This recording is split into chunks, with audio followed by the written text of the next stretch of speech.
What an ominous start to stream. Internet randomly decided to disconnect in the first minute. What could it mean? I swear, like, I'm literally looking at my internet speed and it's fine. It just randomly hiccuped. So, that's ominous, but hopefully it doesn't happen again. If it does, you know the deal. I end stream when tech issues happen now. That's how it is.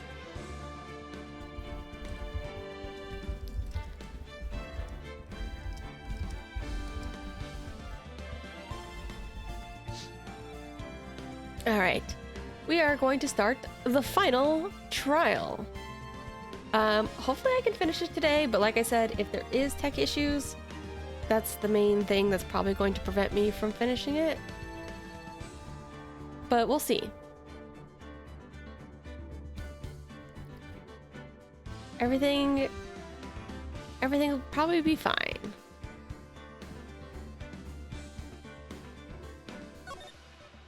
Also, I'm still kind of lazy, so I haven't put on my camera. It's funny because I swear, oh, I think I mentioned this before, but the, yes, thank you, Stream Elements, you're very late. The program I use for my PNG Tuber is called PNG Tuber Plus, but PNG Tuber Plus is actually kind of, it's not very well optimized, so it's actually a little bit of a RAM hog. It's a little bit heavy on processing. And the person who made it was like, they're like, ugh, I hate VTubers now. So, and they're never gonna work on it again. So other people have been like there's a couple of other PNG Tuber programs. There's one that I was looking at that's a little bit easier on the processing called PNG Tuber Remix, but I haven't like set it up yet. Because it's very similar, but for some reason it's also a little bit different in a way that's a little bit less intuitive. So I wasn't sure if I was setting it up correctly. But that whole story was basically just me saying that this is probably PNG Tuber Plus might actually be harder for my computer to handle while streaming than Live2D Studio or VTube Studio, the typical Live2D application people use. But you know, I still like, sometimes it's just kind of a pain because I'm never 100% certain where my camera should be, you know? So I always fiddle with it a little bit before and after. Alright, let's play video game. I was gonna stream yesterday, April Fool's, but then it just kept getting later and later because it was taking me forever to do stuff. So I just put it off until today. And I had a good idea for an April Fool's prank as well, but I was like, I don't feel like putting in the work. So I was like, oh well, we'll do it next time, maybe. Like, I literally had a funny idea, but I was like, that requires me to do something, and I don't feel like doing it. I've said before, it's the blessing and curse of making pretty much everything myself. It means that like I don't have to spend any money, but it also means I have to do stuff. And sometimes it just takes a lot of time and a lot of effort. Even if it's something really simple. Moshi Moshi, this is Phoenix Wright. You don't look so well, dude. You're gonna prove me not guilty today, right? Is he in front of me? Why are you calling me?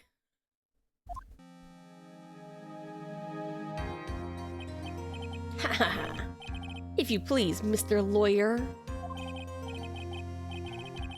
Remember, it's not just me. Your precious friend's life is riding on today's verdict, too.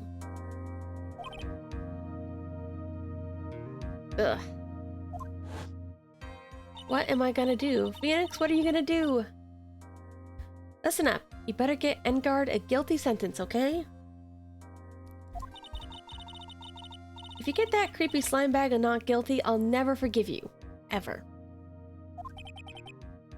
I mean, that's all well and good, but we're still technically his defender. You know, we're still his lawyer, so... Phoenix. Phoenix. Oh, Mia. Maya, how's Maya? I don't know. You don't know? She hasn't tried to channel me since yesterday. Ah, Mia, what am I supposed to do? Well, like I said, for a lawyer, the worst of times are when you have to face your... Or when you have to force your biggest smiles. But you can't give up. There's still some hope left. Oh, stop it, please. There's nothing left. Not here. Not anywhere.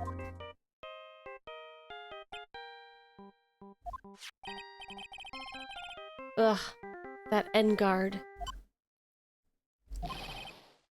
Will you leave me alone? Look, don't call me anymore. I mean it. You're really mean, pal. Ah, Gumshoe. I'm really sorry. Where are you?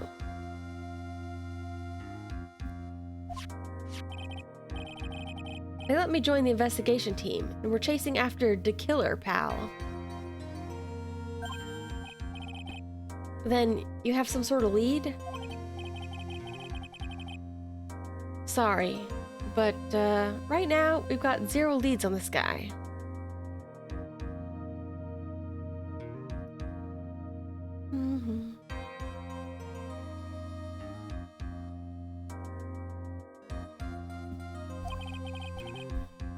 But we're not gonna give up.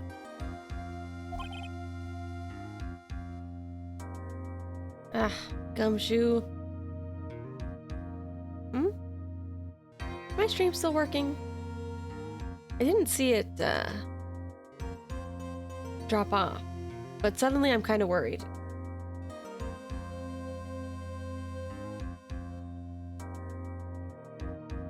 All right. Maybe, yeah, maybe...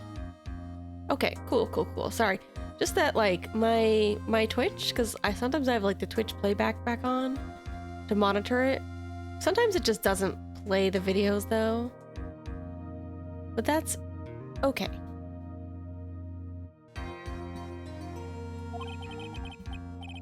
Well, hearing me is one step. The other step is also seeing the video game. Till the trial's over, till the verdict is handed down. We're gonna do everything we can to find the killer. If we can get Maya out, then you can get Enguarde the guilty verdict he deserves, pal. That's true. I could do that if they found Maya first. You got that? You have to do whatever you can to make the trial last longer. I have to make the trial last longer. Although, this is still like... You know, I talked a little bit last time about like, okay, so I'm supposed to be defending the guy, but now I know that he's guilty. You know, is it... Like, in certain cases where the defendant obviously did the crime or whatever, you know, you're not necessarily trying to prove them guilty or innocent. Sometimes you're just trying to bargain for a better deal. But like in a case like this where Phoenix obviously doesn't care and wants this guy to get like the worst penalty, like is it ethical? Is it right for him to still take him on as a client? I mean, I know he has to because of Maya, but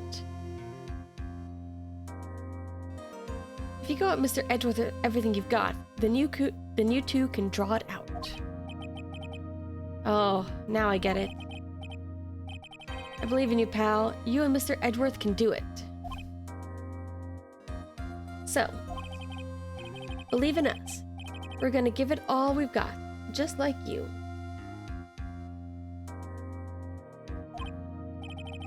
Got it. Thanks, Gumshoe. Hey, Phoenix. You understand now, don't you? You have something money will never be able to buy. Friendship. It's the strongest weapon in the world, and you have it in abundance. Yeah. Looks like we're coming to the end. I have to make the... oh, excuse me. I have to make the trial last as long as I can. Gumshoe will come through, I know it.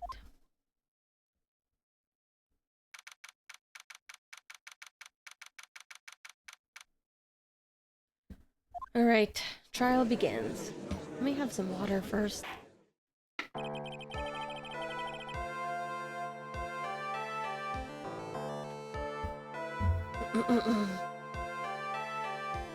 Court is now in session for the trial of Matt Engard. The defense is ready, Your Honor. The prosecution has been ready for a while, Your Honor. Now, as I recall, we concluded yesterday's session with a big mystery on our hands. Yeah, we haven't even introduced all this assassination stuff to the actual court. So I have no idea how we're going to, like... I guess... Well, I don't know. We'll see what the witness has to say. The mystery being, what exactly was Miss Adrian Andrews' role in this murder? That is to say, is she really connected to the crime itself?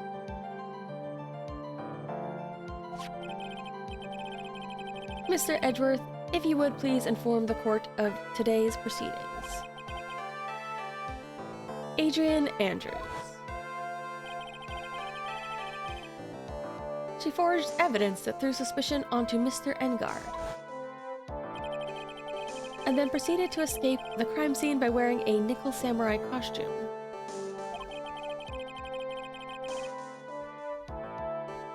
Guilty of these actions are those from which,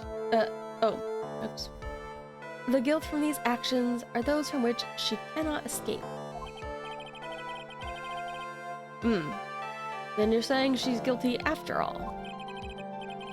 I'm not finished, Your Honor. Miss Andrews has nothing to do with committing the actual murder. I would like to direct the court's attention to this card. Okay. Well, what is that?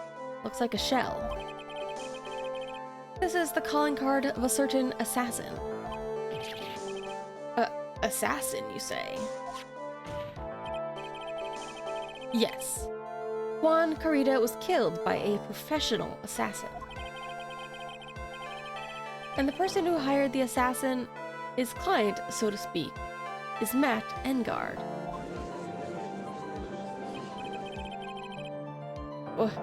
What a surprising turn of events.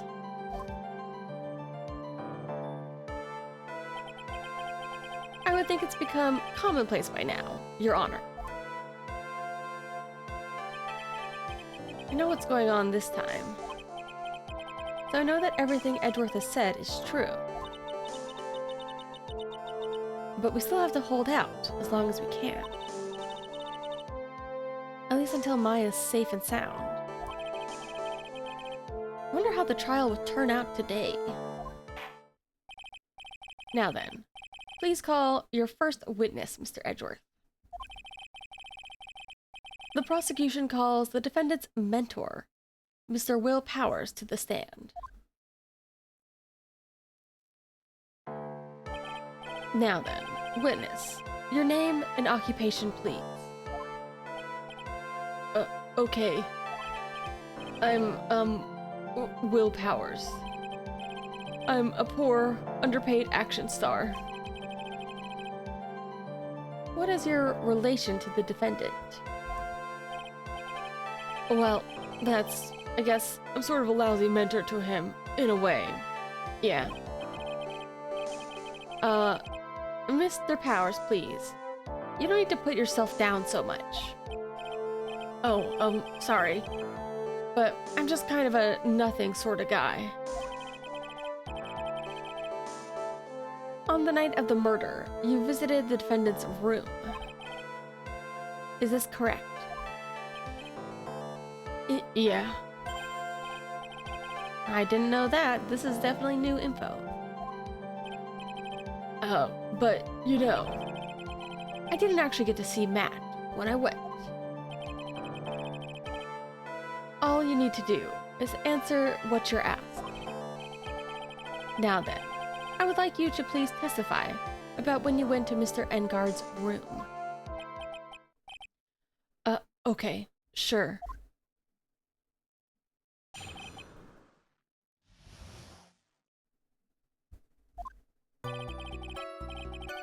After the awards ceremony, I went by myself to Matt's room. Matt was standing there, in front of his room, still in his nickel samurai costume. He was talking with someone. At first, I thought it was the bellboy. I watched the two of them for a while, but then I gave up and went back. I had guests with me that night, and I couldn't make them wait for me. He was with the killer. I mean, Matt was, not Will. Nothing sounds out of place in Mr. Powers' testimony. Talking with the bellboy is no big deal. If one assumes that the person Mr. Engard was speaking with was an ordinary bellboy. What are you implying? Well, Mr. Wright, let's have your cross-examination then, shall we? Seems like we're in a sticky situation. A trap. Can't you smell it, Phoenix? But for us to find out more, we're just going to have to charge in head first, right? I feel like Mia, I don't know why she's with us. She hasn't been very helpful for us these past cases. Or I guess this entire case, these past few trials. She's just kind of here to be like, say nothing.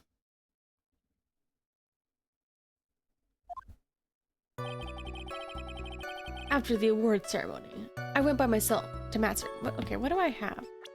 I have the recording stuff.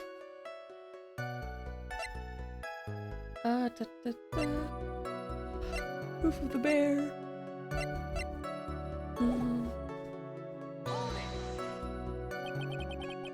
The defendant's room.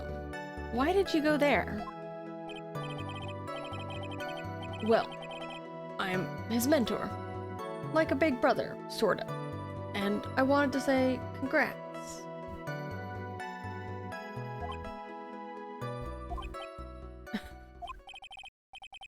What's wrong? Why did you stop? Mr. Wright? Yeah? You're gonna try and trick me into a corner, aren't you? Huh? I know I'm just a poor, underpaid action star, but I'm not the killer. No one said you were, Mr. Powers. No, please, don't trick me. Every time you do your lawyer thing, the witness suddenly turns into the bad guy. It does happen quite a few times. Every time? Witness. I will personally talk to the defense at a later time. So for now, please kindly cooperate and continue with your testimony. Sorry.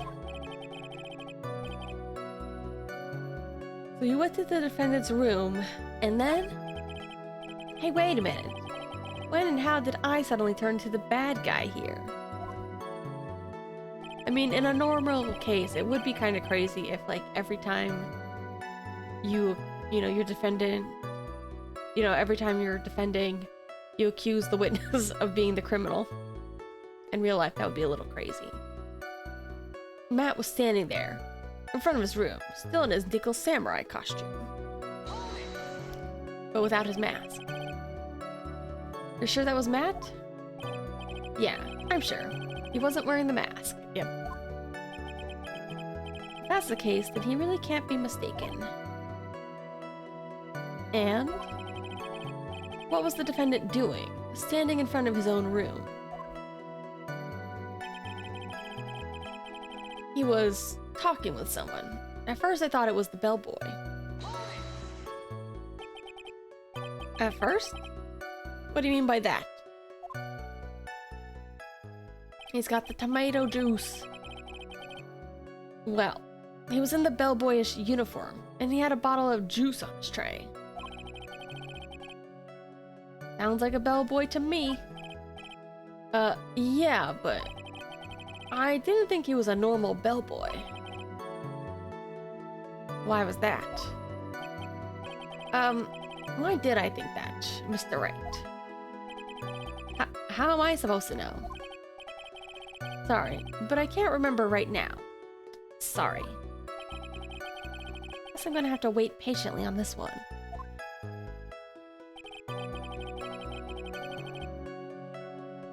I watched the two of them for a while, but then I gave up and went back. You saw the two of them, the bellboy and the defendant, together, correct? Yeah. The bellboy just wanted to say congrats. Now, while you were watching the two of them, did you notice anything strange?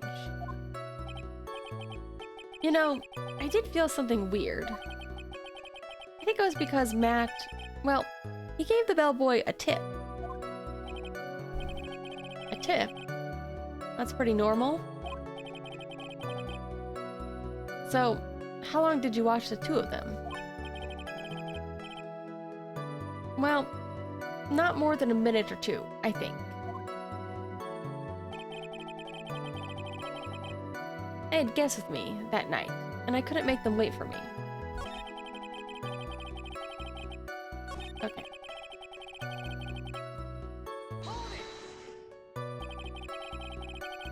So, who are these guests you're talking about?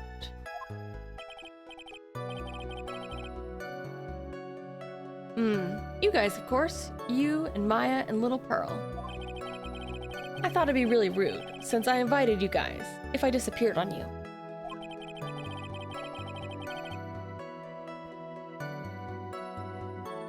So, I went back to my seat pretty soon after seeing Matt in the hallway.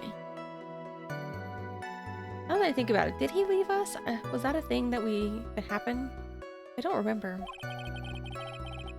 This is like squeezing water from a stone. Probably pointless to press further. Do you remember this incident? Did Mr. Powers leave his seat that night? I don't remember that happening. Maya was making such a racket in her hyper state. I ended up focusing on her.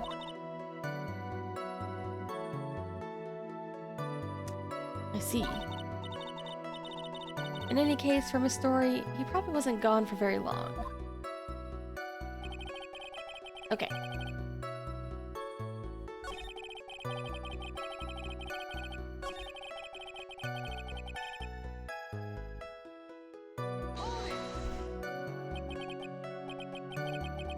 At first, what do you mean by that?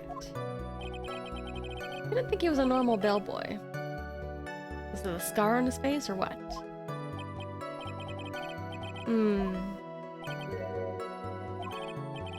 Mr. Powers, only a few minutes ago you stated... You know, I did feel something weird. Oh, is this updated? I feel like this doesn't really happen usually. I think it was because Matt gave the bellboy a tip. Could it be you felt something strange about the tip-giving incident itself? Ah, yeah, that's it. You really know your job. I assume it's a money tip and not like advice? Mr. Edgar. Yes, Your Honor. This bellboy, He wasn't an ordinary one, was he? Perhaps we should let the witness tell us. Very well. Mr. Powers, please amend your testimony. Really? You mean about the bellboy, right? Matt gave the bellboy a tip. Is he normally not a tipper? He gave the bellboy a tip. What's so strange about that? Well, you see, Matt's not a poor penny pincher like me. I was trying to figure out how much it was, because the tip really shocked me. How much it was? That's when something even more surprising happened. The bellboy was putting the tip he got in his pocket. And that's when I got my first good look at the guy's face. I was really shocked. I'm afraid I don't follow at all. Sounds like Mr. Powers was surprised twice by this event. Which of his shocking moments should I ask about? A face. What was so shocking about the bellboy's face, Mr. Powers? Well, he wasn't exactly a boy. More like an old Gramps. I hope you know that discrimination towards old men is a no-no in my court. No, that's not what I meant. In the smack middle of the guy's face, there was a line of stitches. I feel like nobody ever mentions it. Despite the fact that we've all seen this guy now. A line of stitches. Yeah, and it went straight from the tippy top of his head to the bottom of his chin. Almost like if that thread snapped, all the stuff in his head would come spilling out. Ew. Like... I guess his face was still stitched, but I thought it was more of like an aesthetic thing. Because like otherwise, you would think that, I don't know, it's probably not a fresh wound. It'd probably be like healed if he did have a scar down his face. He was there at Engard's house. He was the butler. What is it, Mr. Wright? Nothing, Your Honor. That means Engard was talking with the killer then. If that fact were to be exposed, Engard would be declared guilty in a blink. Phoenix, you have to play dumb here. Pretend you don't know anything. Yes, Chief. You sure you don't have anything you'd like to say, Mr. Wright? What did you say, Your Honor? Nothing, Mr. Wright. Nothing. We're just going around and around in circles. Now then, Mr. Powers, please continue with your testimony. Edgeworth is judging me. Watch the two of them for a while. Can I ask the other question about the tip?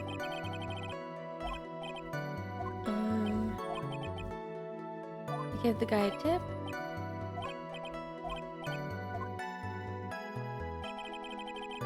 Okay, let me go back. Okay, this one. What was strange about that?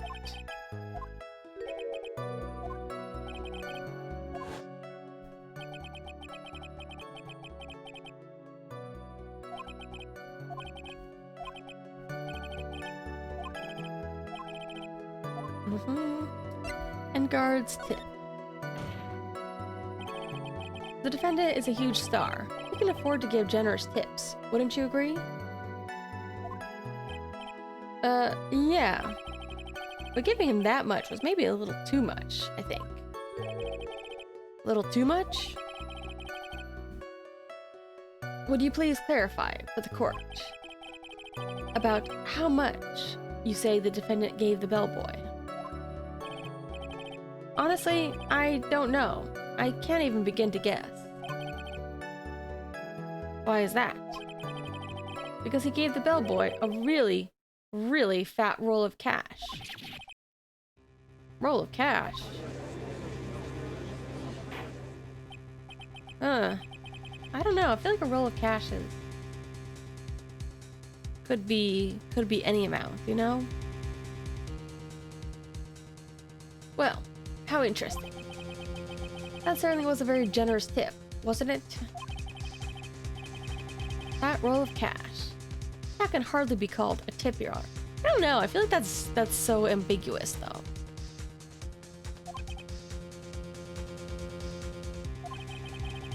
Judge is beginning to look awfully suspicious of us. Ooh. Can I save? I can save.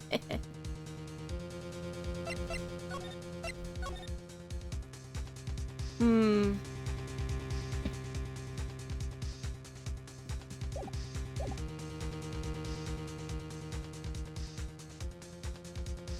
I make an objection or should I wait and see? Let's wait and see. I don't think I can really object to here. I mean, who could argue that a fat roll of money isn't odd? So, supposing that roll of cash was not a tip, then what was it? No. Payment, Your Honor. Payment. Isn't it obvious? For the murder of Mr. Juan Carita. I feel like... I don't know, I feel like a roll of money is probably not enough. I feel like that's probably like part of a deposit or part of a payment. Because like, I don't know. How much money can you give somebody in a fat roll? Maybe I'm overestimating the cost of murder. Then, the bellboy the witness saw. Yes, he was the assassin.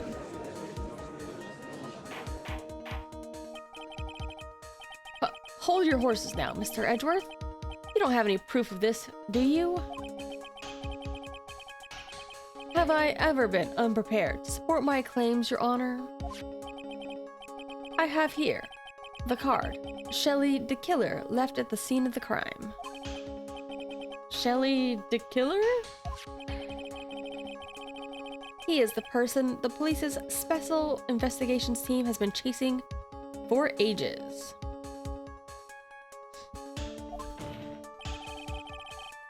I'm certain that the person the witness saw was this very assassin, Shelley the Killer.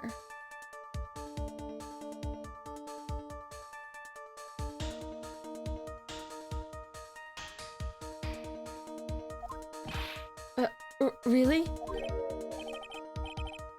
What's wrong, Mr. Powers? Nothing. Something just clicked in my head, and I think I just figured something out. Oh? Actually, I saw that bellboy again later on that night. Was he there when, Maya went missing? What? I don't remember. PC phone call? Mr. Powers, please testify. Tell us what you saw. Yes, sir. Right away.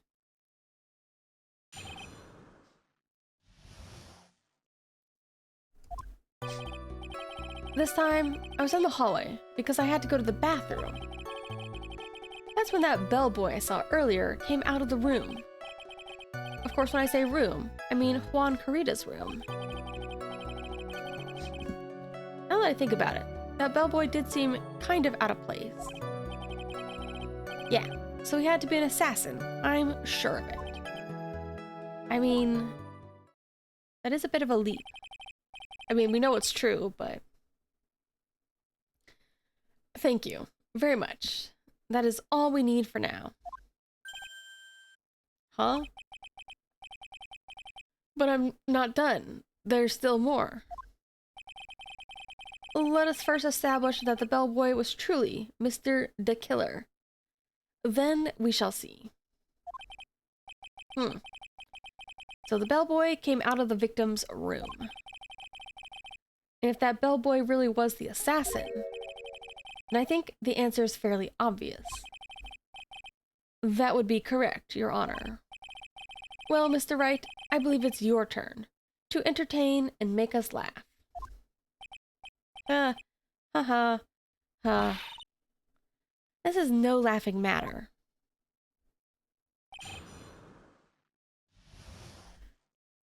Okay. I was in the hallway because I had to go to the bathroom. What time was it?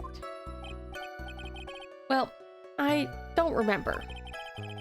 The award ceremony ended around 8 p.m., right? When I went to Matt's room pretty soon after that. And then I came back. Then I went to the bathroom. So I guess it was maybe around 8:10 by that time? You're not one for details, are you, Mr. Powers? I don't know. I feel like he did a pretty good job of guesstimating the time. I probably wouldn't. I don't keep track of the time I go to the bathroom. Unless you have a job that makes you, like, track your breaks like that. Sorry.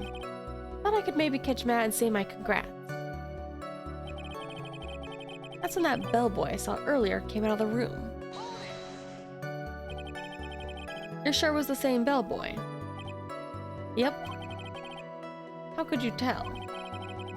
All the bellboys wear the same uniform after all, while they do have very distinct faces. But you see, well, he had those stitches in his face. Ugh. So I'm sure it's the same guy that was talking with Matt. Not a very inconspicuous look. Ugh. So, which room did the bellboy come out of? Of course, when I say room, I mean Juan Corrida's room. The victim's room. Yeah, the one with all the really pretty flowers and teddy bears. It was Juan's room, all right. Words cannot describe how screwed I am. Let's continue with this testimony, shall we?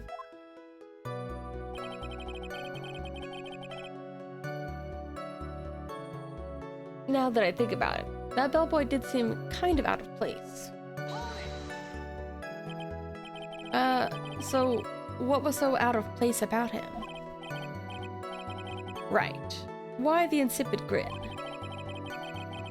Maybe because I have no idea what damaging thing he's gonna say next?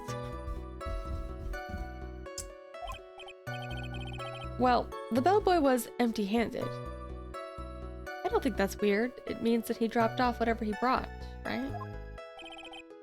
Empty-handed.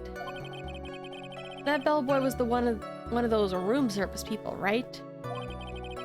But he wasn't pushing a cart and he wasn't holding a tray either. You'd call that a little strange too, wouldn't you? I don't know. Would they leave the tray in the room? I agree. It is a bit strange, Mr. Powers.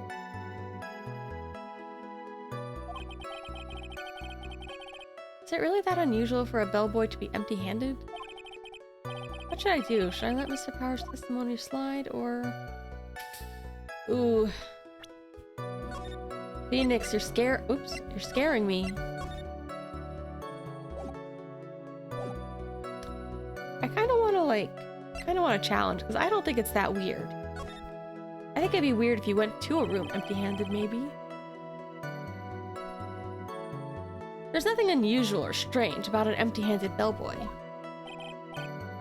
But there really, really is.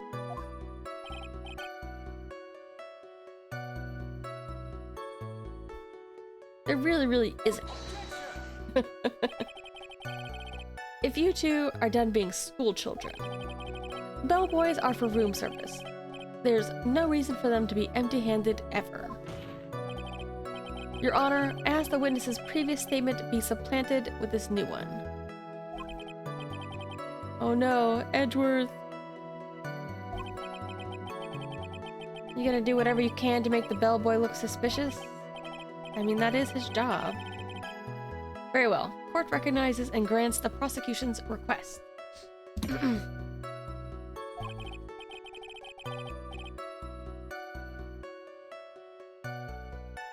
Mr. Powers. Oh, excuse me. I need to drink more water.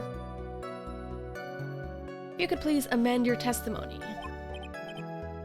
Yes, sir. Kinda strange for a bellboy to come out of a guest room empty-handed.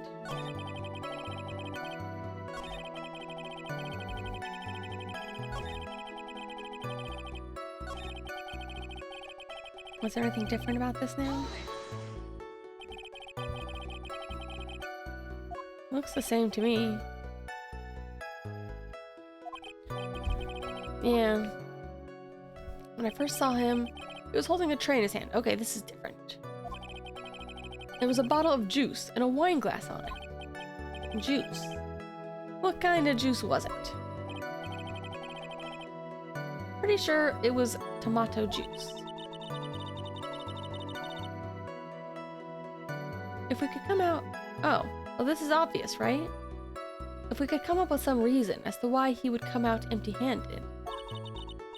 Some sort of proof, then I think we can dodge the bullet on this one for now. Sounds like a job for the court record. He had to be the assassin, I'm sure of it. Well, he dropped off the juice in the room. Isn't it obvious?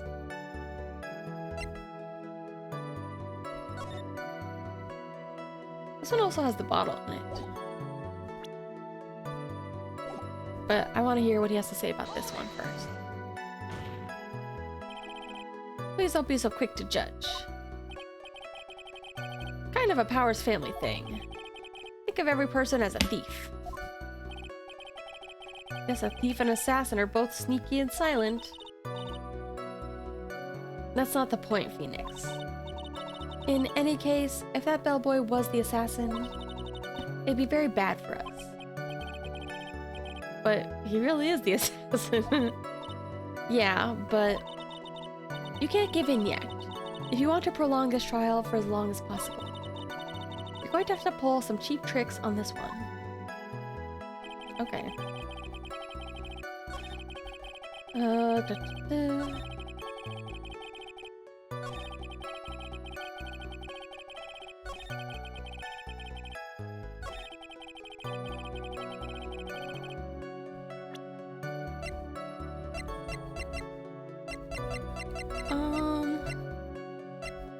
Let's do the wine glass.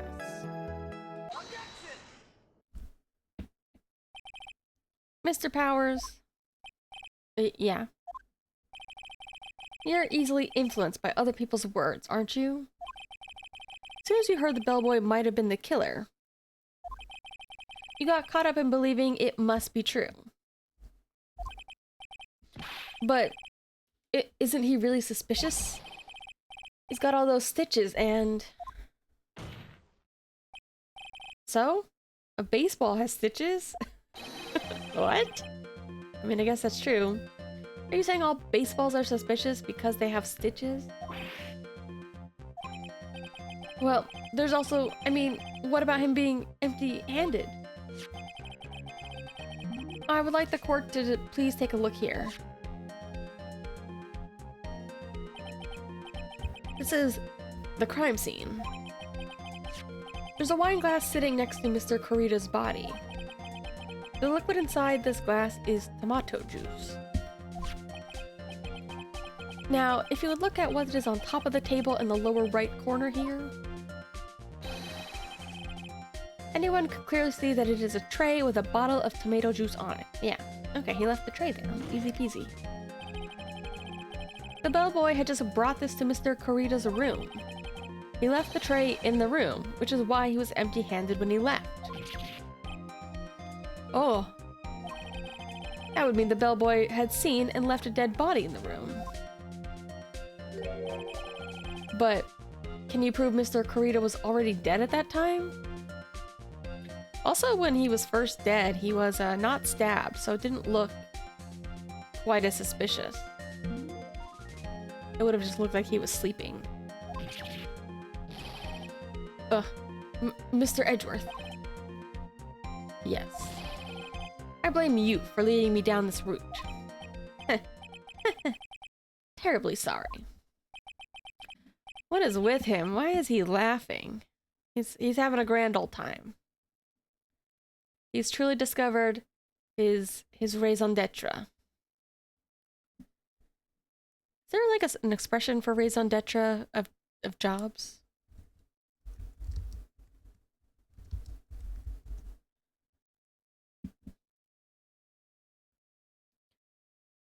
Something specific to careers? I don't know.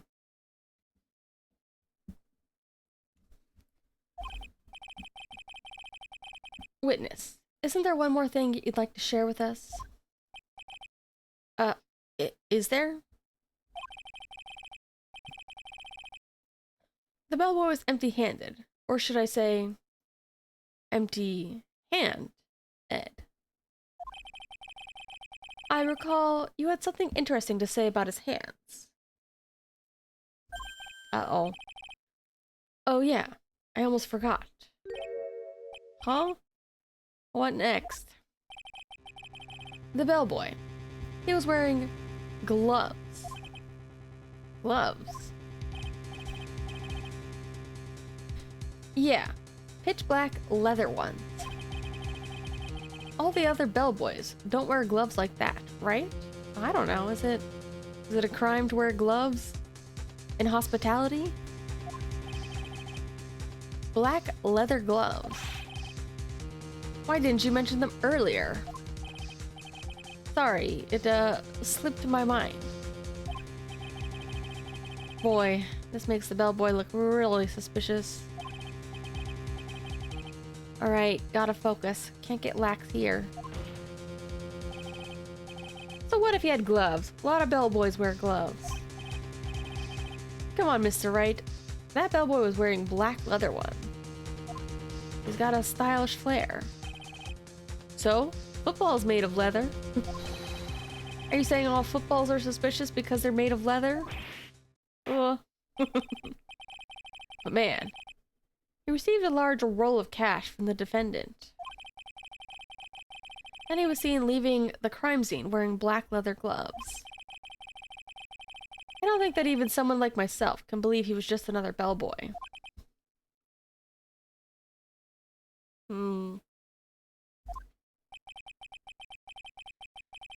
Maybe if I prove he's suspicious but not the killer.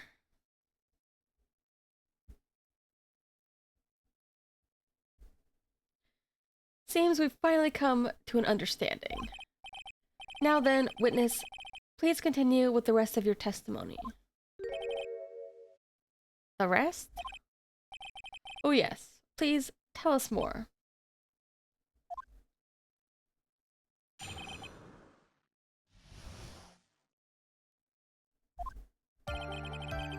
After leaving Juan's room, the bellboy went and knocked on Matt's door. Just like that. He gave something to the person inside the room. Then the old guy just left, without even going into the room. After that, he went to the bathroom, or after that, I went to the bathroom, and then back to my seat.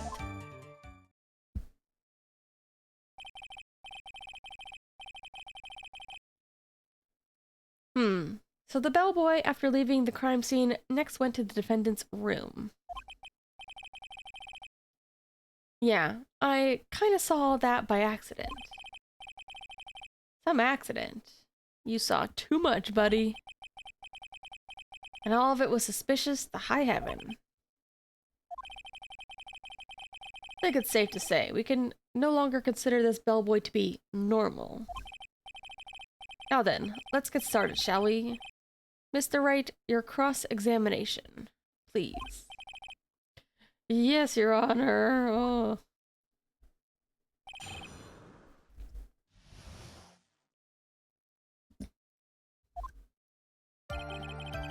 After leaving Kwan's room, the bellboy went and knocked on Matt's door. Just like that. Oh, oops. Gotta press.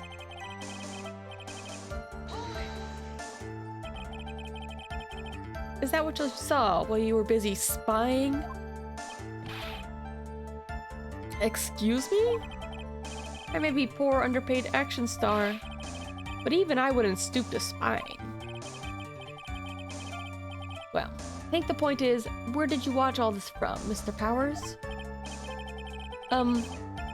From the door of the bathroom, with my left eye, in a sort of sneaky, spy-like... I knew it. He was peeping. Please. Does it really matter if he was doing it over or underhandedly? What did the bellboy do next? That's all I care to know. He gave something to the person inside the room. Oop. I keep forgetting. Gotta press.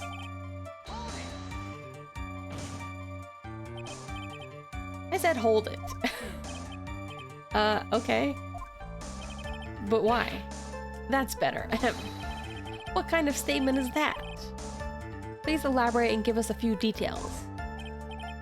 Oh, okay. Should probably ask him only one question at a time. What did he give him? He gave something to this person? Yeah. And what was this something? Aha. If I remember what it was, I wouldn't be calling it something, would I? This implies that something was removed from the scene of the crime. Are you sure you really can't remember, Mr. Powers? What was removed from the scene of the crime? Could it possibly be the suicide note? I can't think of what else it could be. I think it was something kind of small. This is an incredibly crucial piece of information. Please, try to remember what it was. I'll try. In the meantime, let's talk of another point. Namely, what the bellboy did next. So, after he gave the person inside the room the thing... Maybe I should ask him the other questions, too. We need to verify the person inside the room was indeed Matt.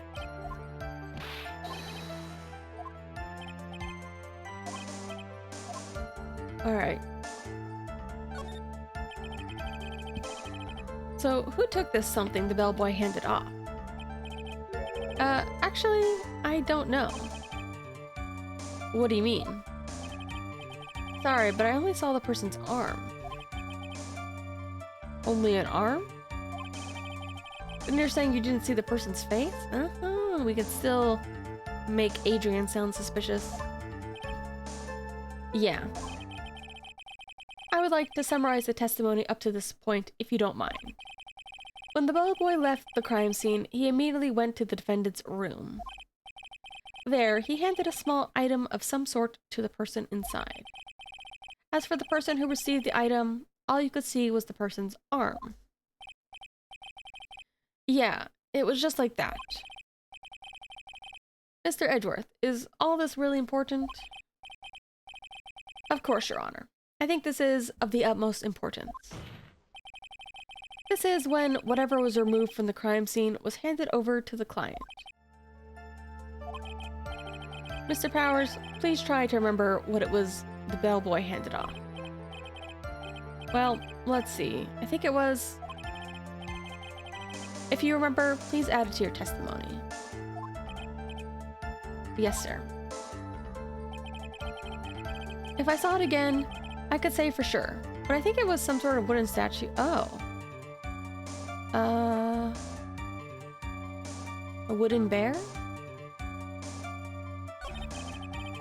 Okay. Is it good for me to present the bear? I I feel like we will have to move forward, but on the other hand, like, it makes me nervous that it could be incriminating. You know, this case makes me think, like, imagine a game where, I mean, not an Ace Attorney game, but a game similar where you know your client is guilty, but you still have to prove them innocent. That would be interesting.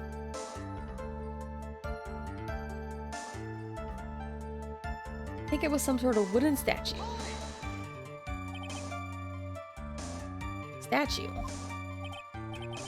Yeah, it kind of looked like one, I guess. If I saw the actual thing, I'd probably remember it, you know? Wonder why. Like, maybe it's just something he gives to all his clients?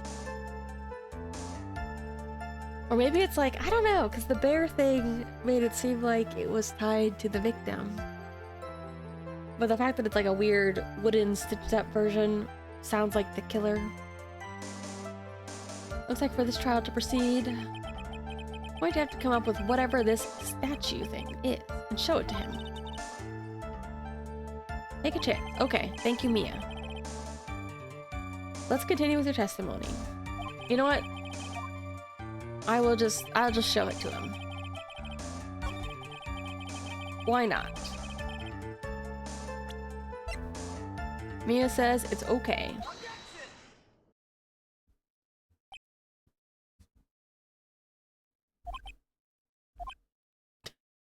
What? Why is everybody looking at me like that? What was the point of that pregnant pause? Where did that objection come from? Speak up. It was me, Your Honor. What is it, Phoenix? I have a feeling something bad is going to happen once I show this. But Mia told me to take a chance.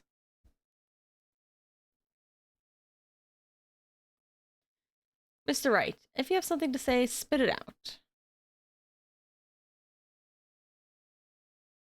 Oh, man.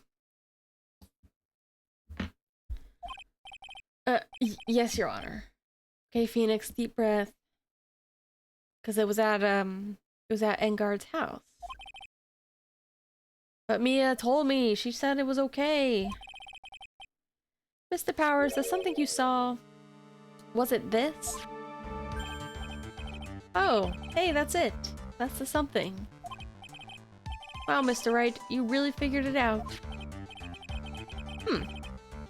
I recall we found this at Matt Engard's mansion. The defendant's house?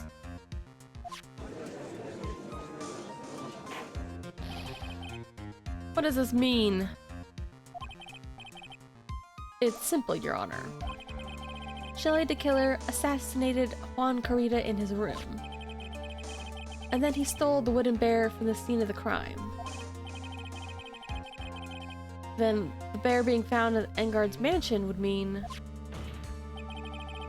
It goes without saying, Your Honor. Mr. Matt Engard is the killer's client. Yeah. Unless, like, the person inside the room... Well, I mean, we know that's true, but... Okay, so we only saw a hand receive it, and assuming it's the Nickel Samurai hand, we could pin the blame on Adrian Andrews and say that was her hand, and that if she had perhaps left it in the hotel room and Matt just took it home, either by accident or as more like framing that she would have done. Order, order, I said order. Mr. Wright, this is most unfortunate turn of events for you. Yeah. Sorry, Mia. No, it's alright. Your judgment was sound. Actually, I figured the bear would come up. If not now, then it would have later on. Even if you hadn't shown it to the court, I'm sure your friend Edgeworth would have. Yeah, he knew about it too.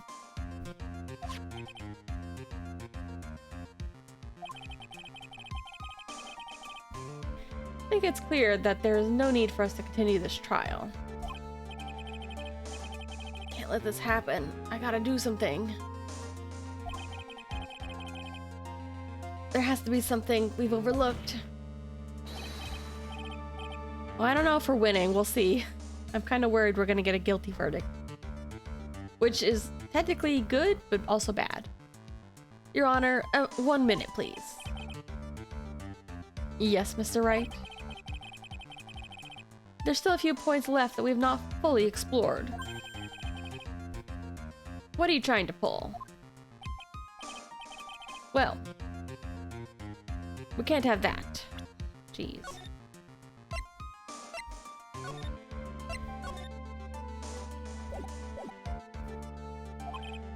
Alright, Mr. Wright, what questionable point would you like to explore further? I guess this, the arm. The mysterious arm. There was one thing in Mr. Power's testimony that was very unclear. And that is the identity of the person who received the bear. He gave something to the person inside the room. Sorry, but I only saw the person's arm.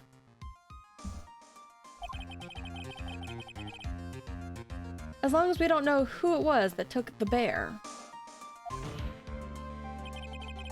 We can't be sure. Huh?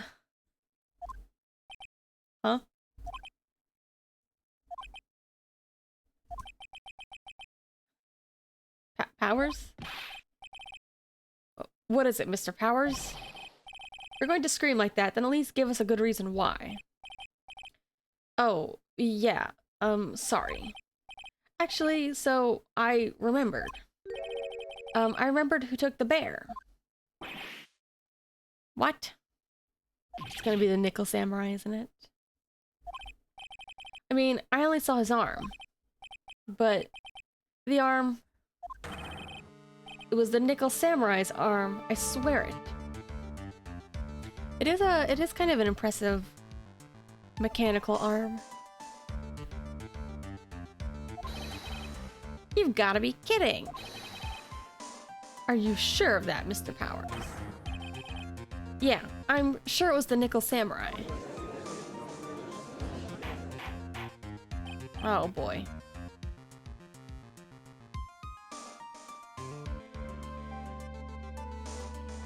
Order, order. Looks like you've dug your own grave, yet again. How many times is that today? I've lost count. I don't know if it's actually been that many times today. I mean, I don't think it's anything more than usual. So, the person who took in this little bear was the Nickel Samurai. It still messes with me that they keep saying it's a wooden statue. Like, why is it wood? Why not stuff?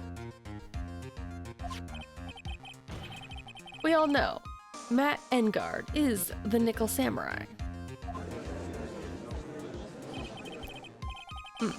Thanks to the defense, we've made that all clear. Oh man.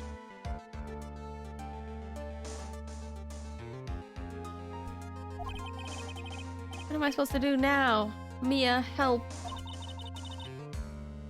You don't have time to act lost. Gotta find another angle to attack this from. Hurry. Now, I will bring this cross-examination... hold it! Your Honor! Again, Mr. Wright? I haven't even finished with this testimony. We've already removed any and all questionable areas of this testimony.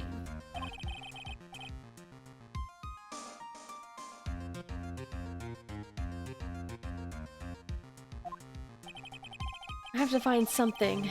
Even one more little point will do. There's still questions left unanswered. What are you trying to pull?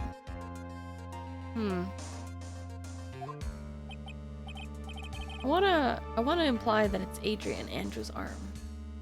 But I'm not sure if that's what they're going to allow me to do. Oh, well, we can't have that. Alright, Mr. Wright, what questionable point would you like to explore further?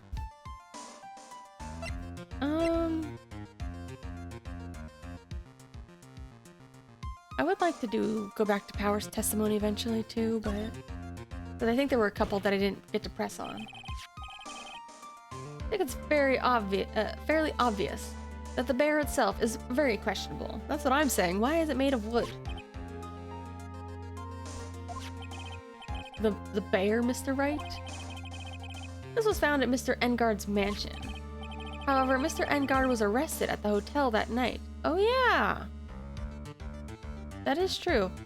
We do know that the butler was at his place. Oh man, I wish we had that note still. The note Mr. Engard left about feeding his cat. Because then we could pretend like nobody was at his place. However, Mr. Engard was arrested at the hotel that night. Which means that since the murder occurred, he has not had a chance to go home. This is such a good point, and I did not think of it. Oh. I think Your Honor has already figured out what I'm trying to say. It's not possible that it was Mr. Engard who took this bear to his mansion.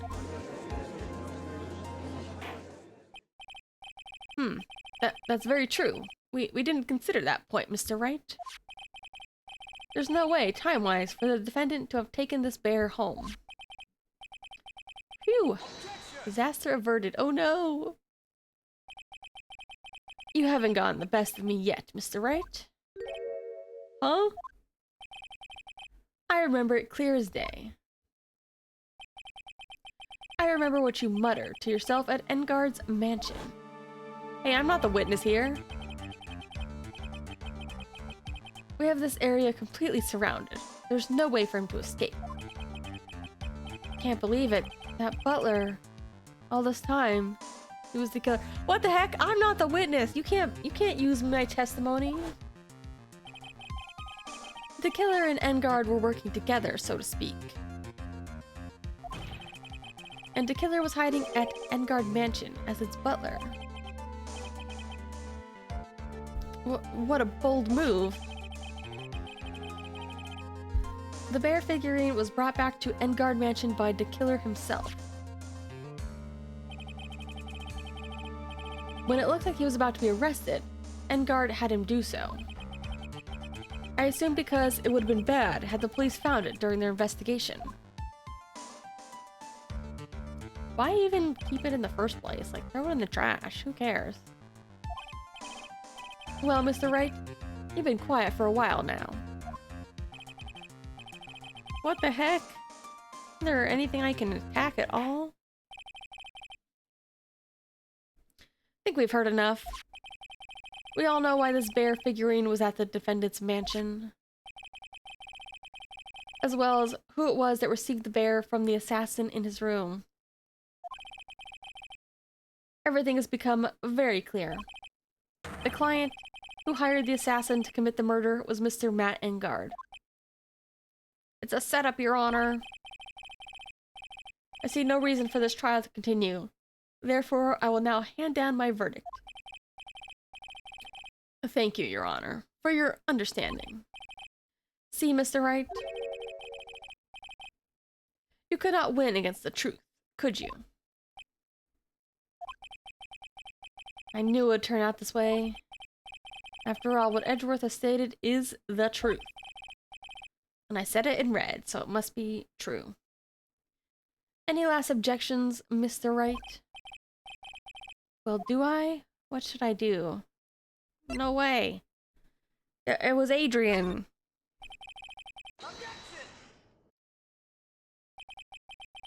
Only one way for me to drag this trial out. Only one thing I have left. One dirty trick. Or Adrian. We're dragging her through the mud here. Your Honor, right now, we have these two reasons to believe my client is the assassin's client. Reason number one, he accepted the bear figurine from the assassin. Reason number two, that very same figurine was found at Engard's mansion. However, it's possible this is all the work of a certain other person. That's what I'm saying. What are you saying? What I'm saying is, it's possible a different person is the killer's client.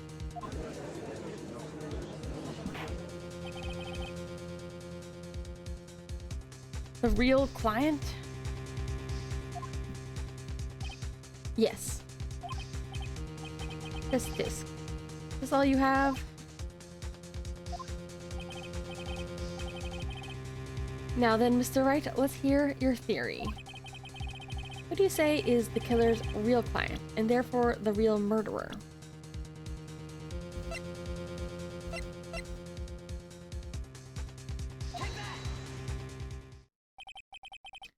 Adrian Andrews? Yes. We already know that she tried to frame Matt Engarde for the crime by wearing a spare nickel samurai costume. Ah. Then, the arm that I saw. That could very well have been Miss Andrews.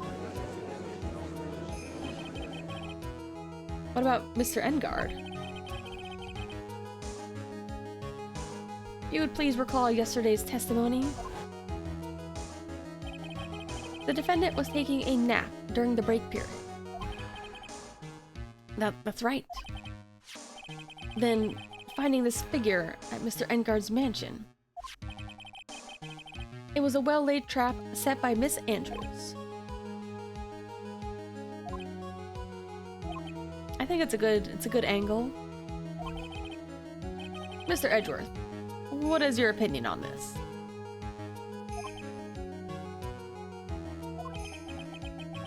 I can't even begin to count the flaws in the defense's logic. Besides which, there is no evidence to support it. However, I can't fully discount its possibility either.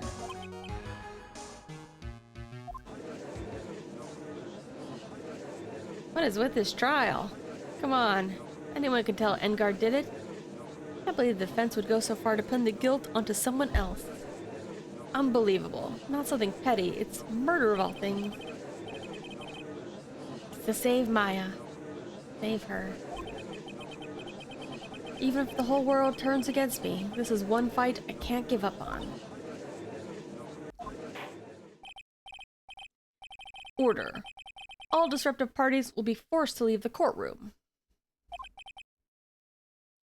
Your Honor. For the benefit of the defense, I'm willing to play along with his what-if game. His what-if game? Mr. Edgeworth.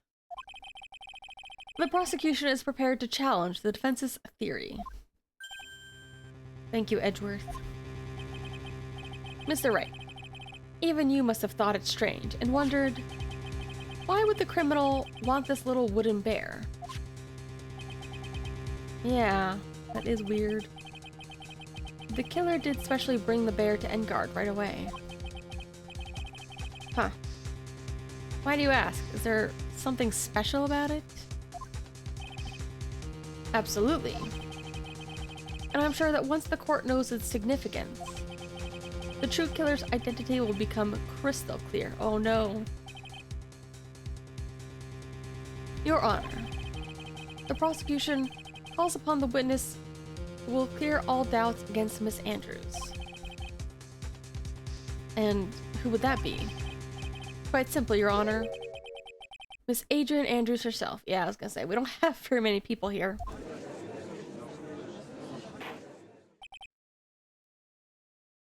I see. Well then, court will take a short 10-minute recess. Prosecution will prepare its witness in that time.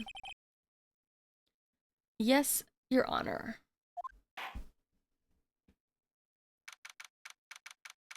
Oof. Feels like this is moving very quickly now. Ha ha ha. Oh, I knew it was a good idea to hold her hostage. Don't you agree, Mr. Lawyer? But I never thought, in your desperation, you tried to pin the guilt onto Adrian. Man, we're in public, can you not? Swear this demon will pay. Mr. Nick. Earl. Where's Mia? I don't know. A really strong power suddenly called her away. Maya?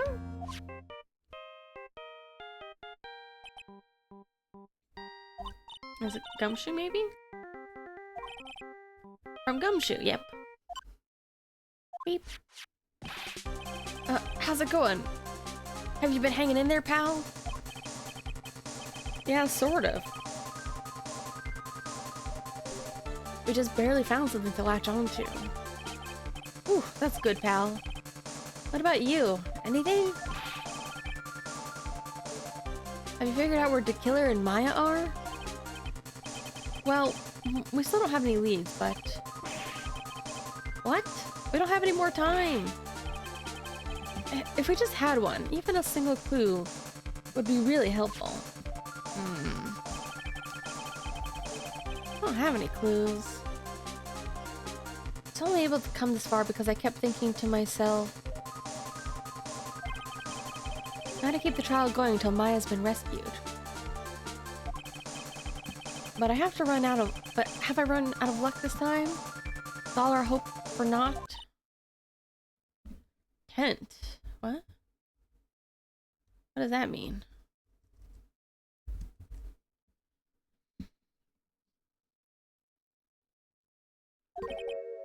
Huh? Tent? I could see a circus tent. Mia? Oh, she's back. Brief, a little in and out into Maya. Looks like Maya was unconscious until just a few minutes ago.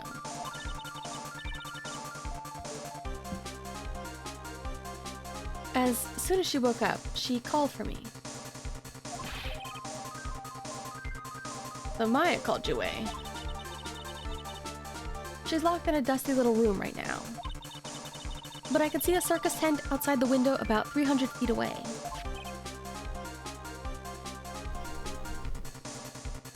Gumshoe. Oh man, it's the very big circus. Is there a circus in town right now? Only one, pal. Very big circus. Maya's somewhere within a 300-foot radius of the main tent. What? Okay, hold on a sec, pal. Hey, draw a circle on that map, about 300-foot radius from the main tent. Hurry. And? I can see a mailbox under the window. Under the window? Just outside. Gumshoe, there's also a mailbox. Okay, what else? What else, Mia?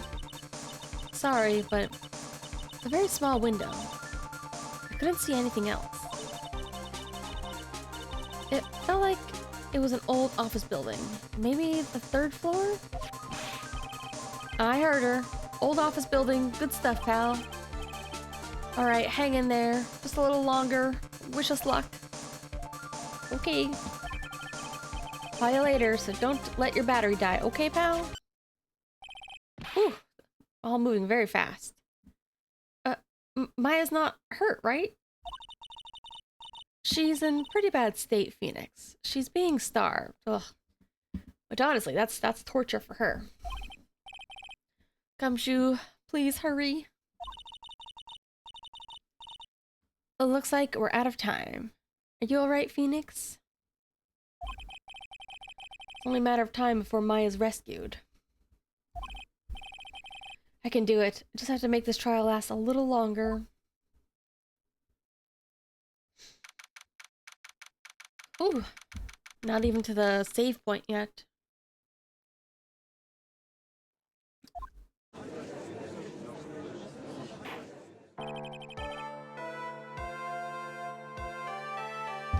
Alright. Court will now reconvene. The killer. The man who murdered the victim handed this to the client. From this, one obvious question arises. Why this particular item? Yeah, that is still weird. I believe the answer to that question will provide us with the name of the real culprit. Oh boy. What else do we know about this? Covered in many thin cuts.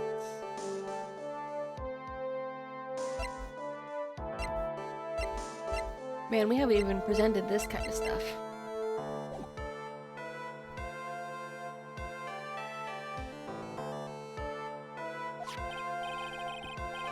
Now then, the prosecution calls the defendant's manager, Adrian Andrews, to the stand.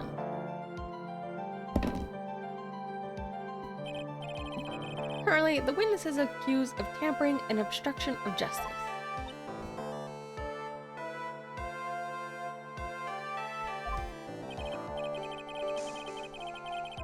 However, you've been called to the witness stand today to ascertain who exactly is guilty of murder. I understand. Very good.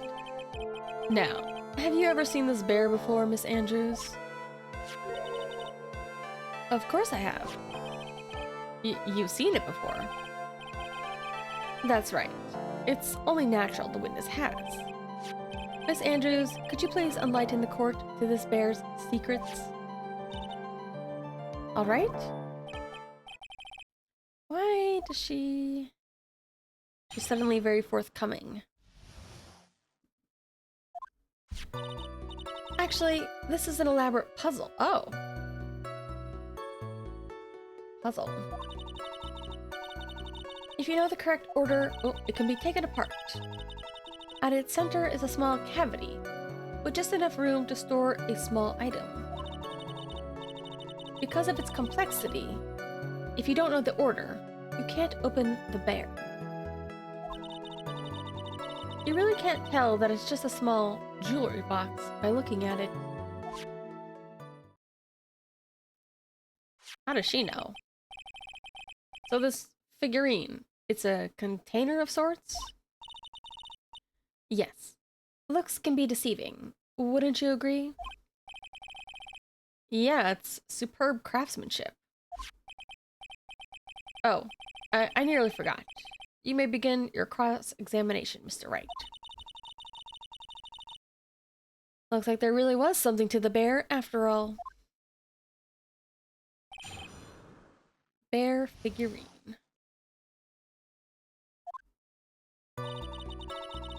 It's a puzzle. How do you know? Puzzle. It looks like an ordinary figurine. People who don't know, I'm sure they would never guess this was a puzzle. What kind of puzzle is it? If you know the correct order, it can be taken apart one piece at a time.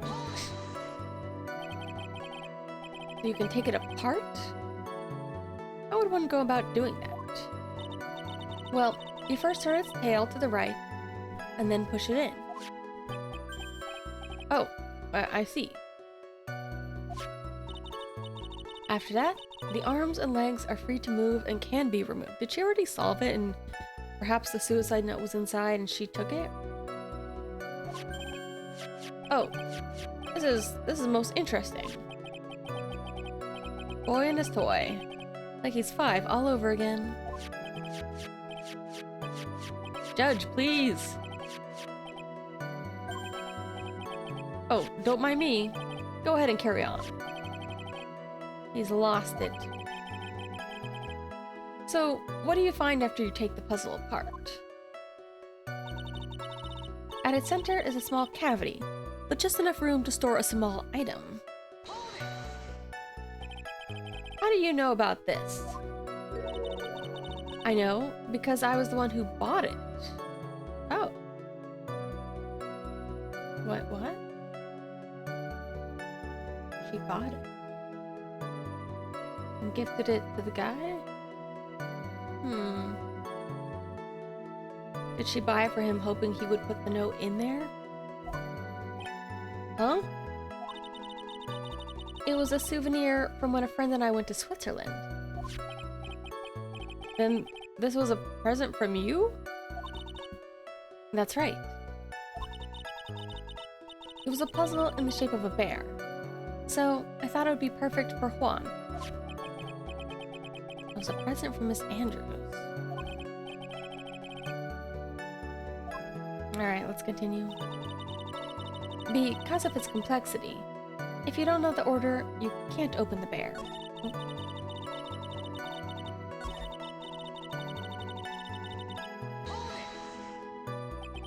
So, who exactly knew how to solve this puzzle? Only the two of us, Juan and myself. It was a souvenir from Switzerland. So, I doubt there are that many people with the same bear in this country. Huh. Looks like it can be easily broken. Especially if someone wanted to get what's inside. But I assume most people wouldn't know it's a puzzle. Well, it's a toy. But it can never be the same again once it's been broken. You really can't tell that it's a small jewelry box just by looking at it. Who else knows that this bear is actually a small container or jewelry box? I never told anyone. And as long as Juan never told anyone either, then only the two of us knew. Huh. Then how would the criminal know to take it? Just the two of you, huh? Then of course that means Mr. Engarde didn't know, right? Alright, this is all I'm gonna get for now.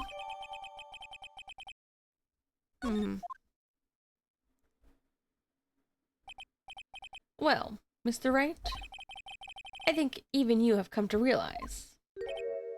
Uh-oh. That there's one very important fact we have uncovered, and that is this. This bear is actually a jewelry box. Now that we have agreed to this point, there's only one logical question that can come next, and that is this. What's inside the box? What is inside the box? Inside? Oh, maybe instead of the suicide note, maybe it's actually... Well, I don't know, because I'm thinking, like, the suicide note, I believe, had, like, a lot of damaging info about Matt. So it could either be that, or just, like, other information that was going to be released at the press conference.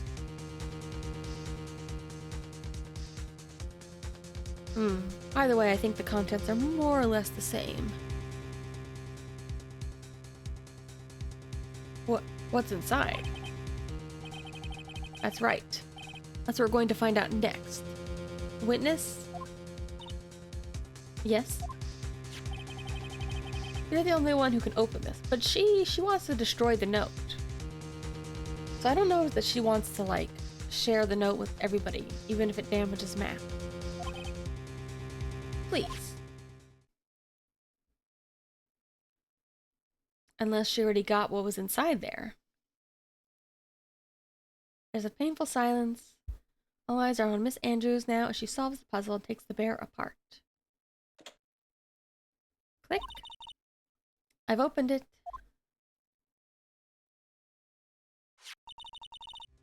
Is this what you wanted? What is this? It looks like a note. I don't think we need to guess at what this is. Do we, Mr. Wright? It's the suicide note. Suicide note? Suicide note left by Juan Carita's former manager, Celeste Inpax. Until now, no one knew of its whereabouts, but just as we suspected, it was hidden.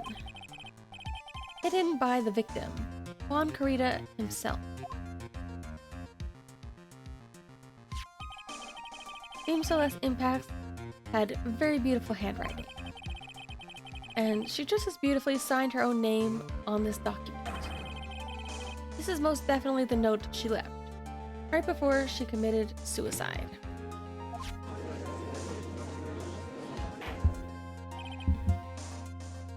I mean, even if this does detail how our client's a bastard, it doesn't prove he was a murderer. Although it sure gives motive. Order. Witness, did you know about this?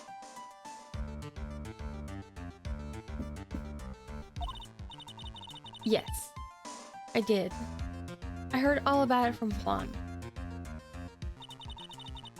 When I discovered his body, I looked for the bear.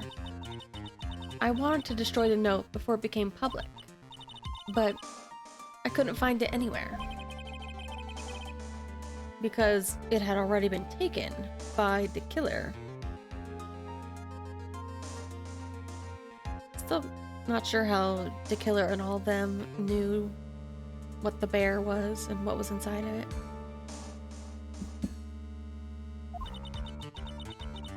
Alright. Everything's going at Edgeworth's pace. So now the suicide note has been found, what's the next logical question? What's on the note, I guess? I was gonna say we need to take a look at it, although we kind of know what's on it. That's right. At least, that's what I would think. Now then, I believe it is only appropriate the contents of this note be made known. I can't stop you, can I? I went through so much just to get my hands on it. And I was going to burn it, for her sake. I'm deeply sorry, but I can't allow you to persuade me to stop. Your Honor, if you could please read the contents of this note aloud. Very well. The judge's voice rang loudly and clearly through the deathly silent courtroom. In her note, Celeste Pax left us a record of all that had happened to her. About being used and then thrown away by Engard. About being engaged to Corrida and Engard's role in destroying that. And about how she decided in her despair to end it all.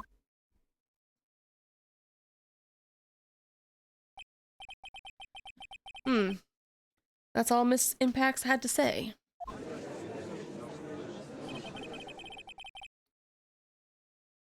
There's one thing I would like to say here. The prosecution has no interest in slandering Mr. Engard. Huh? Our intention, Your Honor, is to establish a motive for murder.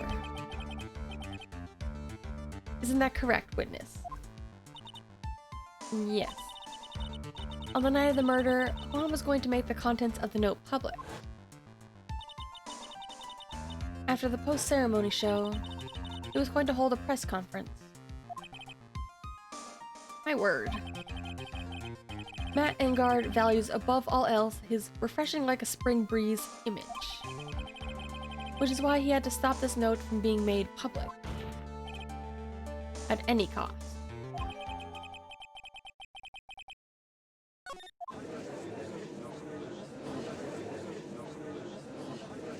Oh, it's Mr. Engard's fault a woman killed herself, and this time he even went as far as to kill someone to stop him from revealing that. How terrible, what a selfish person. Guess there are slimeball lawyers out there who will defend these creeps too. There's no room for doubt here.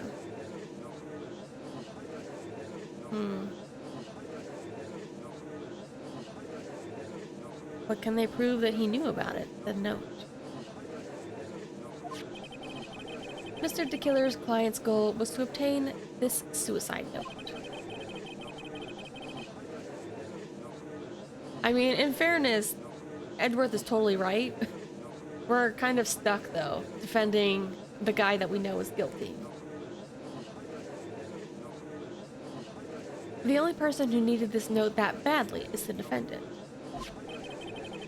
Let's not forget that the bear with the note inside was found at the defendant's house. Oh, oops. Defendant's motives were entirely selfish. He deserves no sympathy from anyone. How am I supposed to escape this one? Why the hesitation, Phoenix? Gumshoe hasn't called yet, so you know what you must do. I know. Gotta buy him more time. Alright, there are two deadly pieces of evidence, the figurine and the note. Maybe somehow I can find a way out of this situation through one of those. Ugh.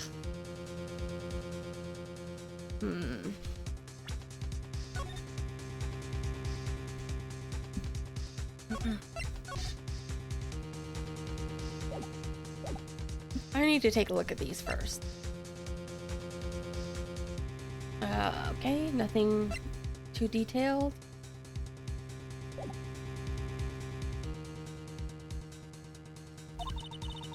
The gavel is already in the judge's hands. Phoenix, hurry. I feel like the bear, because it's still like, well, I don't know. Okay, my thinking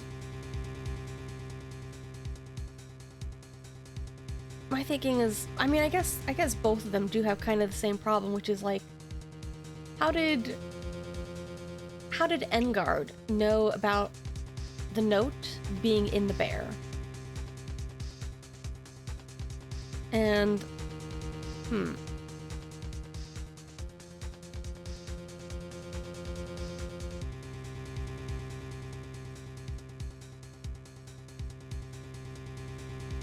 I don't know. I guess the note is more important.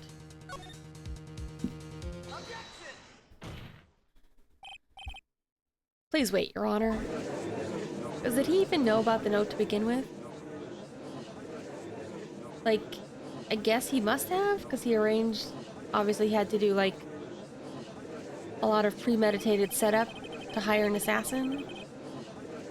Which is honestly kind of crazy, though, when you really think about it. Because, like, how much time did it take for him to, like, hire the killer when... I believe Kurita was, like...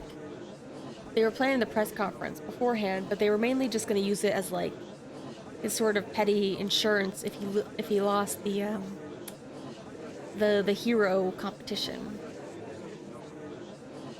So, like, I don't really understand the timeline. I mean, obviously he is guilty, but we gotta find as many holes as we can. I think Your Honor believes that Matt Engard killed in order to obtain this note. Yes, that is correct. But that seems a little strange. In fact, I think there's a contradiction here.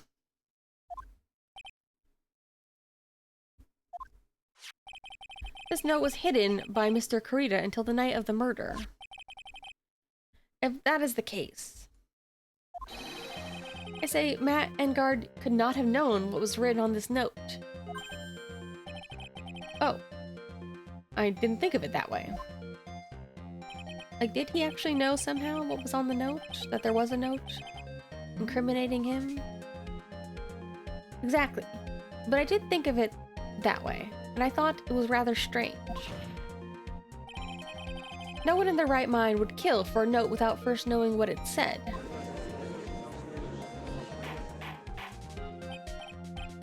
Order, order, order. You made a valid point, Mr. Wright. Mr. Edgeworth, what is your opinion?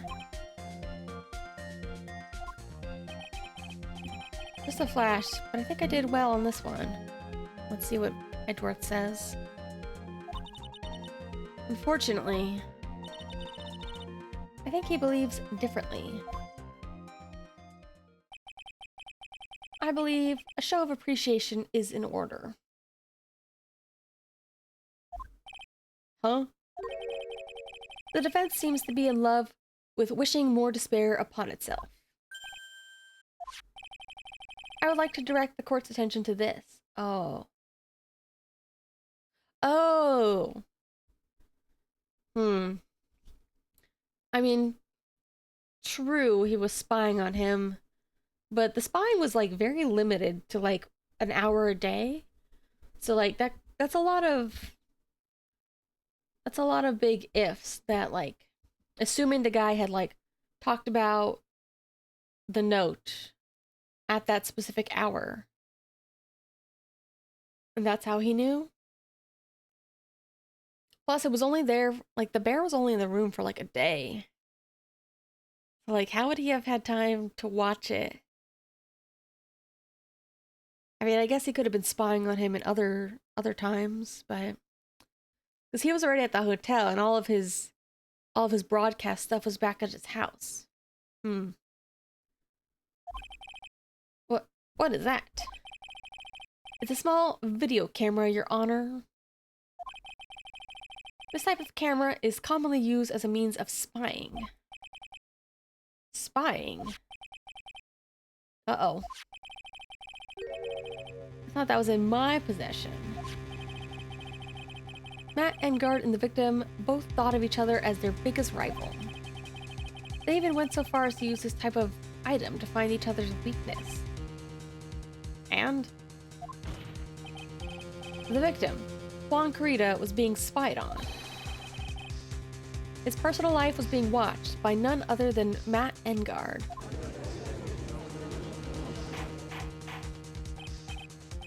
Order, order.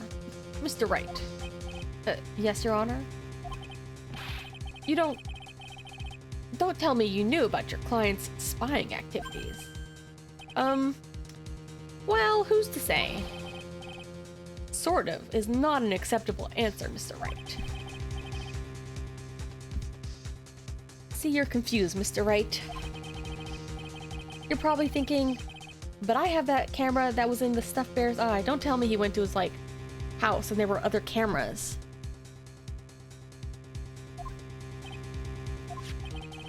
This camera that I have is not the same one. Aha! I knew it. Last night, I searched the victim's house on a hunch. Using this. Gumshoe's bug sweeper. Why didn't Edgeworth get a better bug sweeper? By the way, Mr. Wright, the defendant's fingerprints were found on this camera. Engarde's fingerprints were on there? Well, Phoenix, looks like those cameras were hidden all over the place, huh? Yeah, I guess that shouldn't be too surprising. What am I supposed to say to that evidence? Yeah, okay, there we go. There's more. That's more plausible. I think this is the end. It's fairly obvious that Mr. Engarde learned the suicide note through this. He was watching the victim all along. You got me good this time. I don't have anything to counter that. I'm not sure what I'm countering with. Hey, what's that lawyer thinking? Is that man the bad guy? The bad killer guy? Oh, don't look at him. The way he's sweating is just, so gross. Phoenix. Yeah, Chief. Have you figured out what you're going to do next yet? Honestly, no. What I'm gonna do next? Does running away like a frightened child work? I know it seems like Mr. Edgeworth is very close to putting the lid on this case. But in his eagerness to prove his point, he forgot one very important thing. What is that? Well, there's a piece of evidence that he really should investigate. Something he should investigate, huh? I would really hate to see the good prosecutor get scolded for not remembering to look into the item when he had the chance. Why are you speaking in riddles all of a sudden?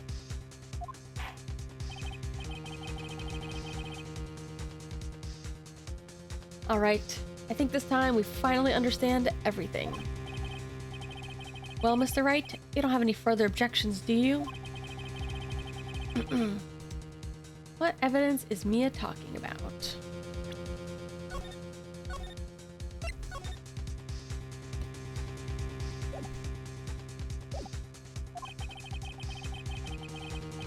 Can I figure out what it is that still needs to be looked at? What is it gonna be? I guess I have an objection, Your Honor?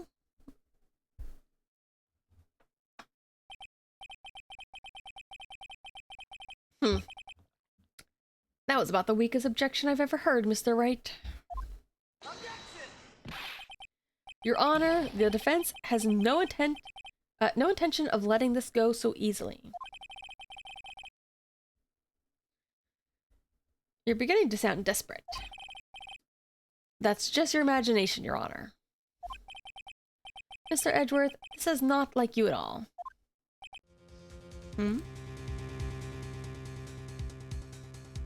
Does Phoenix know? Because I'm a little clueless. In your eagerness to prove your point, you've forgotten one very important thing. Hey, isn't that what I just said? So, you're telling me I forgot something? Right.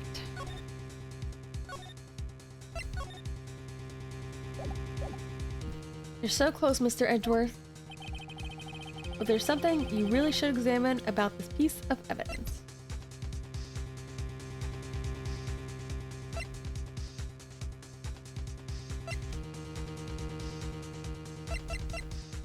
Alright, well...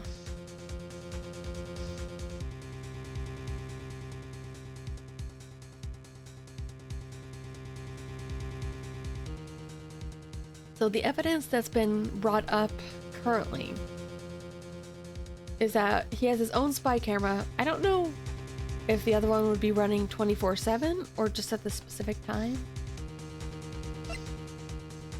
Transmitter, I mean that goes with the camera, but it wasn't really brought up. Same with the bear, it's not really that important right now. We don't really need this.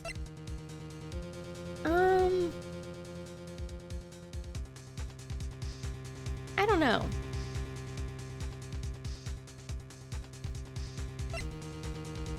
The bear and the note. I guess it comes back to these two again.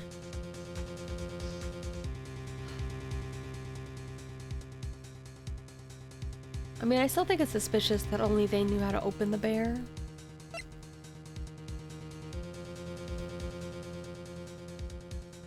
I mean, I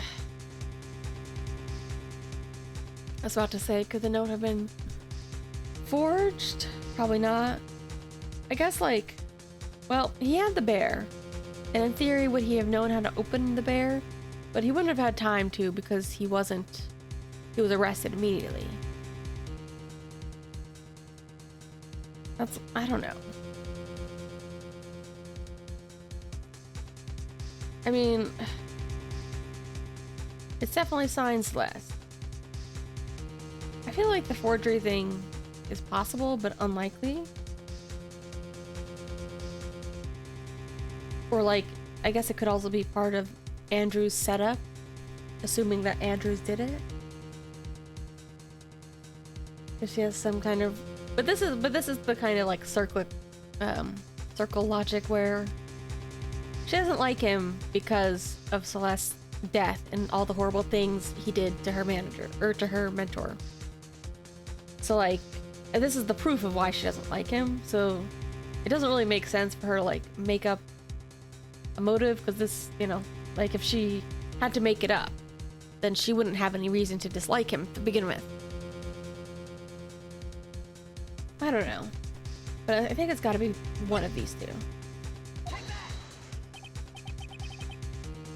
No music stop.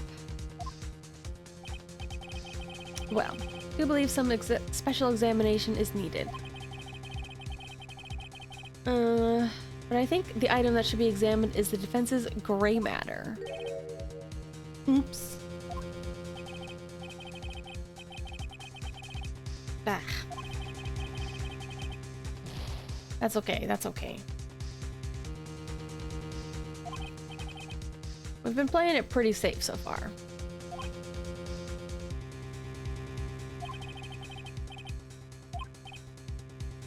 Something he forgot.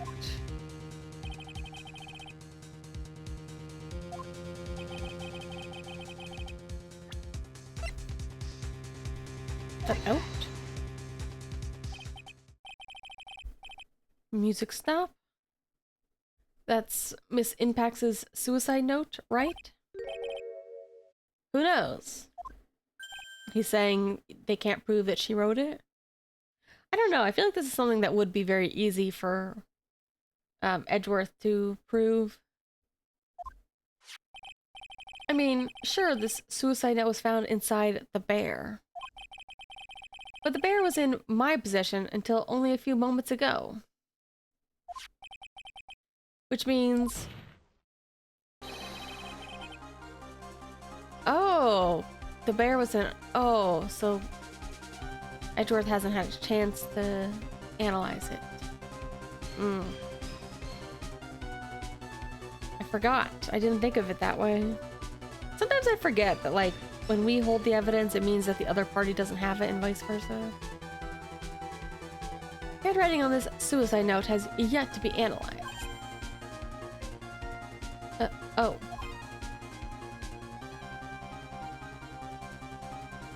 So.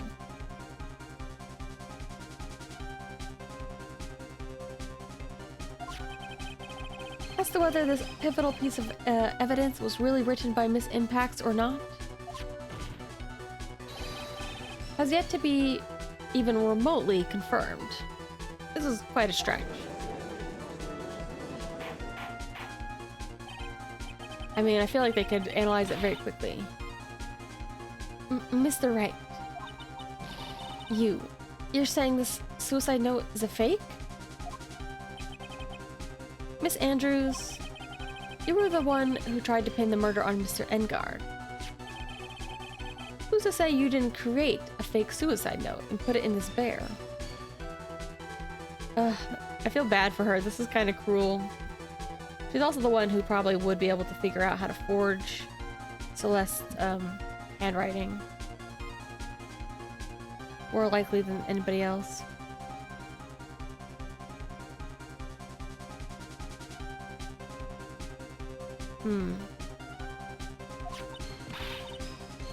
How dare you? Your Honor, the defense is indiscriminately accusing the witness again. There's no evidence linking the witness to the suicide note whatsoever. I mean, the bear. But if this is a fake, then the witness is the only person who could have made it. That's a big if. I guess this is just to buy us a little bit of time. Recall the witness's testimony concerning this figurine. Only one person other than the victim, the only person other than the victim who could solve the puzzle is the witness herself. Miss Andrews, you wrote this note, didn't you? You wrote it so you could use it to frame Matt Engard.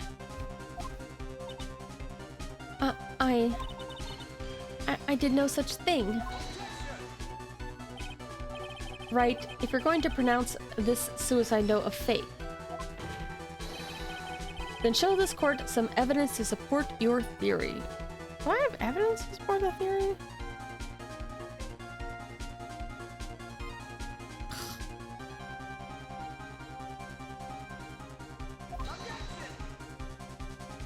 Or, Mr. Edgeworth, you were the one who presented this scrap of paper as evidence. That means the burden of proof lies with you, the prosecution. Ah, nice. That's enough. Mr. Edgeworth, can you confirm the handwriting on the suicide note? It is as the defense has stated. The handwriting has yet to be analyzed. If that's the case, seems that we have yet again reached a point where a verdict is impossible. That's impossible.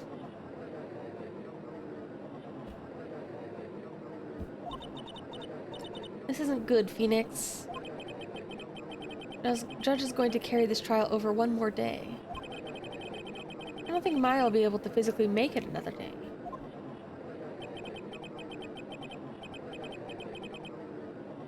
I didn't want to have to do this, but I have no choice. I request that both the prosecution and defense further investigate. Handwriting analysis, my butt, that's just the lawyer. Engard is guilty. Look, any idiot can tell you that. I think we've reached the end of the line. Guilty, guilty. Get these people out of here. This isn't a circus.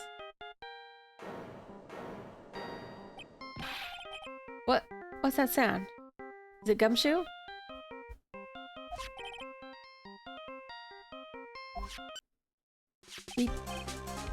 Gumshoe?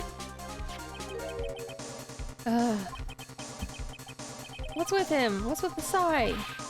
Where's Maya? What happened to the killer? He got away. What? Sorry, pal. I really am. I don't know what to say besides sorry. I wish there was some way I could make it up to you. I really do. Well, what's going on? What about Maya? I found his hideout, pal. But the two of them were already gone. Damn it! This is terrible. I'm gonna keep looking for them, pal. Don't you worry. Just need a little more time. But don't tell me we don't even have any more. Yeah. We're stuck.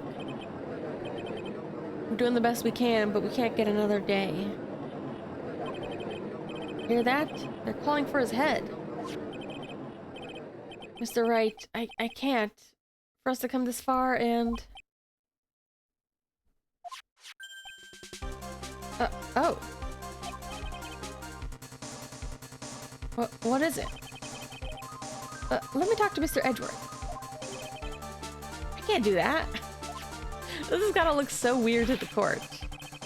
Mr. Wright, please get a hold of yourself. Yes, Your Honor. I'm about to end today's proceedings. You may take your call after. Hold on, Your Honor. Edgeworth, catch. Edgeworth? Please, you gotta buy us some more time. Court is in session.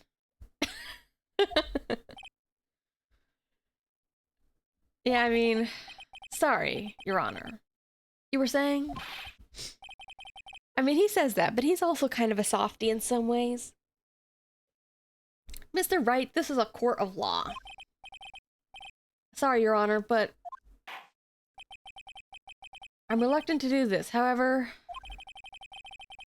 it appears I have no choice but to suspend proceedings until tomorrow. Oh, this time I really can't do anything. Court is now adjourned for the day.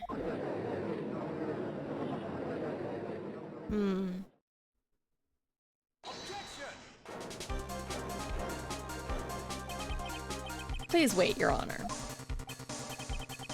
Edgeworth? What is this, Mr. Edgeworth? I humbly request another 30 minutes of Your Honor's time. For what purpose? We can perform the necessary tests on this piece of evidence in that time.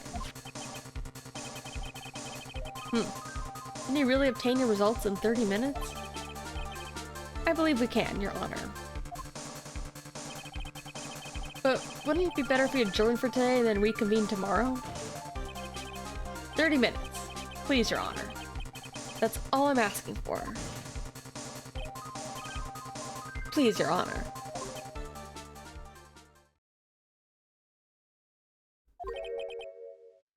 Very well.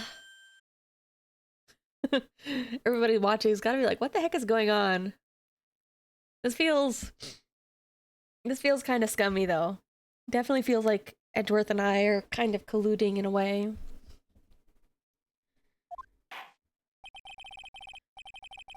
At the prosecution's request, this court will now take a 30-minute recess.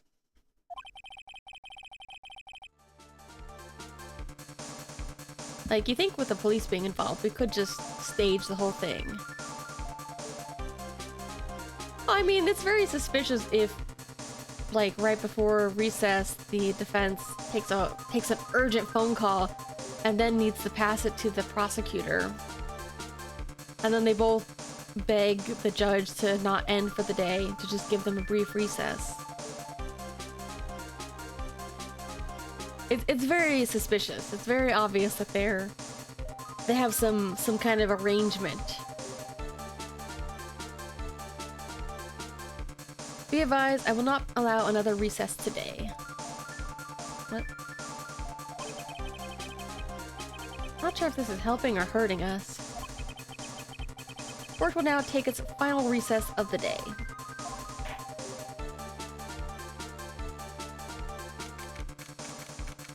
Whew.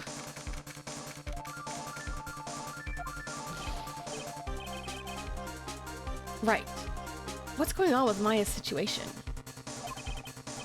The killer. Looks like he got away again.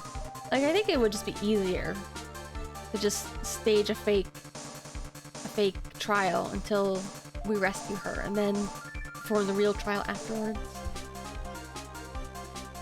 Killer. Looks like he got away.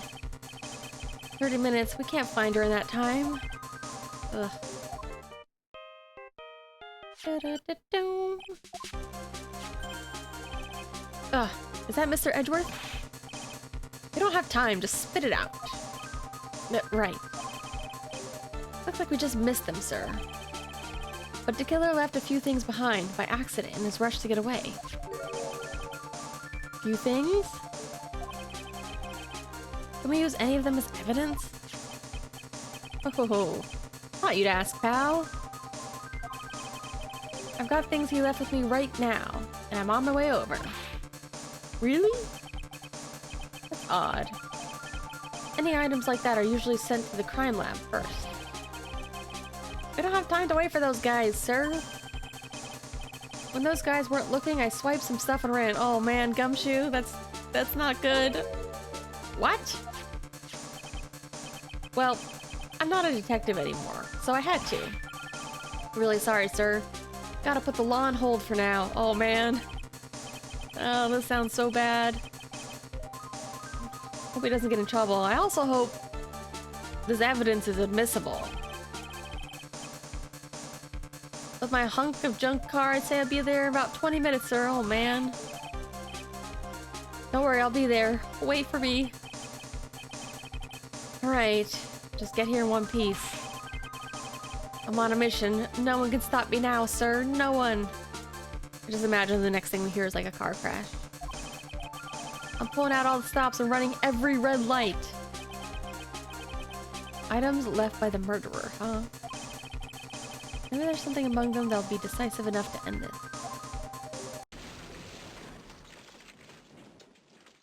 What the heck? Hey, what's wrong? Did he actually get in a crash? I couldn't tell what that noise was. Detective Gumshoe, answer me. No one can stop me. Oh man. Thanks for taking all the decisive evidence and then getting in a crash. What happened? Sounds like he had an accident. Guessing his cell phone broke as well. What was he thinking? We gotta hurry and call for help. But we have no idea where he is. His cell phone broke and he isn't driving a patrol car, so no radio either. Oh man. Gumshoe, you just made this way worse. Also, if we don't get those items before they do, the police will take possession of them. Oh, we can't let that happen. Well, if there's a way we can find out where he is, we could stand a chance. How the heck are we gonna find where he is? How did he get into a car crash now? Is there any way to find out where he is?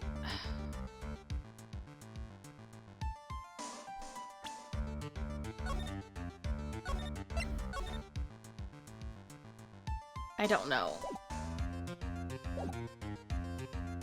Let's assume that there is a way.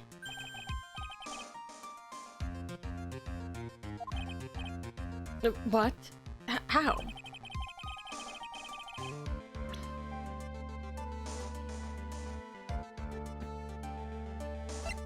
Nope.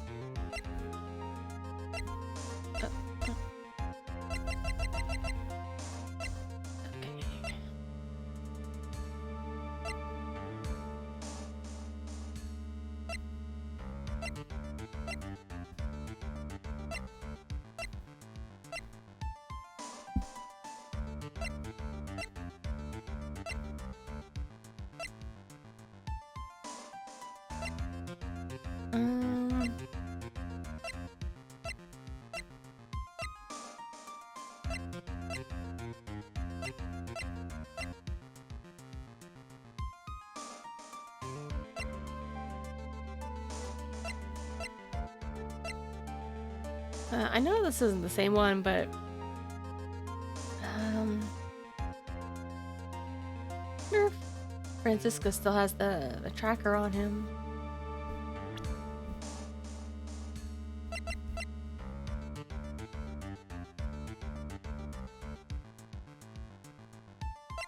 What else do we have?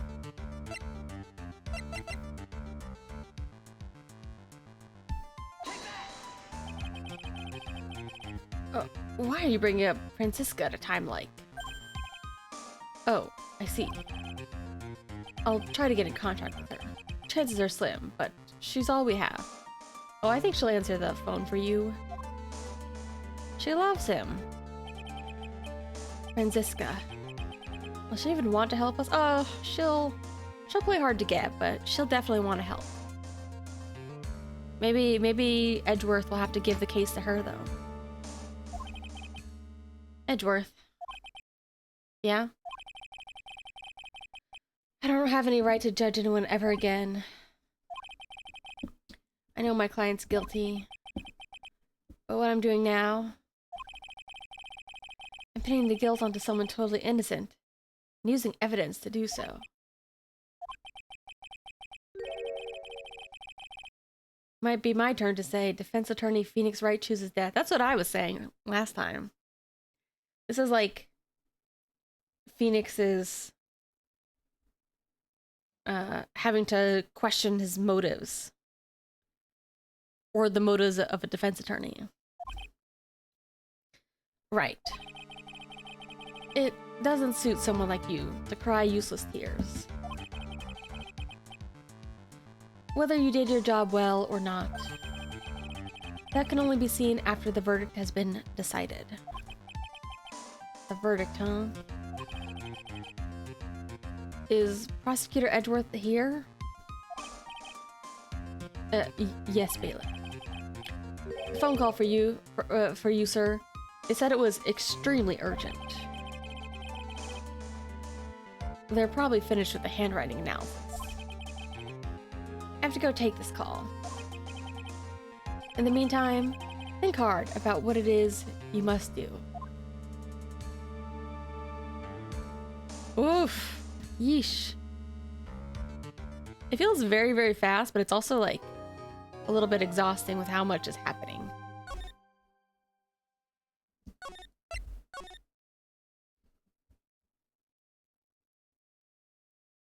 All right. Although I think I will take like just a 1-2 minute break, get some more water, go to the bathroom. Give me like 2 minutes, okay?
I did eat before stream, so I'm not as hungry this time.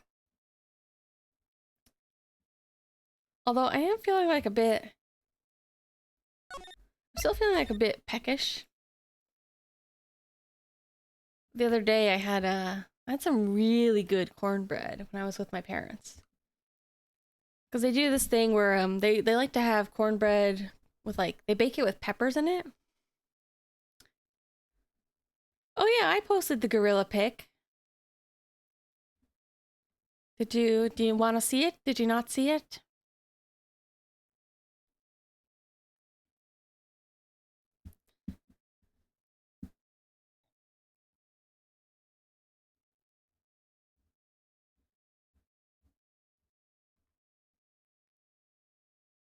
Let me see if I can. I was like, what's the best way for me to share it?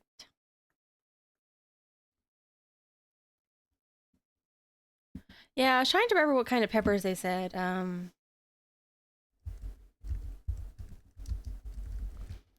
I want to say that they usually have like like a little bit of jalapeno peppers, but they had like a different kind this time, and it was like a little bit sweeter, and it tasted really good.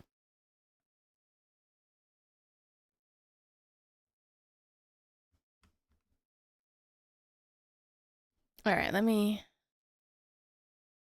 do something here. Well, I still take a couple seconds or a couple. I want to take another minute or two because I want to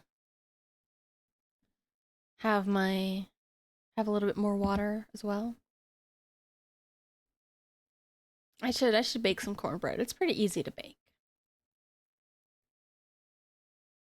There's some pretty good like box mixes too.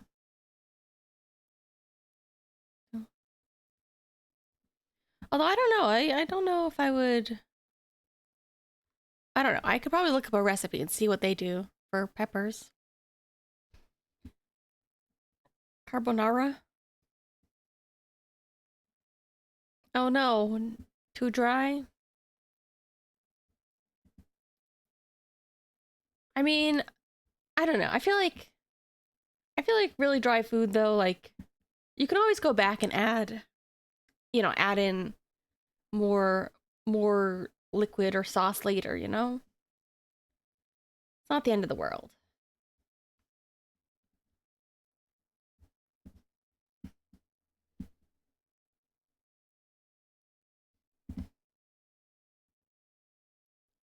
Here's Gorilla.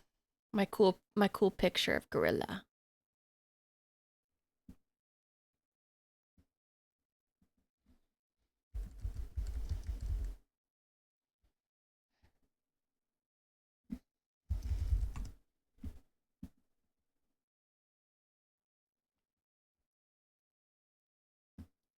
Yeah, it wasn't like I was trying to do aesthetic. I just wanted to take a picture of Gorilla in the car, and then like the light, the way it illuminated was just kind of perfect. It does look a little. It does look very on the emotional side. I was comparing it. I was saying I was like, it's kind of giving me this vibe unintentionally.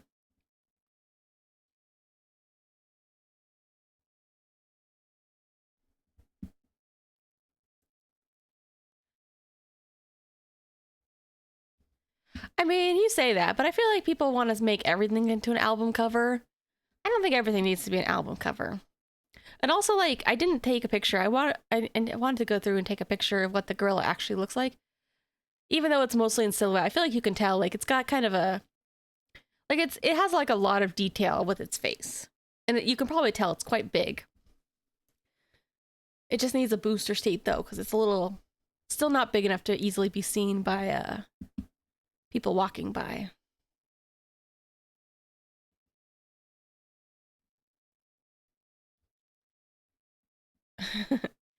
But yeah, it's a street lamp, which kind of created the perfect lens flare effect. Yeah, it's quite handsome, isn't it? Handsome gorilla. I mean, yeah, like once I thought about it, I think it's just because like the face is just slightly, the way it looks like it's slightly tilted up kind of makes it have that effect.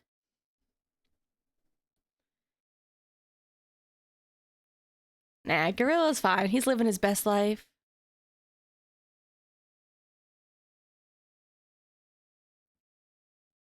He's just vibing, just chilling in the car. Hopefully it keeps people away from my car.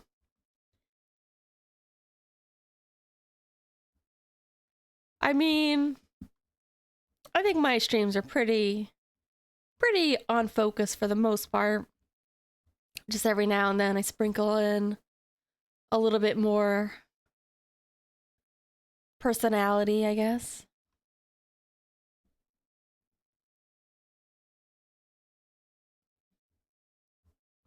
You know, a little bit more secrets about me.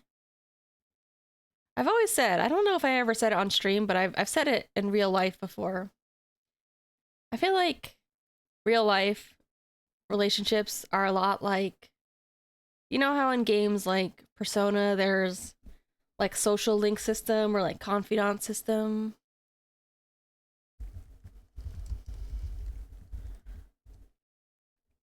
Or what do they call it in Persona 3? Do they call it social link in Persona 3? You know, like you have to, it takes a while to unlock the secrets of a person sometimes. And I think this is also true for real life, you know? Social links in the remake? Hmm. Do they not have anything in the original? I thought they did, but I can't remember. But you know, real life is a little bit like this sometimes. Except, you know, instead of everybody being equal, like some people are a little bit easier to unlock. I'm actually a little bit, I don't know. I think I'm a little bit on the more private side usually. I did have a little bit of a time the past couple years where I started trying to be more open with people. But to be honest, I don't think I'm going to do that again. I think it's better to be a little bit more on the private side.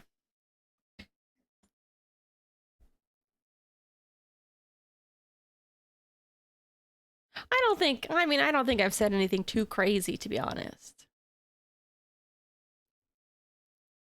Just, you know, fun little sprinklings of personality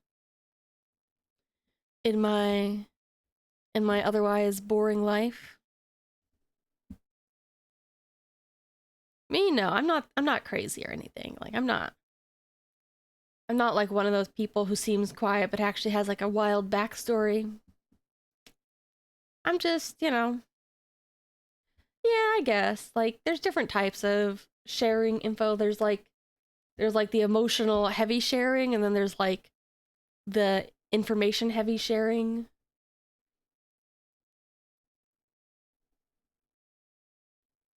What I'm saying is don't tell people anything about yourself online. Keep that shit private. And in real life too. Cuz you know, they're either, you know, worst case scenario, they're going to use it against you. Best case scenario, they're not going to care. Anyways, let's play. Let's continue. Hopefully, we'll finish this tonight.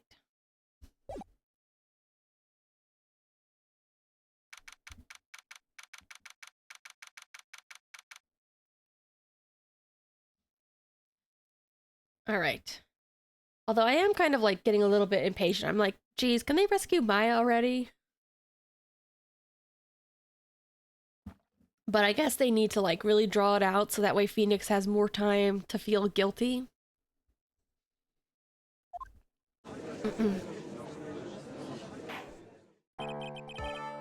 Court will now reconvene.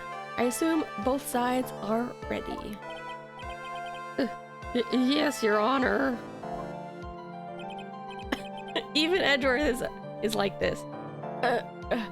Yes, Your Honor.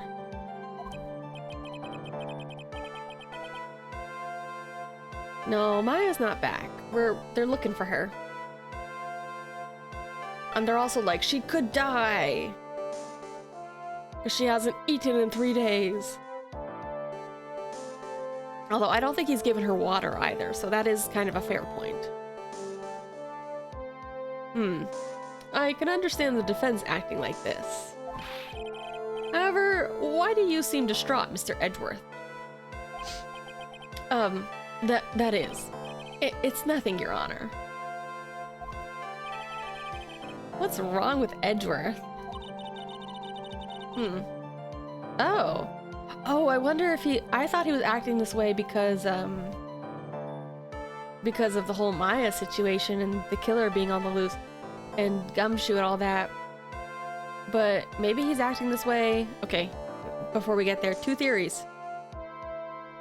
Either the handwriting analysis came back and it wasn't good for him, or Franziska was not being very cooperative. And I still wouldn't be surprised if she wanted to take over the case. Although I don't know, it's kind of endgame for that. And I feel like even though she doesn't get very many trials this game, I do think that this is like an important trial for Phoenix and him to have together, because he went through something similar. But then again, I don't know, maybe switching to Franziska would like be different, because I wonder, I don't think Edgeworth is like pulling his punches, but I still feel like he could be going a lot harder on our client. Looks like something unexpected just happened to him.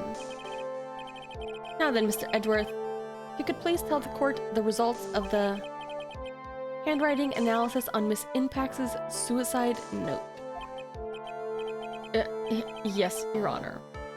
Unfortunately, we have discovered that this suicide note is a forgery. What? What do you mean, Mr. Edgeworth? This note was not written by Miss Inpax herself. It is a fake.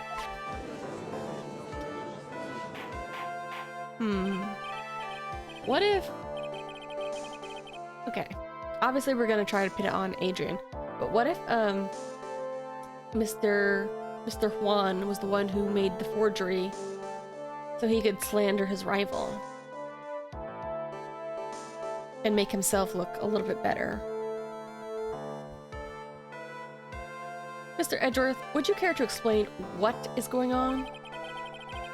If this is not written by Miss Inpax, then who wrote it? We would need more time to do more detailed analysis, however. What did I say? What did I say?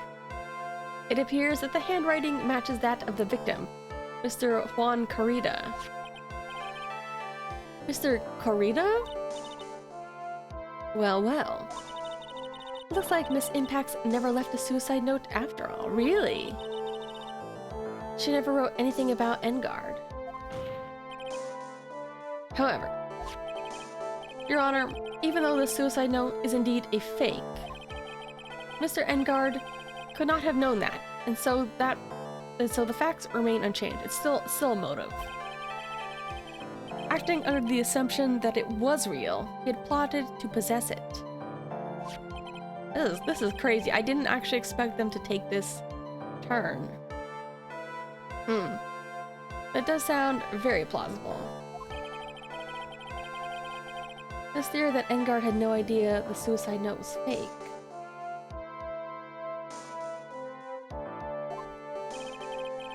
Something seems a little wrong with it.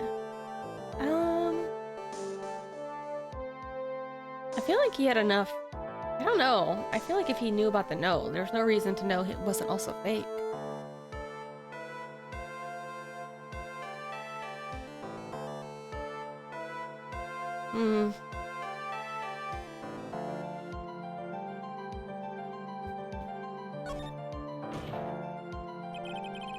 The defense believes that the theory the prosecution has stated contradicts testimony.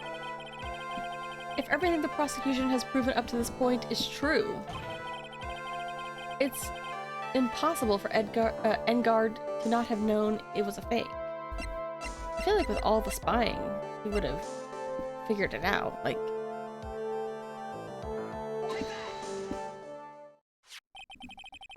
what? what is this little item called again? It's a webcam, Your Honor. Well, it's a very small one, but... Oh, right. Camera.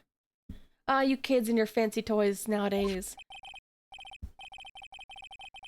Mr. Edgeworth, earlier you claimed that Mr. Engard knew of the existence of this note.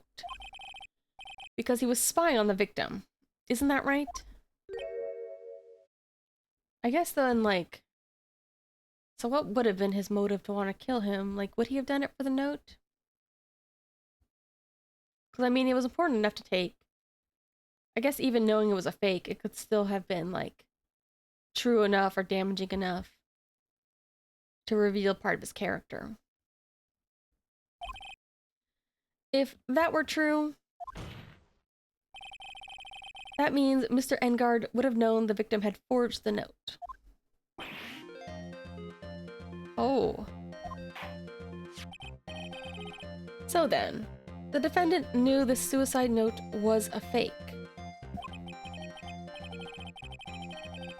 And if that's true, then the situation has suddenly changed in a very dramatic way. Exactly, Your Honor. The prosecution's theory as to what Mr. Engard's motive for murder was suddenly disappeared into thin air. Your Honor, it's not as if Mr. Engard monitored Mr. Kurita 24 hours a day. Perhaps the victim wrote the note in a place Mr. Engard didn't know of. Well, right back at you, Edgeworth. Why don't you show some proof that the victim made the forgery at an unknown place?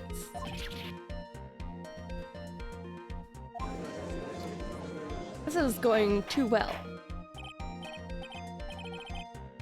Mr. Edgeworth, it looks like this time it is you who has dug his own grave. Ugh. As I figured. As you figured? As I figured, it came down to this after all. Mr. Edgeworth, you're not making any sense. When I heard the results of the handwriting analysis, I thought this might happen.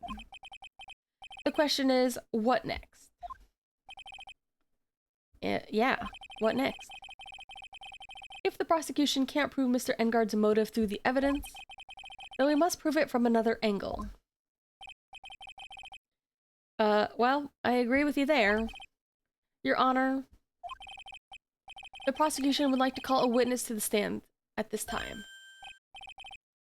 Oh, well, sure. However, this witness is a little unusual. Ezra is stuttering. It's not like him at all. Unusual? What sort of witness is this person, Mr. Edgeworth? This witness is one who is perfectly fit to answer once and for all the question of who was it that hired Shelley DeKiller to commit murder? Then that's impossible. No such person exists who can answer that question with such certainty. Except for... Yes, Mr. Edgeworth. Who is this person? It's... Go on, who is it? The man himself. Mr. Shelley DeKiller. Oh, Mr. DeKiller. Wait, Shelley DeKiller? You mean the killer? I mean the assassin? Yes, Your Honor. He's coming here? The witness stand? Well, yes, in a manner of speaking. I recognize that this is a very unusual circumstance, so I ask for your permission. Huh? Mr. Wright? Yes? Is this alright with you? Do I have a choice here? How are they gonna get him into court? Gonna take a phone call? Can't really do much to drag this trial out. Defense has no objections, Your Honor. I wonder if it's really alright to do this. Very well. Prosecution calls its witness to the stand. Um, Edgeworth? Is there no other way left to us? Because we don't have him in custody. Now then, witness. Your name and, occupation, please? Oh, it's the radio. The transceiver. Very good, sir. My name is Shelly the Killer, and I am a professional assassin. Oh. What the heck is going on here? Your Honor? How can you remain so calm? What's the meaning of this two-way radio? Actually, Your Honor, it was delivered to me just now. And it came with a condition. Oh, he didn't take mine. He got a different one.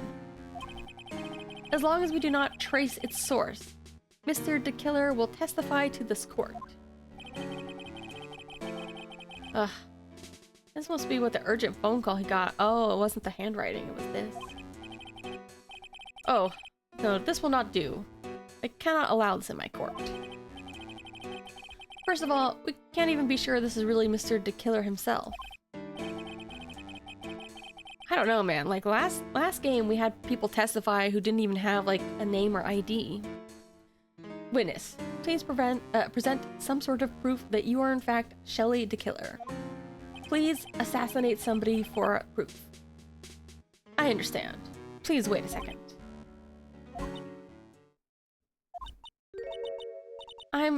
I'm so hungry. Maya. I don't know, I feel like the parrot is not as bad as the guy who claims that he doesn't know who he is. At least the parrot knows who he is. The defense has no objections to this person. We are satisfied that this man is indeed Shelly the Killer. Looks like we have run into yet another unexpected turn of events. Doesn't seem like we have too many choices under these circumstances, so... Now then, witness. There's one thing I would like to confirm before we speak of anything else. How is this gonna play out? Because the killer's whole thing was he's like, you cannot find this guy guilty, and now he's being asked to testify for the prosecutor?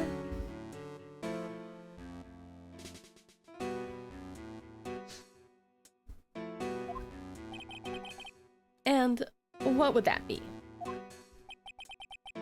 At the request of a client, you killed Mr. Juan Corrida. Is this correct? It is, as you say. I did indeed kill Mr. Corrida. Now that we have answered that, let's move on to the name of your client. Very well. This is all just a bad dream. It's all just a crazy bad dream. Shelly the Killer. What's he gonna say? About my client. There is something I must first state. Oh wait, I forgot. I feel like I've changed his voice several times. To an assassin, nothing is more important than the truth between a client and himself. And that is the reason I am here today on the witness stand. It is my wish that you grasp this concept before I give the name of my client.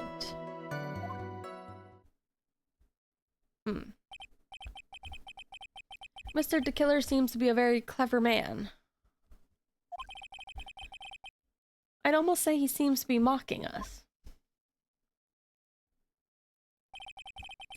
While he may appear to be our enemy, Your Honor, Mr. the Killer is only stating the truth. He is no hypocrite. He has always stood by this one belief. You mean about the trust between his clients and himself thing? But like, if he's then like, oh, I'll never betray my client. By the way, it totally wasn't him. Doesn't that implicate the guy a little bit? Seems to be a level of trust beyond what people like me can comprehend.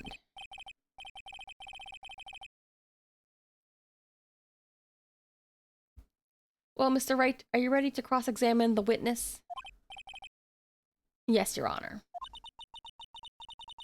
There's no way to know what's coming next, so stay cool and collected, Phoenix. Alright, here we go.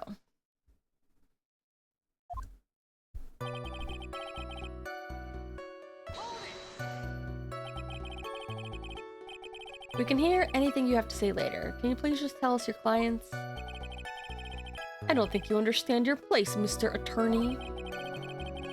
I said this is something I must first state. Do you know what the word first means? Oh, sorry. Go on.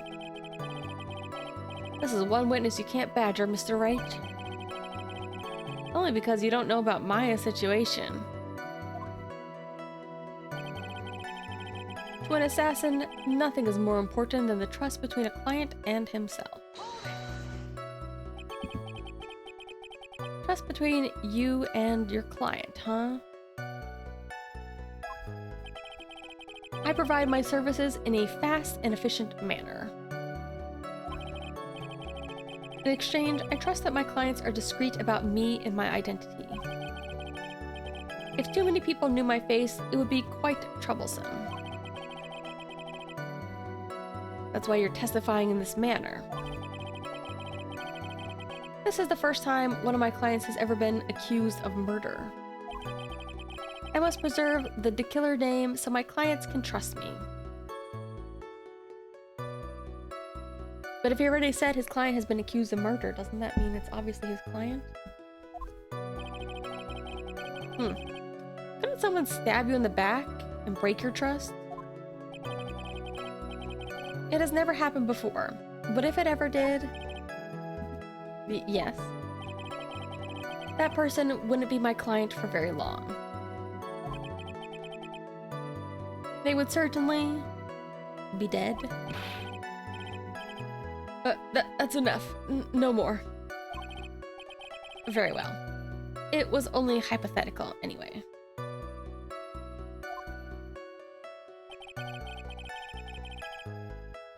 And that is the reason I am here today on the witness stand. It is my wish that you grasp this concept before I give the name of my client. Hold on.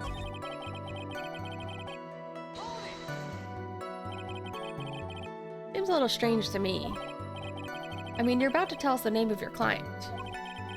I would think that this would be very bad for them. It doesn't matter to me. This client has already broken the rules and acted outside their prescribed role. Because this guy had blackmail. He had the extra blackmail on him. Their role? This person tried to implicate another of the crime in order to save themselves. Oh, is he gonna maybe say it's Adrian? And this is a trespass that cannot be forgiven. Who gave you the right to be so high and mighty? To the gentleman who spoke just now, excuse me, but would you care to die? No, I didn't say anything. I'd better watch himself. My wish that you grasp this concept before I give the name of my client. We understand, so please tell us the name of your client. I'm afraid I cannot do that. I still have a few things to say before I do. Egomaniac. It's not good for your health to be so aggravated. You won't live very long if you let everything bother you. Somehow, that coming from an assassin makes it less than comforting. I don't really care about all this extra fluff, just tell us the name already. Patience. Try to calm down a little. It's important to try and understand his mindset. He seems very steadfast and closed, so you're going to have to work to get him to talk. I'm not his therapist, you know?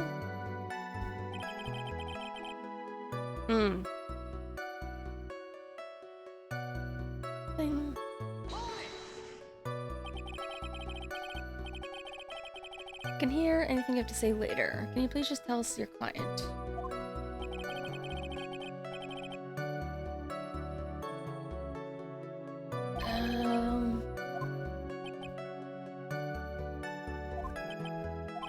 Am I supposed to present some evidence then?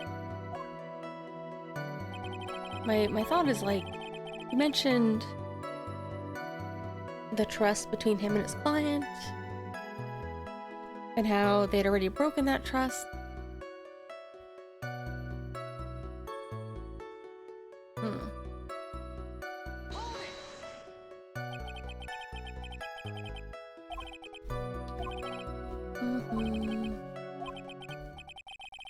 I was wondering about something you just said. You said your client had already broken the rules? There we go. A person who frames another is the worst kind of human. That's why you feel you could betray this person? I have no trust relation with a client who can't understand their assigned role.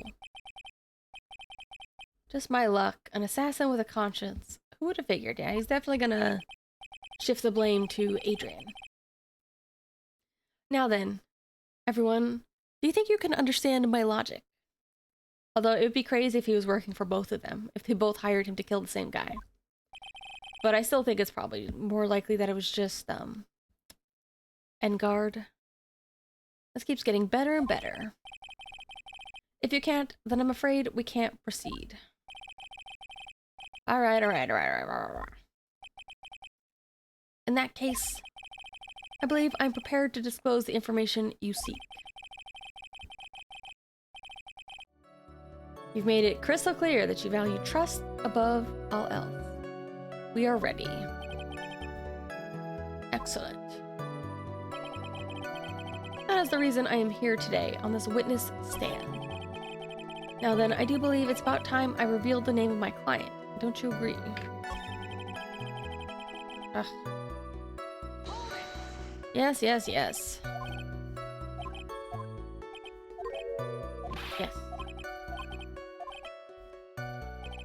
Can he now tell us?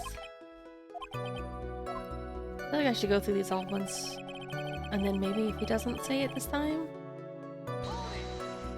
we'll present. Now I can't bring myself to ask the client's name. If you can't ask it, Mr. Wright, then I will. Witness, what is the name of your client who requested the murder of Mr. Juan Carita? That person's name is...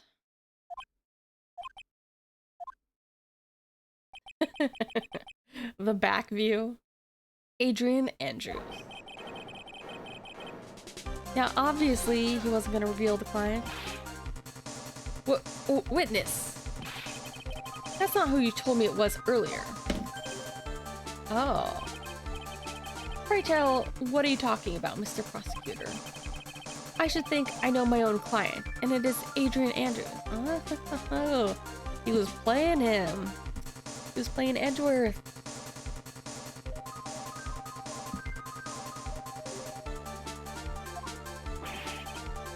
Oh, what?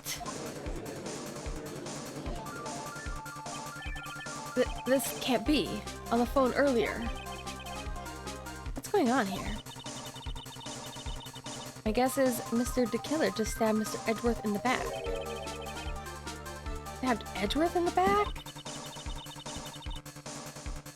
I'm sure in order to get an audience with this court, Mr. DeKiller told him a different name. Matt Engard. Knew it. This is outrageous. I was deceived. This witness is telling a very serious lie. But you were the one who summoned this witness. You, Shelley DeKiller. My testimony is the truth. The defendant at the moment is Matt Engard, am I correct? All I wish to do is help procure his acquittal.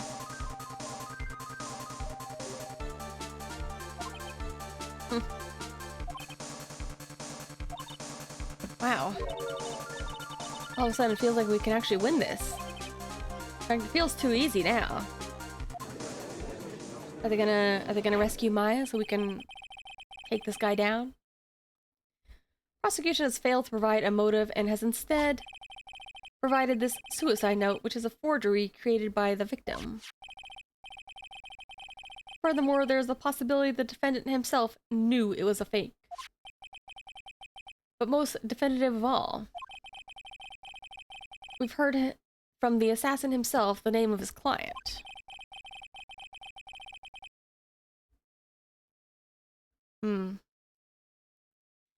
Mr. DeKiller's client who requested the murder was not the defendant at all. No. With all this evidence, it is obvious to me that this means that Mr. Matt Engard is innocent. But see, the thing is, we don't want the trial to actually end. We just need the trial to extend. Seems I've caused you all a bit of confusion. Please, continue your discussion and call me when you've reached a verdict. Bailiff, please bring Miss Adrian Andrews in immediately. But now, with the way this is going, Engard will be found innocent. It's maybe our last chance to save Maya. Yeah, but Edgeworth is right. The killer is lying. And Engard, my client, I know he's guilty. Can I live with myself if I win this? Who would have believed that the prosecution's own witness would absolve the defendant? Your Honor, the prosecution requests permission to further question the witness. Shelley DeKiller is certainly lying under oath. It wasn't me. Listen, everyone, please. That testimony just now, it was all one big lie. Of course he would lie. Poor Miss Andrews. The suicide note may have been a fake, but that man, Matt, he's the reason Celeste died. And Juan's death, it was because he got pulled into Matt's twisted world. That testimony just now, you have to believe me. It was a horrible, horrible lie. But Mr. DeKiller himself has testified. He's named you as the client. No, that's not true. Also, there's quite a bit of evidence that points to you. The knife and button donning the nickel samurai costume. That's... You even have a motive. We know that Miss Celeste Impax was a large part of your life.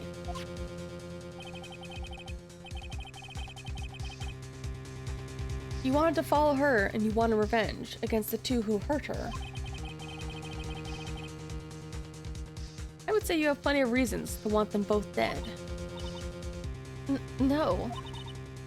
Mr. Wright. You know the truth. Tell them. Tell them the real story, who the real killer is. Tell them. Please, help me.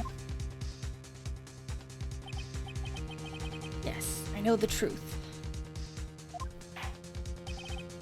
Mr. Wright.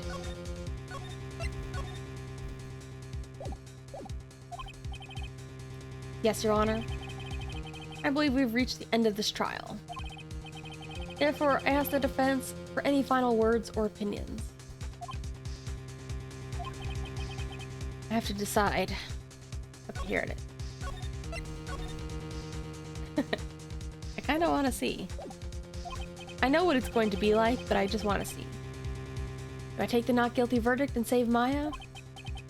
Or do I throw this chance away and wait for Gumshoe's new evidence? What am I supposed to do? Verdict now, Your Honor. I want to see. I'm sure it'll just say, like, innocent and then end and tell you it's a bad ending, though. Your Honor, the defense requests that...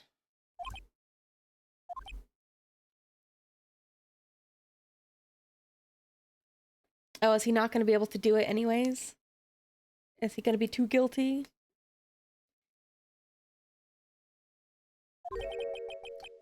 It's no use. I can't. It feels like I've lost my voice. Now I feel like a jerk. Phoenix. I can't do it, Mia. I can't accept a not guilty. See, now I feel like... Now I feel bad about making him do it.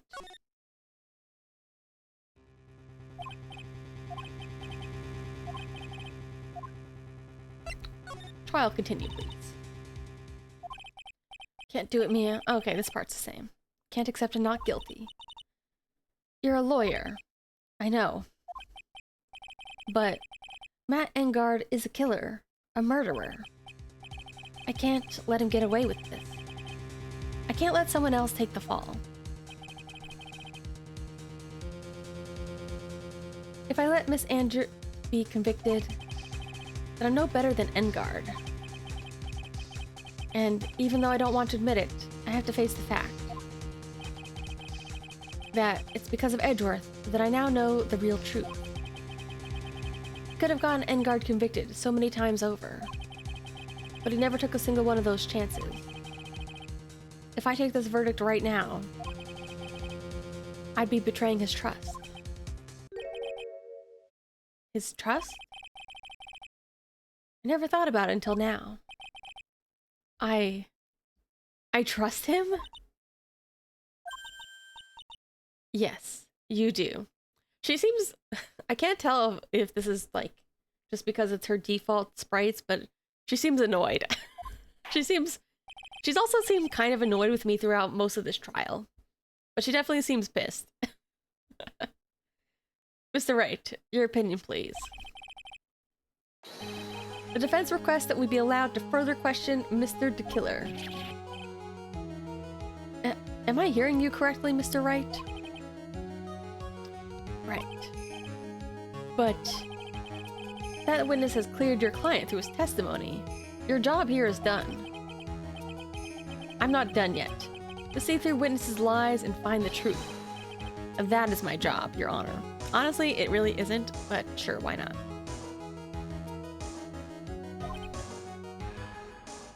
He's a good guy who works for Anime Court, so he should be allowed to pursue the truth over defending his client. There's still more evidence to look at. And I'm sure that once those pieces arrive here in this very courtroom, I have no idea what Gumshoe is gonna bring. A miracle will occur.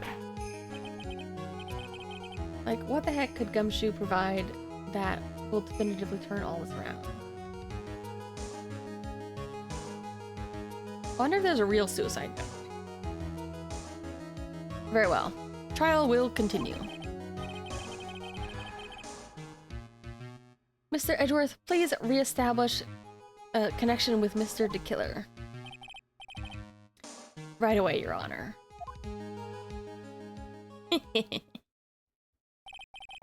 I'm not gonna lie.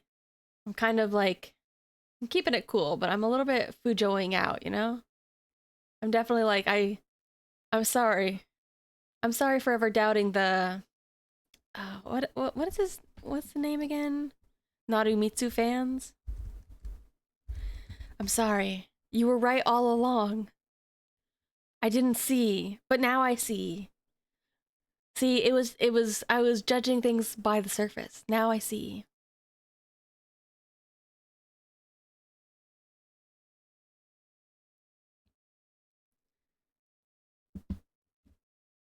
They really are, you know, friends to rivals. And also a little bit of lovers behind closed doors. It's real. I kind of want to look up fan art, but I'm a little bit afraid that there's going to be spoilers for later games, so I feel like I shouldn't. Has a verdict been reached? Before that, we would like to talk to you a little more.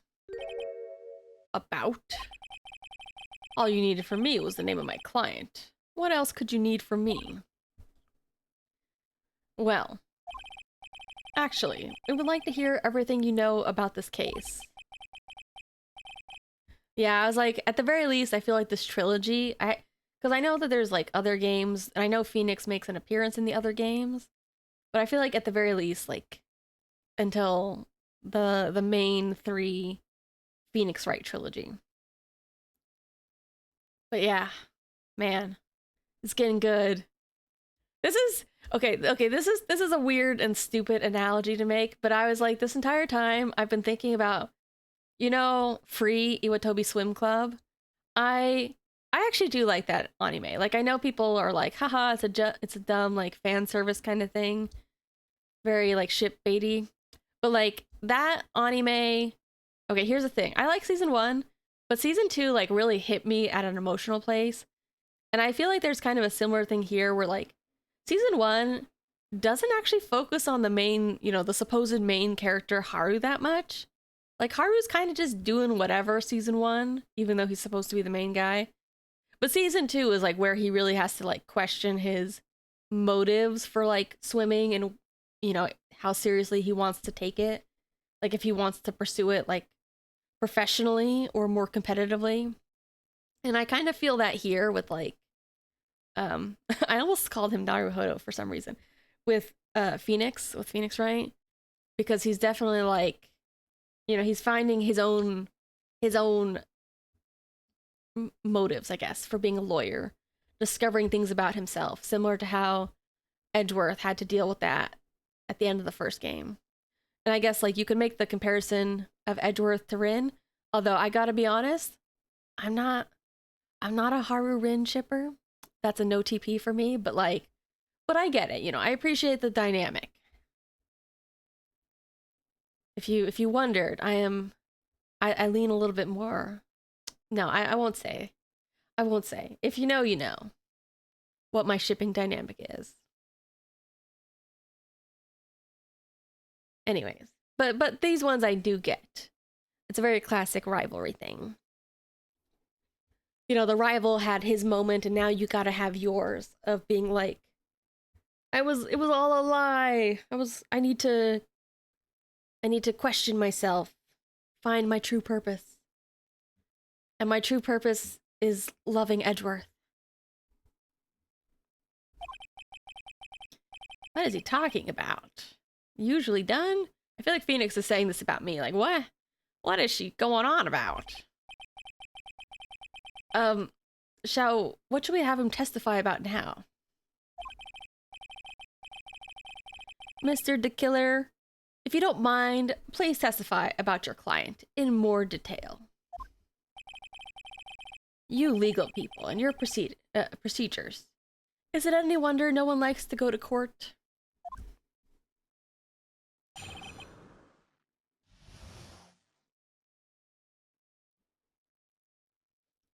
So we need Francisca to bring Gumshoe's evidence. And we also still need to rescue Maya before this ends. All right.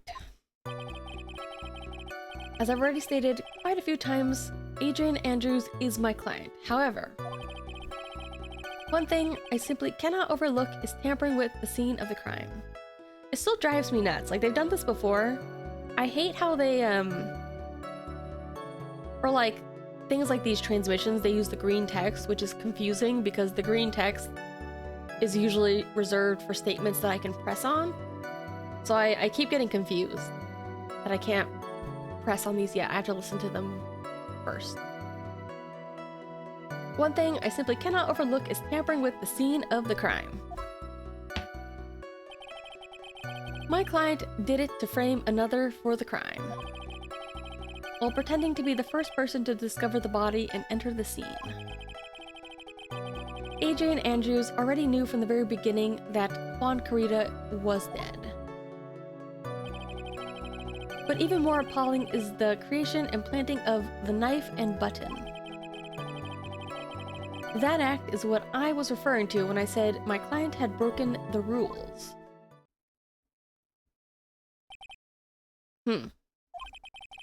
This is most unexpected turn of events. For the, 5th time? However, this time, everything has finally been revealed. Just a second, Your Honor. Yes, Mr. Edgeworth? We still have the cross-examination to do. But you don't need to question testimony like this. Do you, Mr. Wright? Well, I'm the player, so I guess I gotta do it. Your Honor, the defense will question the witness, I guess. Because Edgeworth isn't gonna do it. Huh? Why? What this witness has said is nothing but beneficial to the defense's case. If you scrutinize the testimony, then I'll expose the lies in that oh-so-beneficial testimony, I suppose.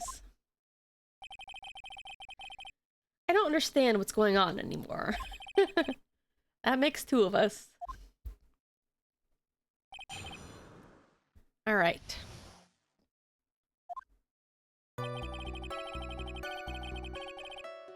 However... What is it, Mr. Wright? If I press him in the wrong way, it might raise suspicions on his end. But I have to do something to waste more time. Witness, about requesting a hit? Yes. How much is your fee? I see. You're also quite a dark-hearted man, Mr. Attorney. Huh? If you would like to talk business, we can do so after the trial. Ah! No. I'm not thinking of Mr. Wright. Yeah? You want to kill me! You want me dead, don't you? What? How would you think something like that? Guilty. Mr. Phoenix Wright, you are hereby declared guilty. Witness, let's continue. Why did you disclose the name of your client? They are your client, are they not?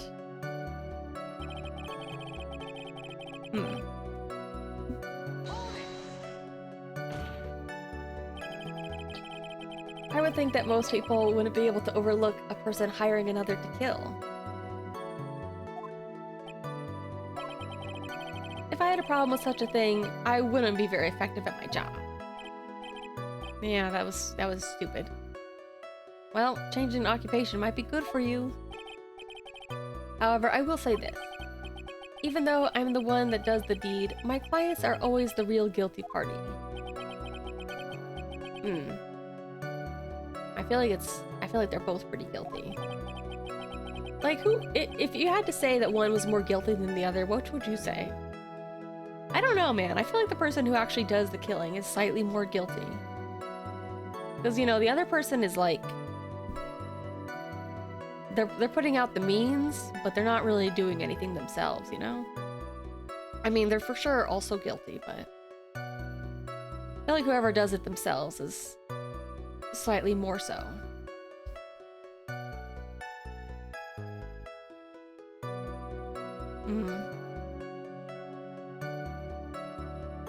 Like setting up a trap or using a tool? Yeah, I don't know.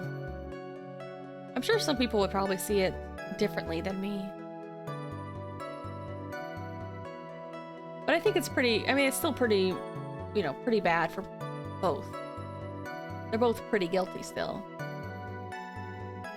Their fate is to live with the knowledge of their guilt on their shoulders. However, my client this time thought they could run away from their guilt. My client did it to frame another for the crime. Talking about the button and the knife. Yes, and my business card. Oh, this. So that no one has to waste their time, including the police. Oh, I get what he's saying. He's implying that she took the card on purpose. So that way people wouldn't know it was the killer and they would think it was, Matt. So that no one has to waste their time, including the police. I always make it a point to make things as easy as possible. He needs the credit. needs the credit for the victim and also just to make things... He doesn't want people to be incorrectly blamed. My business card makes it very easy to identify who carried out the service. Yeah, he's pretty devoted to his work. But to disregard everything to go and stab the deceased with a knife, and even hide my card from sight, that's something I cannot overlook. Ooh, it's really hard to tell if he's being truthful or not without him being here. While pretending to be the first person to discover the body and enter the scene. You're saying most clients wouldn't do such a thing? That is correct. Usually most people try to create an alibi for themselves. If you should use my services, Mr. Attorney, I would suggest you plan for your alibi too. No, I already told you, I have no intent of using your service, ever. Why does he keep looking at me like I'm on trial here? Adrian Andrews already knew from the very beginning that Juan Corrida was dead.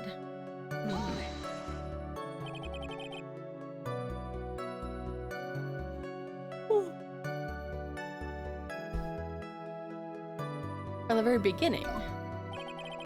That is correct. From before my client visited the room, all my clients know precisely what the situation is at all times. Huh. Does he give them... Does he, like, give them a walkie-talkie too?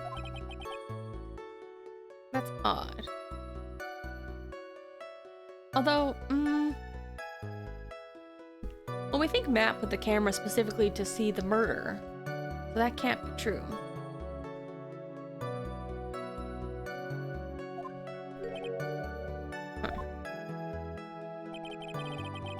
But even more appalling is the creation and planting of the knife and button.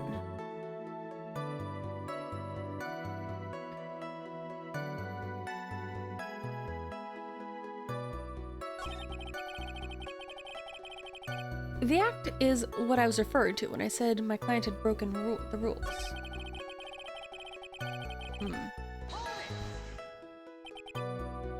Why do you think your client did that? Why? Idling around at the scene of the crime is pretty risky.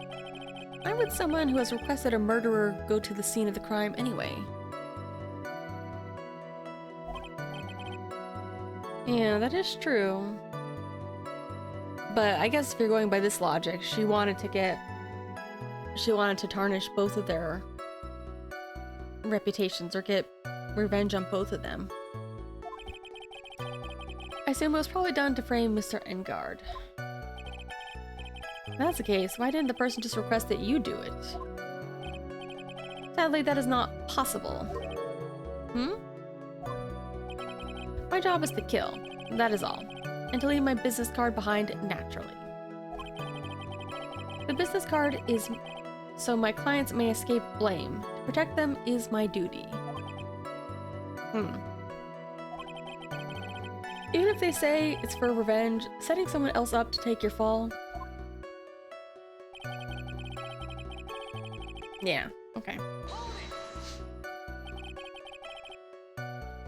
That's all you have to testify. Yes, and I pray I will never be called to the stand again. Again? Then you plan to continue? I must. I have yet to find a person to take my place and become the fourth successor.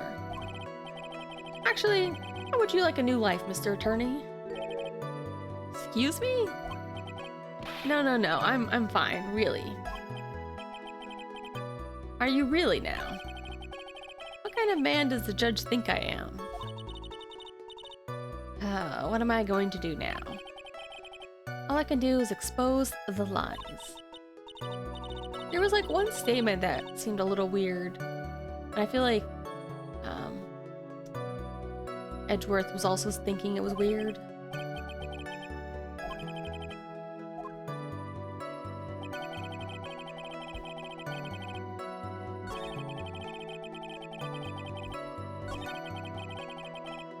Which one was it? Pretending Be the first person?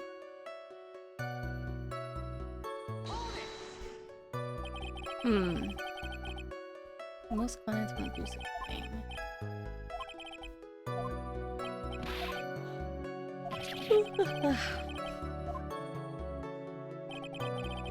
Already knew from the very beginning Juan Carita was dead. I mean, we obviously know it wasn't her. We know that this is... I don't know. I don't think it could have been this way. All my clients know precisely what the situation is at all times. I just keep thinking of the camera. Odd. Alright.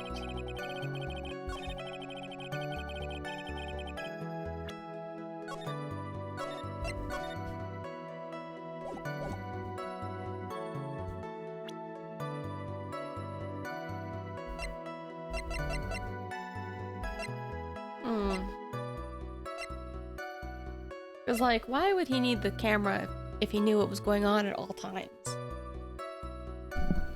Well, I guess he did say it was proof, but also blackmail.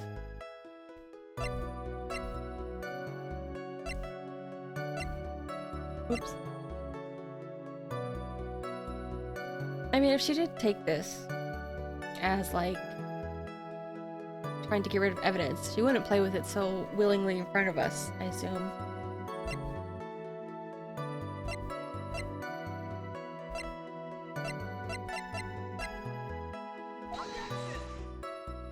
Nope.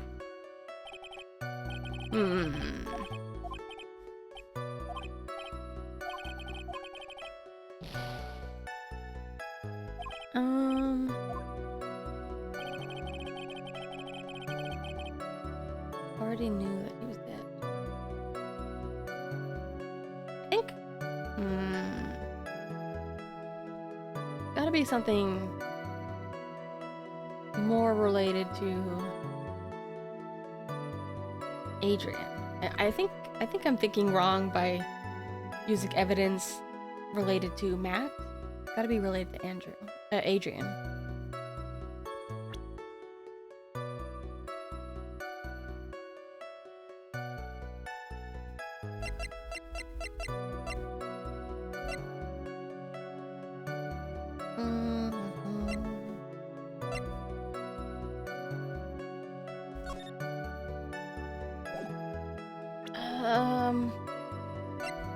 She said she poured this because she was going to wake him up. Yeah, that's right. She said specifically she thought... At first she said she did it out of shock, and then she said she was doing it to wake him up. Because he always has a hard time waking up.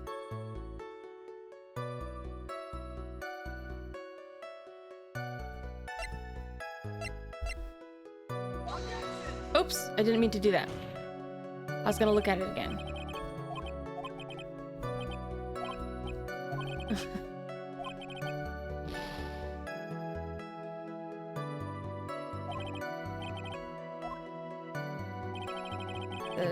Yeah, I did not mean to do that.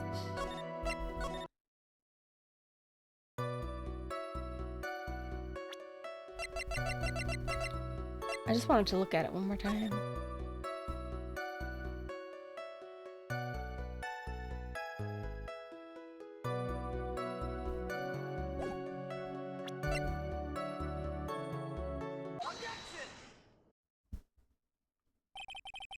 I was debating between presenting either one of those, but I guess since that one didn't work anyways, even though I didn't mean to present it right away. Okay, take care. Thank you for taking so much time to testify, Mr. DeKiller. What's the meaning of that attitude?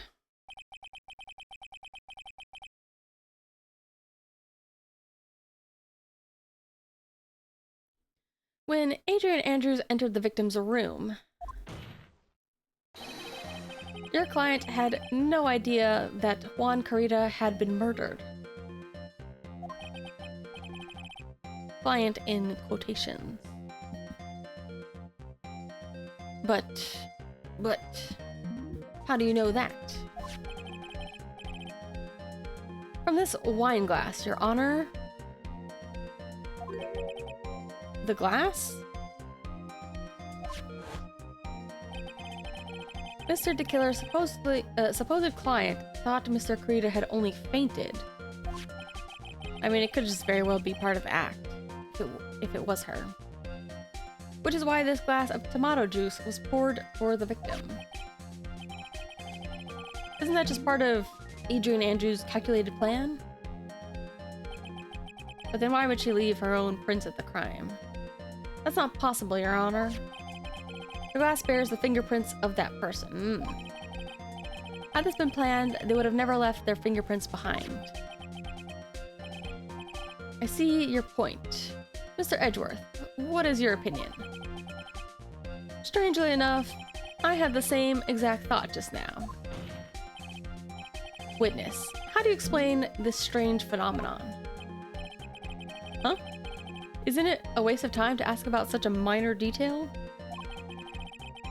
It's not a very important point anyway, correct? I'm afraid you are mistaken. If Adrian Andrews really is your client as you claim, then your client should have had knowledge of Mr. Kurita's death. If not, then that can mean that Adrian Andrews was never your client at all.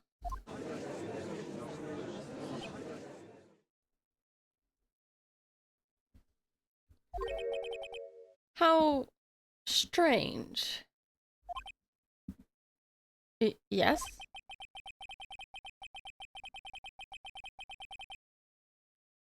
Why is it that the attorney has yet to raise an objection to this absurd situation? Me? Phoenix? If the killer figures out what we're up to, we're in real trouble. I know. Mr. Edgeworth, I'm surprised. You know you can't say things like that without any evidence. Ah, sorry. I was the one who presented it. Well, that was an awfully weak objection for the two of you. Anyway, I'm positive there was a contradiction in that testimony. The prosecution requests further testimony concerning when the request was taken. Very well. I have to buy us more time. While we wait for the items the killer left behind to get here. I just know that the very outcome of this trial lies with those items.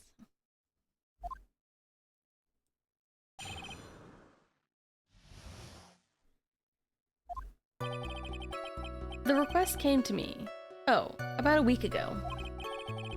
It was a request for my services on the night of the awards ceremony. It also doesn't really make a lot of sense that she would do it at that time when she also helped Kurita schedule the conference. Like, you think she would do it before or after the conference, instead of like right at the same time. We met at a certain bar to discuss and finalize a few matters. That is what occurred. I trust my memory and I believe I have made no mistakes.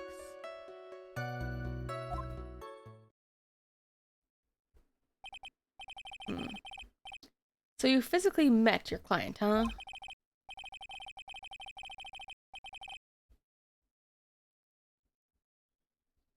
That's correct. Meeting one's client is the first step to building trust, in my opinion. I see. Mr. Wright, your cross-examination, please.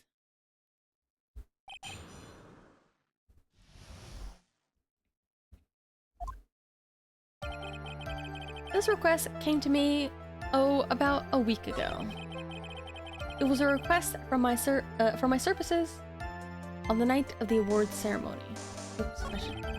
Blah, blah, blah, blah. 1 week ago. You sure? Yes, quite sure. I, of course, had my own preparations, and I was barely able to finish. When you request my services, Mr. Attorney, I hope you will keep that in mind. Please, stop. In any case, my client this time had a very specific date and time in mind. Date and time? Yeah, that's weird.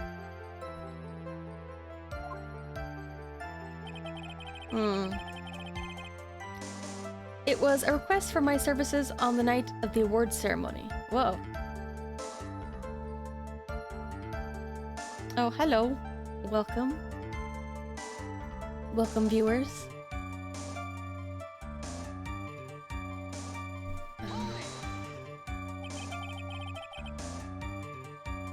Thanks for dropping by. I'm really awkward. I'm really awkward about raids. I don't know what to say. Did you ask why on that specific night? No. I try to fulfill all my conditions of my client's request.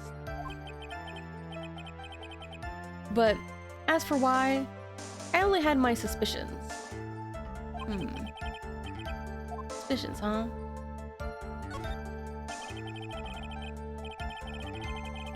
What are these suspicions you had? Why did your client request that night? I'm sure it was all for the bear. Oh, I forgot for a second what the bear was talking about. The puzzle. The bear. My client spoke of it. I'm sure there will be a bear-shaped figurine in Juan Carita's room. I would like you to retrieve that item for me. Must be talking about this bear puzzle. Yeah, I'm enjoying it. Yeah, this game only really has like 3 cases, I guess. I'm gonna try to finish it up tonight. We're getting pretty close to the end. As long as, like, I don't know, my voice is a little rough tonight, so as long as my voice doesn't get too gravelly, I think we'll finish it.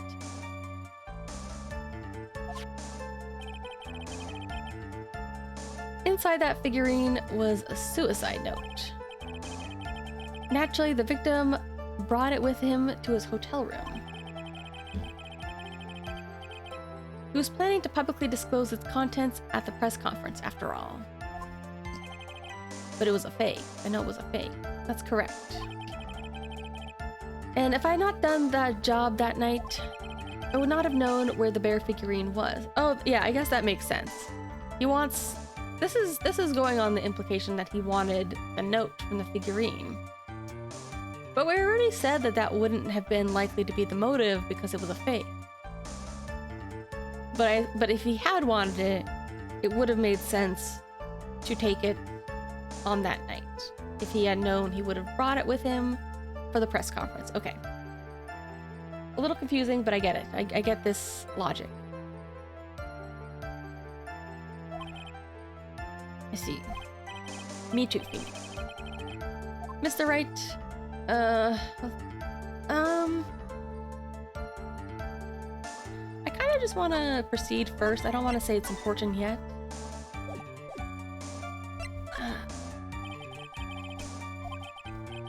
I just want to hear everything again. Okay. We met at a certain bar to discuss and finalize a few matters. You physically met Adrian Andrews, right? Of course I did. Why did he pause? Witness, I would like for you to give us a few more details. I always meet my clients as a matter of principle. I've never taken a request by telephone or mail. Why is that? Because I value the trust between a client and myself above all else. The only way to establish that is to speak to the client while looking them in the eye. Well, Mr. Wright, was the testimony just now of any importance?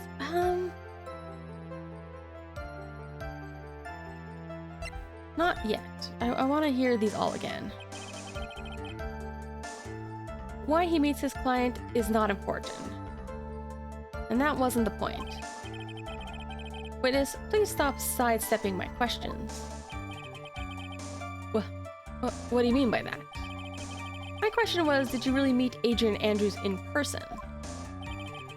I've already told you, Mr. Wright, I did. It was only through talking with him face to face that I began to trust him. Why does he say him? That's when I thought, I can trust this person as a client. Sure what they say about talking face to face. Well, Mr. Wright?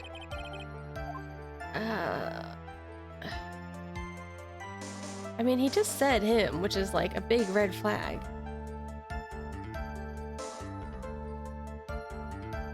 I didn't want to press on these earlier because I wanted to hear more, but I feel like I'd be a bit of a fool not to take this opportunity.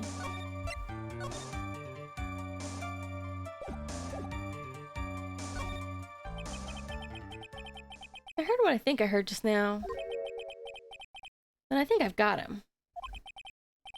Your Honor, I believe the testimony just now was of the utmost importance. Huh? Really? If that's the case, witness, please include the statement just now in your testimony. I see. So whatever was important was added to the testimony. At the moment I saw him... Hold it! But as we know now, that was not how it turned out, correct?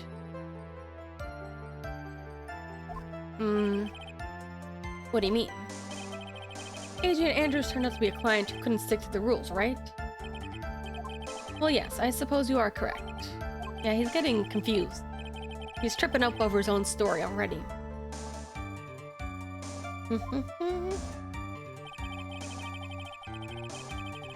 Trust my memory. Okay.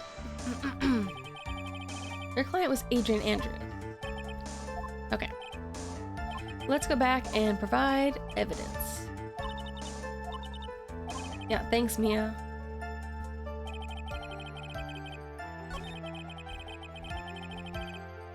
We're either going to present Adrian's profile or Matt's profile.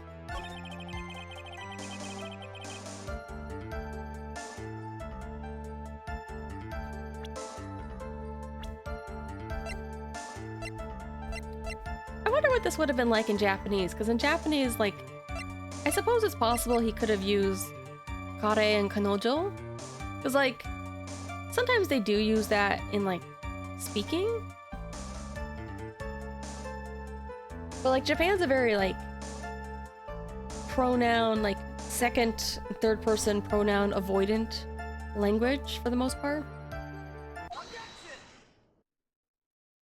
But you know what? I bet this guy probably would just say kare and kanojo. I don't think... Yeah, he might have.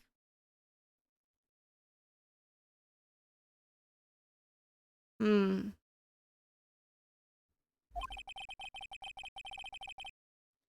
met Adrian Andrews at the bar and took the request at that time. Did you play it in Japanese? I don't think I would play the whole thing in Japanese, but I am very curious. I know, like, the localization is very dear to people, and it definitely has its charm, but, you know, I'm always very curious, like, what the original was like.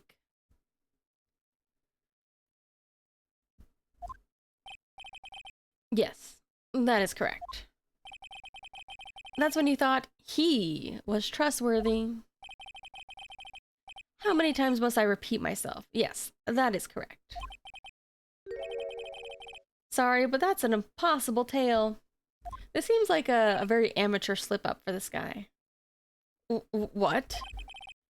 Shelley the Killer? You have never met the real Adrian Andrews. Oh, I see what he's saying. He thought Adrian Andrews was a man. He doesn't even know Adrian Andrews is a woman. Oh. I see. I thought he was saying he because he was getting his story mixed up and was thinking of, like, actually meeting Matt.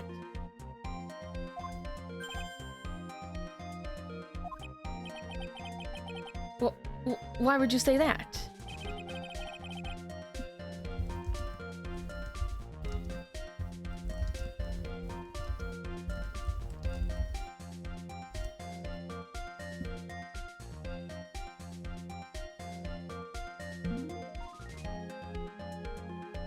Her Japanese name. Kamiya Kirio. Interesting. Interesting name.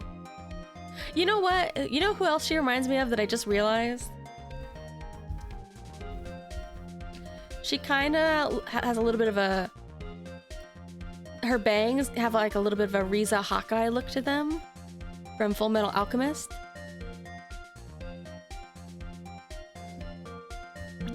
Hold on, what is she? Is her hair up or down? Her hair is down.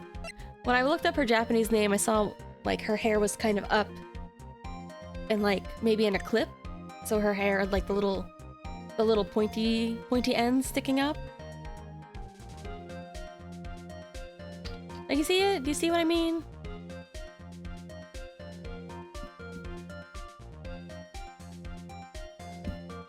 I love Risa Hawkeye. He made one very big slip up about her.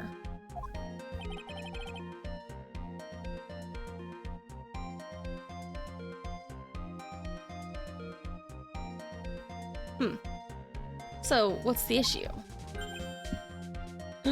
Oh no. And her nervous sprite? I don't remember.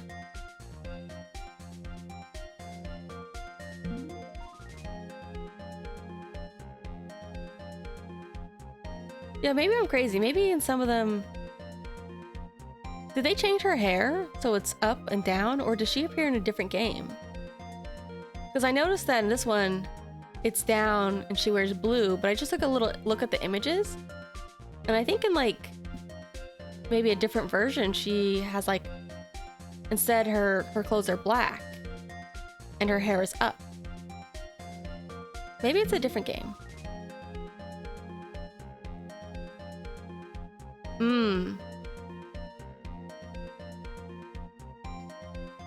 I wouldn't mind if she appears again. I do like her.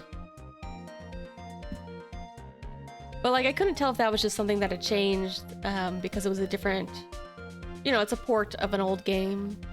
So I figured they might have made a couple of minor changes, but they normally don't make that many changes. And I know that they did redraw the sprites, so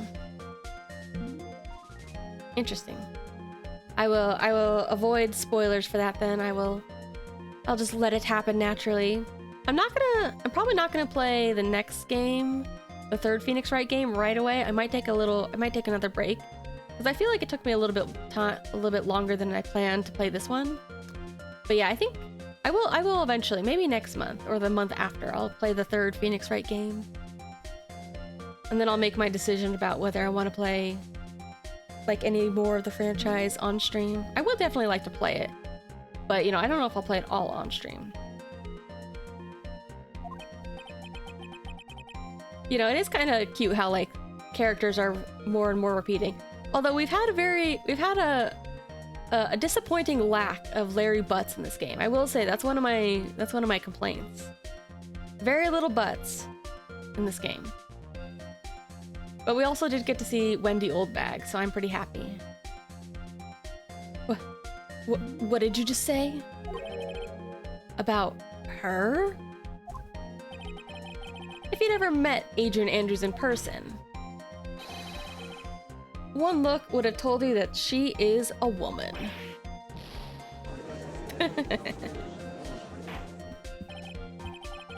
Order the court. Mr. Wright, what is the meaning of this?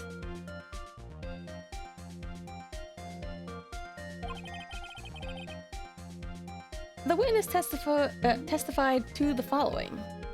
You think, though, that he would have at least, like, met Adrian Andrews, right? Because he was hanging around and meeting Matt in person. But I guess they just needed something. They just needed an angle for this case to progress. That he always meets face-to-face with his clients when taking their request. But he never met Adrian Andrews in person. Yeah, no worries. Have a good rest. Yes, Your Honor, that is exactly the point. That means Mr. DeKiller's client could not have been Miss Adrian Andrews. Why is it like leaking oil? What is that color? Ugh. Mr. Edgeworth, I understand your logic on this one. However, why would the assassin make such a basic mistake? I believe it has to do with her name, Your Honor. Her name? Yes, Adrian Andrews is without a doubt a very androgynous name. I see. Unluckily for Mr. De Killer, the entire time he was on the stand, no one had stated Adrian Andrews' gender. That's right. Mr. De Killer does not discriminate. He's totally chill about the gay relations between Adrian Andrews and Mr. Juan Corrida.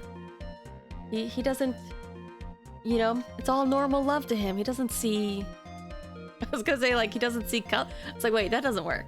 That's a race thing, not a sexuality thing. He, you know, love is love. He simply picked the wrong gender to go with. I wonder if more men or like women hire assassins. What? What's going on? Shelley De Killer. This court demands an explanation. I think somehow I must have mixed up this client with another. So does that mean you remember something different now? Yes, of course. Please, if you would allow me to testify once more. Ugh, you're just gonna spit out more lies. Very well. But this time, please give us the truth and nothing but the truth.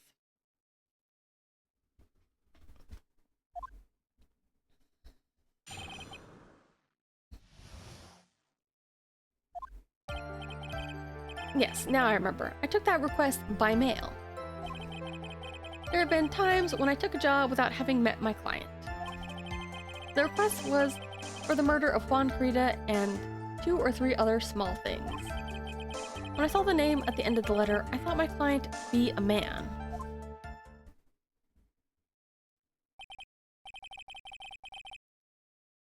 He took the job through a letter. He took a job through the dark web. He didn't mention anything about a letter in his earlier testimony. Which means he's definitely lying. Be careful, Phoenix. If you break the assassin's testimony completely, it's over for us. Oh. I know. I can't make him suspicious, but I think we're okay. Like, we can do this. As long as he's standing there across from me, no matter how strong of a punch I throw, he'll counter it.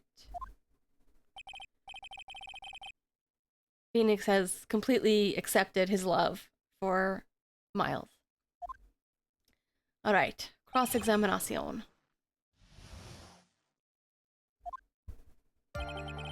Yes, now I remember. I took that request by mail.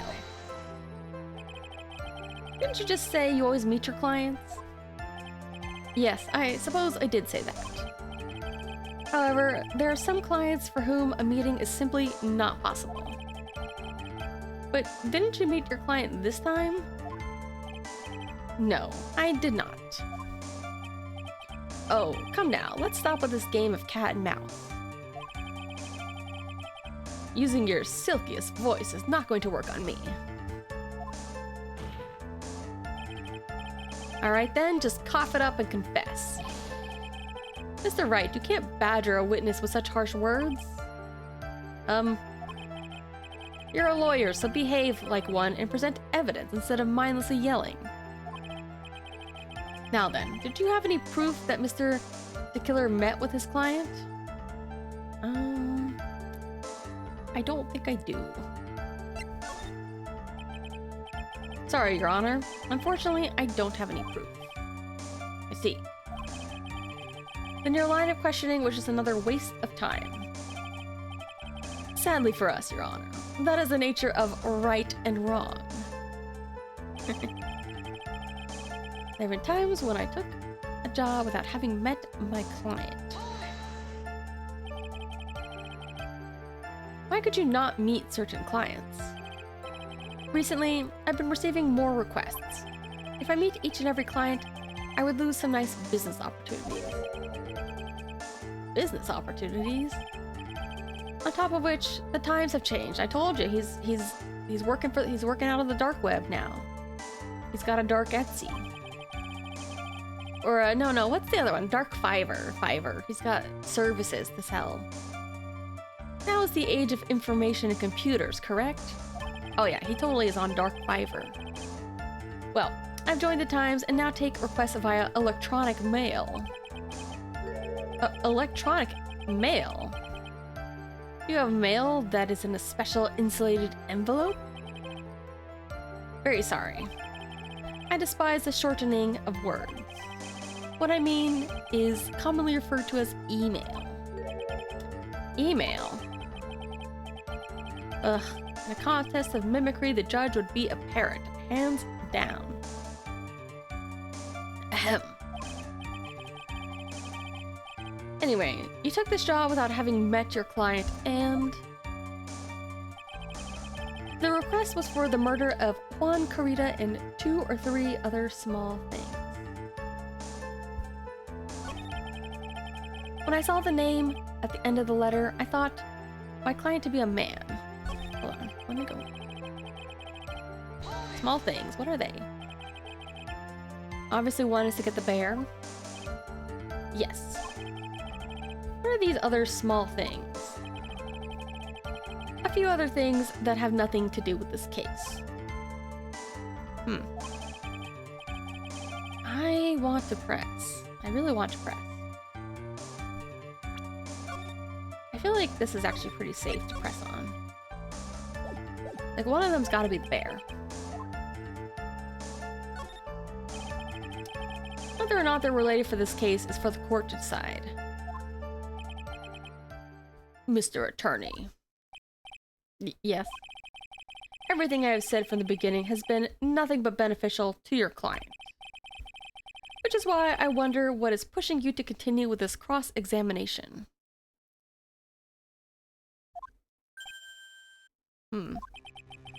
Could it be that you are planning to betray your own client? I smell the stench of a backstabber. And should you turn out to be one? Wait. Oh, this is looking bad. I shouldn't press my luck. Alright, I gotta think. Is this worth pursuing? I kinda want to. I know that they were like, don't press until you really have to, but I kind of feel like this is a really good angle. Witness, this is a very important matter. Please cooperate and tell us these other jobs your client requested. If it's truly that important, I suppose I don't have much of a choice. The bear figurine. The bear figurine. After the assassination of the target, I was to find that figurine. I was told that this job was just as important as the actual killing. And? Where was that figurine? It was inside Mr. Corrida's suitcase. And then, what did you do next? I handed it over to my client right away. You gave it to your client. Interesting.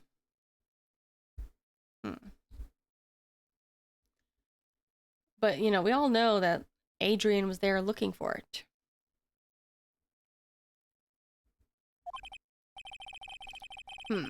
This information certainly sounds important to me. I also feel like with the relationship she had with Corrida that she probably could have figured out another way to get the bear without killing him. Witness, please include what you just stated in your testimony. As you wish. Find the bear figurine and give it to Adrian Andrews. I found this figurine at Mr. Engard's mansion. If you gave it to Miss Andrews, then what was it doing there? I was waiting for her there. That was also part of the plan to frame Mr. Engard, I'm sure. Makes sense-ish. Well, Mr. Wright, do you have any problems with this piece of testimony? Not yet.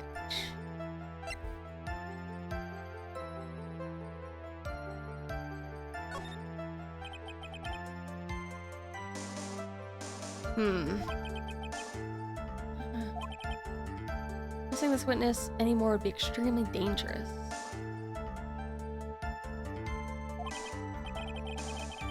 Appears that Mr. Wright has no problems. Well then, witness, please continue. When I saw the name at the end of the letter, I thought my client to be a man. You're saying you never saw your client's face? Not even once. I did. Once. It was when I went to give my client a figurine. Yes, I see. But Miss Andrews was wearing a mask at the time. Mask? Well, then you didn't see her face, did you? Mr. Wright, what do you have to say about this? I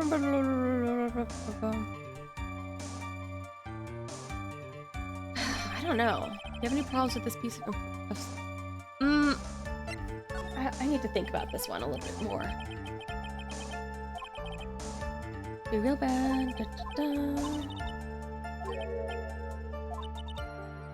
Okay, that's exactly what's so bad. That's right. We will end up completely destroying the killer's lie. Oh, that's right. If we do that, you already know how serious of a situation that'll put us in.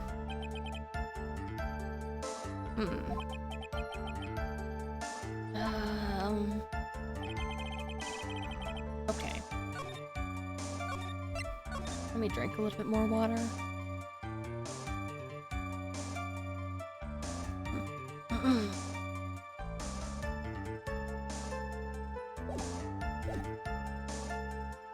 Put that request by mail.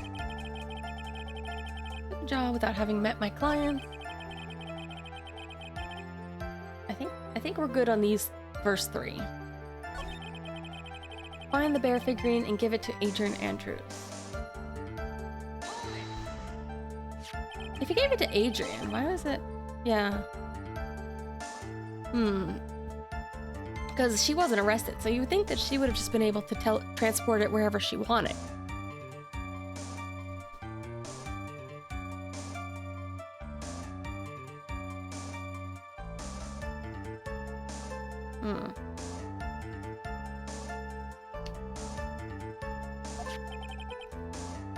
Then what's it doing there?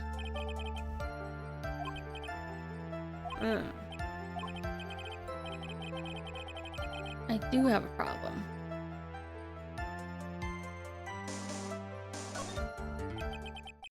The killer says he gave the figurine to Miss Andrews. But I know somewhere in the statement is a contradiction. Yet, I know that if I present something trivial here, he'll cut the connection. You want to make a strong point, Phoenix. You have to present strong evidence.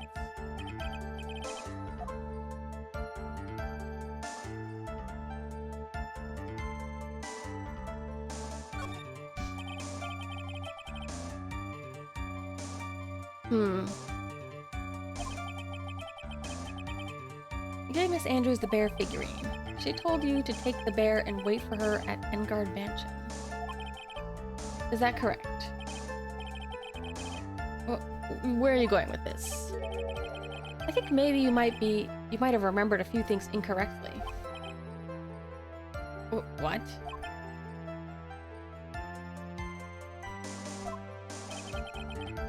Alright. Can't let up on him. I don't think it's possible for Miss Andrews to have been the recipient of this bear. That's right, Andrews knew how to open it. If she had opened it, she would have taken the letter.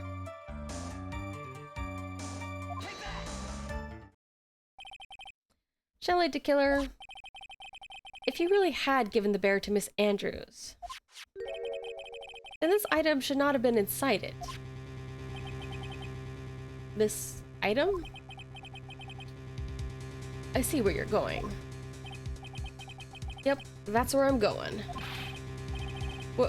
Where's everyone going? Do I need to pack a suitcase? Your Honor, please think back to Miss Andrews' testimony. I was going to burn it, for her sake.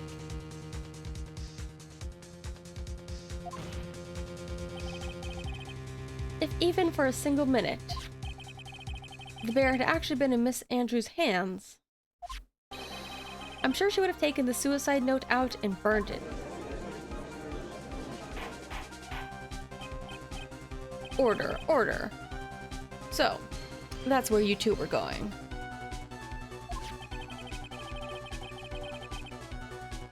By the very fact that this suicide note was still inside the bear, it tells us that your client didn't know how to disassemble the puzzle.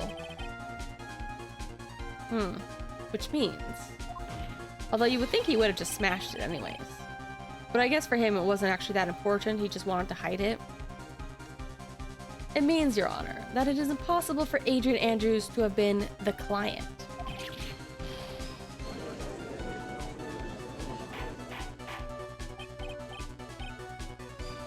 Order, order.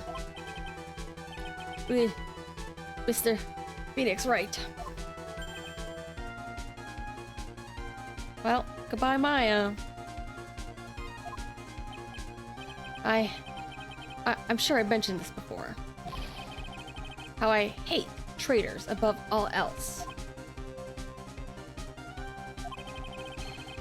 I think your cross-examination has clearly demonstrated something to me.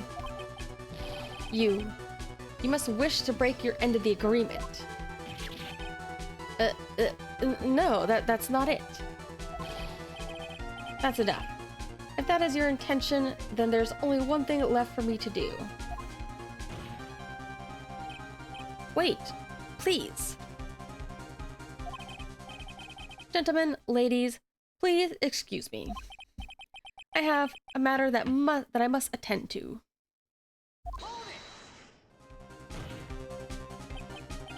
No, please. Not that. Please wait. Mr. Attorney. Bring this trial to a speedy end, and I may stay my hand. Otherwise... Ugh. Ah. What the? Mr. Wright? Are you... Mr. Edgeworth? Yes, Your Honor. I didn't understand this witness's outburst just now. Do you think there is a need to hear more testimony, or is this enough? Well, we should. Edgeworth, we can't do this. If we keep this up, Maya, she'll... The prosecution... What's come over everyone? Even you. The prosecution rests. What's going on around here? The prosecution has no further questions, Your Honor. What? What?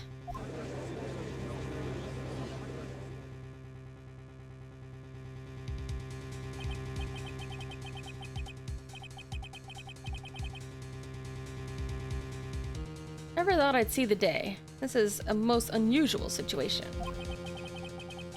If the prosecution rests with no further questions, then the prosecution has failed to uphold its stance. If that's the case, then even though I'm reluctant, it must be believed that Mr. DeKiller's testimony is accurate. That would mean that Shelley the Killer's client is Adrian Andrews.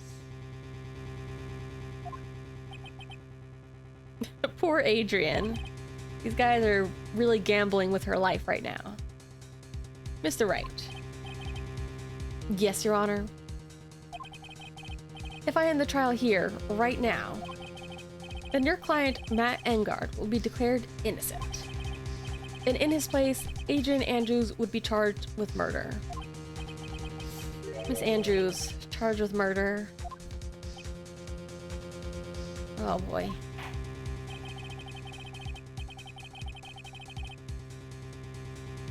The prosecution has no further questions, so we will now hear the defense's final remarks. Bailiff, please bring the defendant, Matt Engard, to the stand. The items from the killer's hideout didn't make it in time. We tried as hard as we could, but it looks like our time has run out. Can't believe it.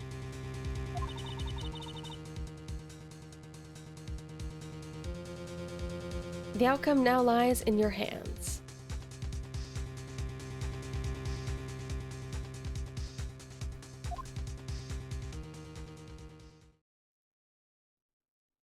Oh boy. Dude, did the old guy finally decide? To be honest, I can't think of you as a truly innocent and good person. You've done enough evil to drive a woman to suicide. But at least on the charge of murder, it would appear you are innocent. Huh. So, I guess even the old fuddy-duddy figured me out. Mr. Engard? What an atrocious lawyer I have. Giving his own client up like this?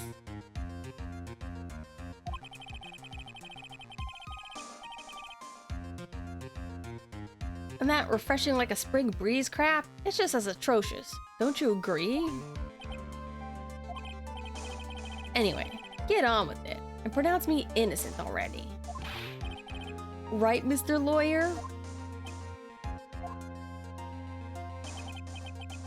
Should I side with justice? Or should I save Maya's life?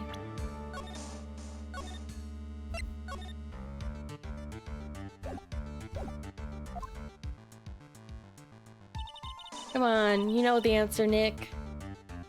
You better get Engard a guilty sentence, okay? But if I did that, Maya will die. You know what? Even if she dies, I'm sure Pearl can channel her. It'll be fine. Mia died in the first game, and we hear from her like every couple days.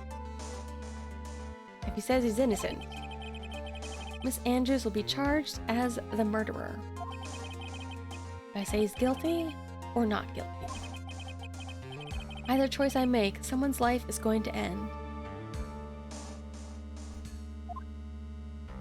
Ugh. It all hinges on what I choose. I just noticed something. I remember in the first game, there were these like weird times where the screen would like shake or flicker that I thought was like a holdover from the DS or GBA. I don't think this game has that. I don't feel like there's ever been like a weird screen shake during dramatic moments. It was like a shake or a flicker or something. I don't remember. Now then, Mr. Wright. Let's hear the defense's final statement on this matter.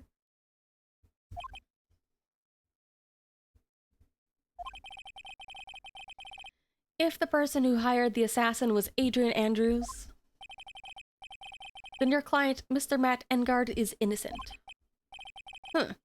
There's no need to ask, old man. After all, my lawyer's going to say what I want, aren't you? Right. I can't do this. But I have to decide something. I can't count on the evidence to help me anymore. I have to listen to my heart. My client, Matt Engard, is... Come on, we all know the answer to this. He's guilty. I hope. I'm worried.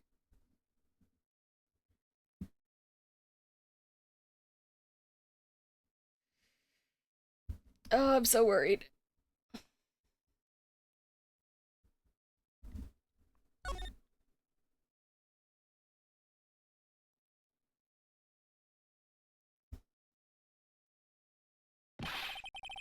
No, we're waiting for your answer, Mr. Wright. And for a second, I thought there was something wrong with my speakers. Your client deserves an answer. Come on, Phoenix. Maya, I'm sorry. Matt Engard is...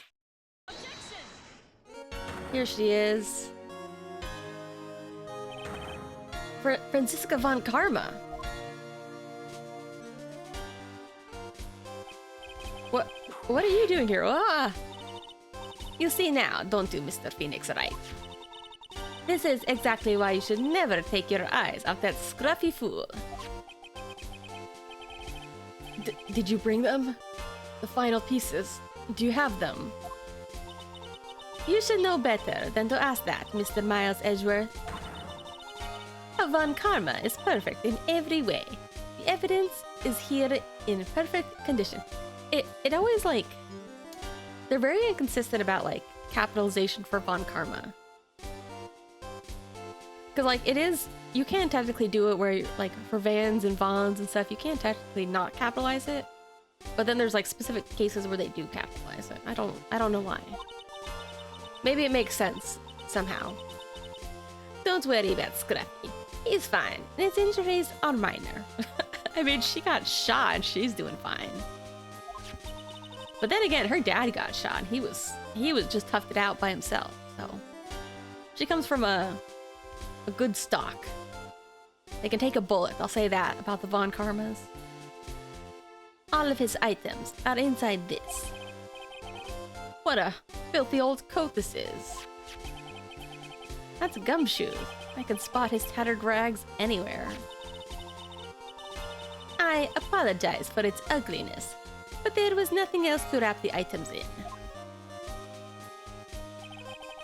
I fought long and hard this whole trial. All for what is inside that raggedy coat.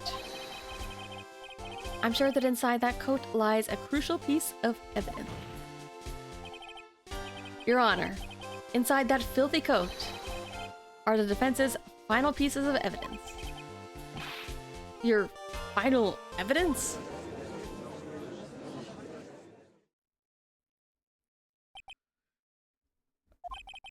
This trial's already over. All that remains is for me to hand down my verdict.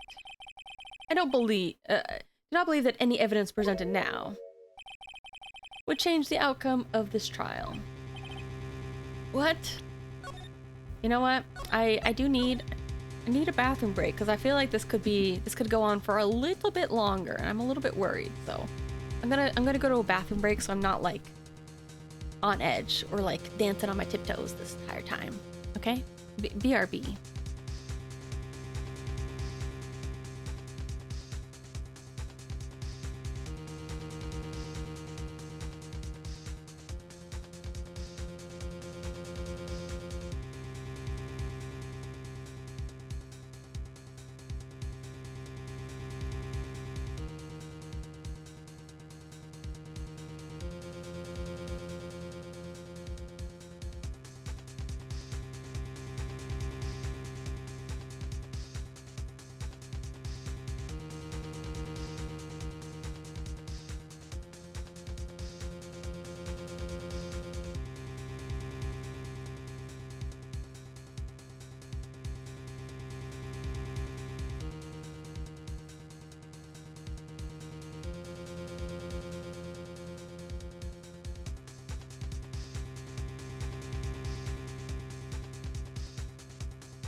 I'm back. Also with a tiny bit of juice. It's funny. Like a month ago, somebody asked me if I like juice, and I was like, nah, it's okay. Not my favorite. But then ever since then, I've been wanting juice.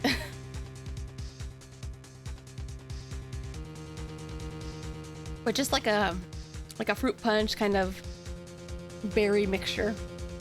Not like a big, like, straight orange juice or apple juice person.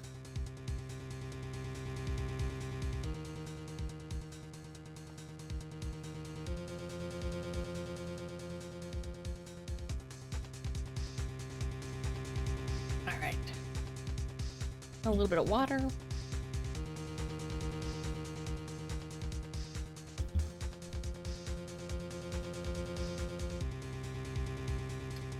I'm still like kind of sad. I really am sad that the 7-Up Shirley Temple flavor was so limited. Because they still have the cherry 7-Up at the store, but they don't have the Shirley Temple one. I wish they had it. I wish they brought it back. I knew it for such a short time, and yet I liked it so much. All right.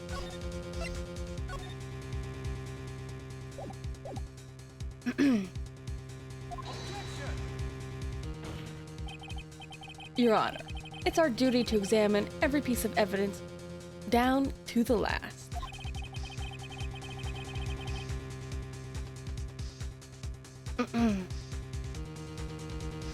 I request that Miss Von Karma be allowed to present these pieces of evidence. I am very curious what this evidence is.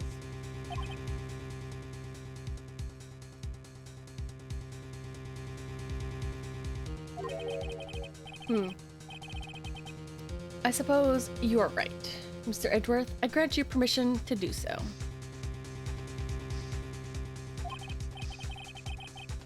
However, this one obvious rule applies here. If these items do not bring up any new points, then they will not be accepted by this court. Whew. Now, Miss Von Karma, if you please. These pieces of evidence are left by the killer during his escape from the police. Must have been quite the rush. Yes, Your Honor. The killer left 3 pieces of evidence. Somewhere among the evidence we're about to see, there will be something that will turn this whole situation around, like a miracle. I'm sure of it. That's all we can hope for. A gun, really? The first item is a pistol. The killer's pistol have anything to do with this?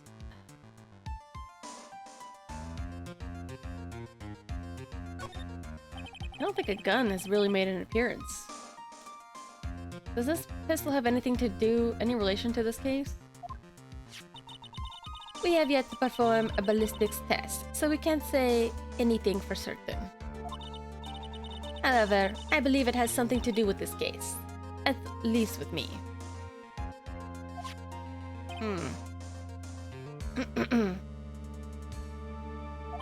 Oh. He shot her. Well, I mean, that is important to the case, but not really our case.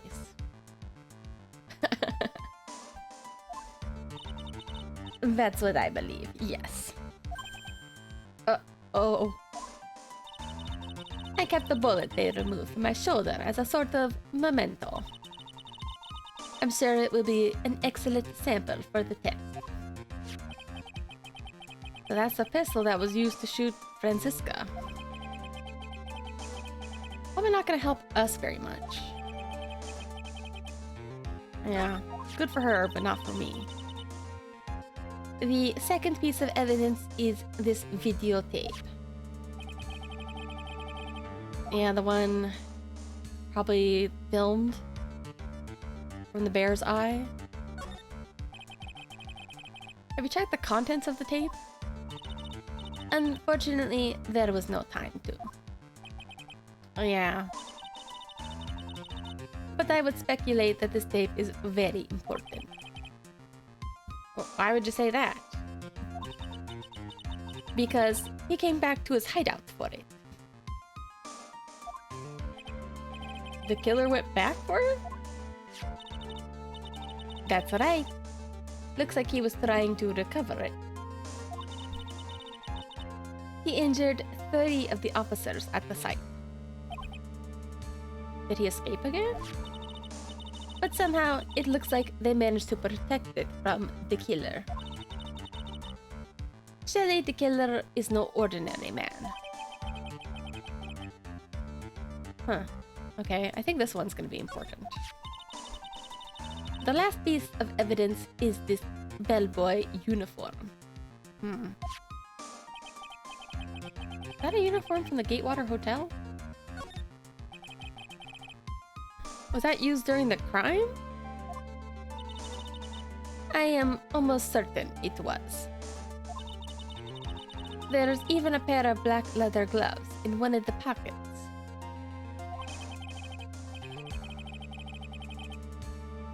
No doubt about it, the killer was wearing this on the night of the murder. There is one thing I found interesting about this uniform. And what is that? There is a button missing on this uniform. G for Gatewater? A button. It's a very unique button. I'm sure if we were to recover it, it would provide us with an interesting clue.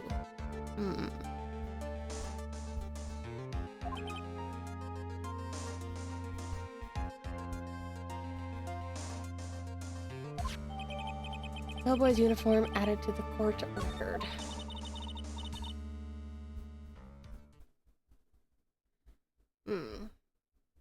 That's all I have to present. That's all I have to present, Your Honor. Just as I thought. And? What is it, Your Honor? I'm sure we're under were we under normal circumstances, these items from Shelly the Killer's hideout would be very important clues. However, our question is not who did the killing. It's who is the client. Yes, that is correct.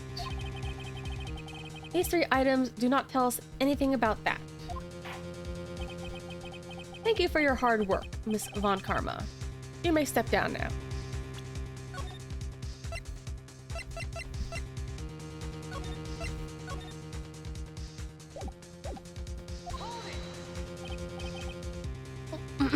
Wait, Your Honor. Please allow me to examine this new evidence. Overruled. This court already has all the evidence it needs to hand down a verdict. Wonderful. Wait, how do I do his voice? I almost went back to the circus voice again. Wonderful. Absolutely splendid. This judge is such a brilliant man, isn't he? Is this the end? Phoenix. I knew it. There's no such thing as a miracle in this world, is there? I think you're wrong. I think they do exist. But you have to make that miracle happen. You've come this far. You can't give up now. But no matter how you think about it, it's... Try for my sake. You know what? That's a good way to think. Like, a miracle or something good, it's not always like given to you just straight out. You also have to take it, you know?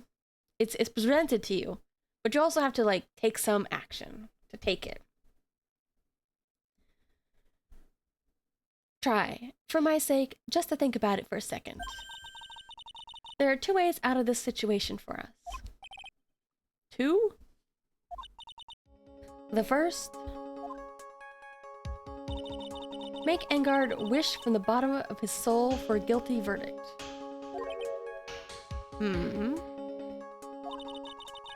The killer will always place his client's wishes first. If Engard himself wishes to be convicted, then he will let his hostage go. I'm trying to think, like, how would I even do that? The only thing that comes to mind is, like, maybe something related to this. To Celeste? That may be true, but that's asking me to do the impossible. The second way, force the killer to end his contract with Enguarde. How am I... So, like, how would I do that?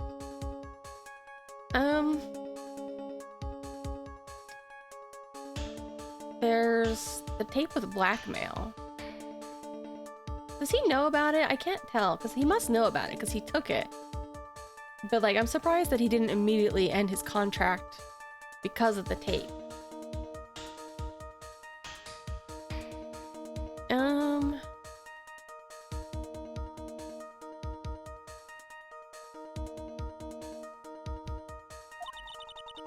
If the killer were no longer to think of Enguarde as his client, then he would let Maya go.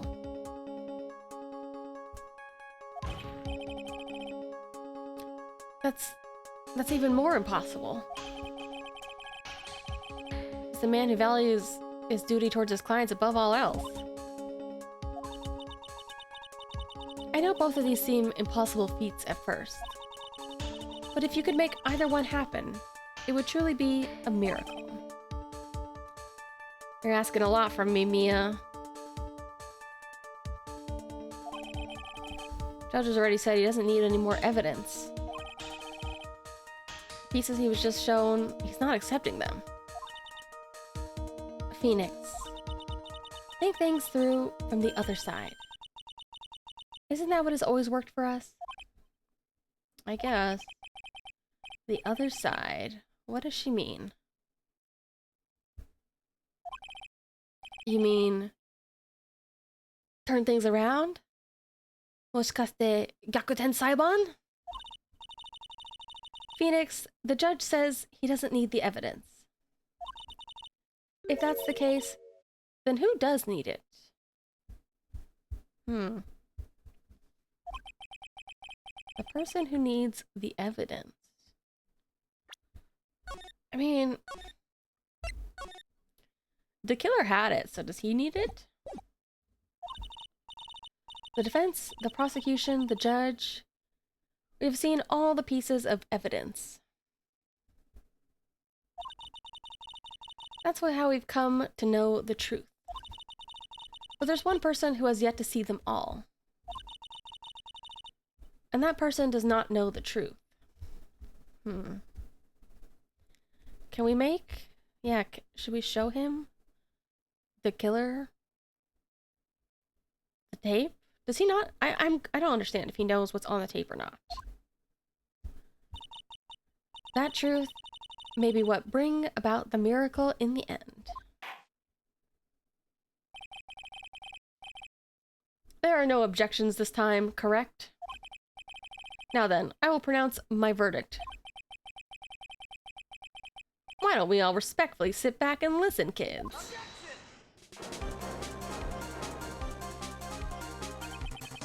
I already told you, Mr. Wright. This court does not need any more evidence. I'm not saying it is us that needs the evidence, Your Honor. Then you want to show the evidence to someone? That person? Yes, Your Honor.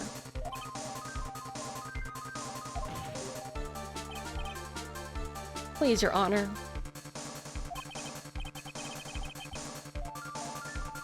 For you to ask with such passion, I will grant you one chance. I don't know what else we're gonna do with any of the other evidence, if any of that's gonna be useful, but I think showing him the tape. Please show your evidence to who you think is the right person. Ugh. That's impossible. To turn the situation around in one try. One try. That's all I will permit.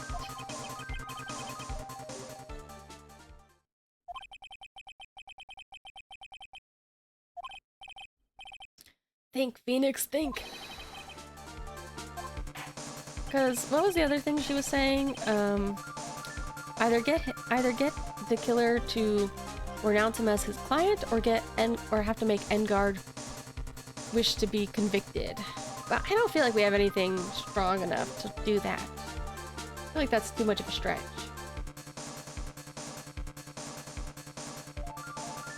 Alright then, Mr. Wright, let's not waste any more time.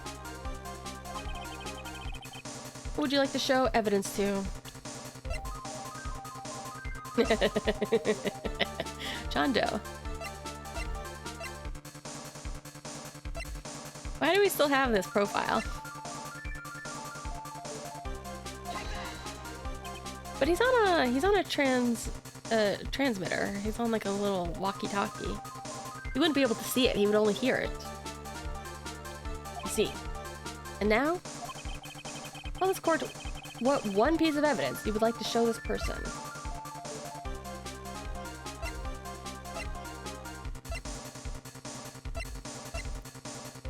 Yeah, it's gotta be the tape. Gotta be from the bear. Well, what do you think, Mr. Edgeworth? Ugh. I think there is some merit in showing this evidence to that witness.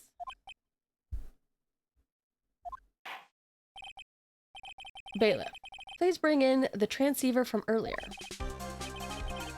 Right, looks like I managed to convince him.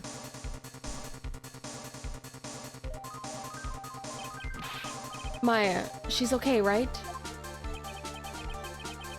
Didn't I tell you to concern yourself with bringing about a speedy end to this trial?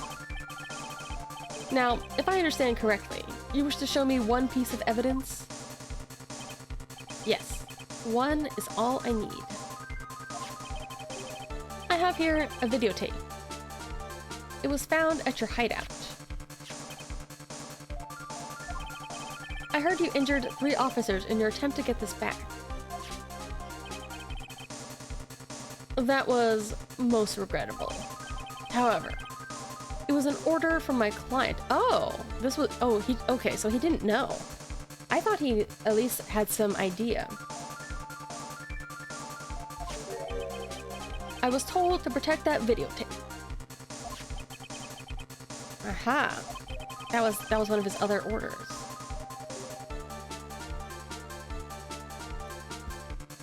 I'm afraid I seem to have failed in that regard. Do you know the contents of this tape? I was sternly told by my client to not watch it. So I have absolutely no idea. Actually, you are on this tape. Me? There was a video camera hidden at the crime scene. Your actions were being recorded.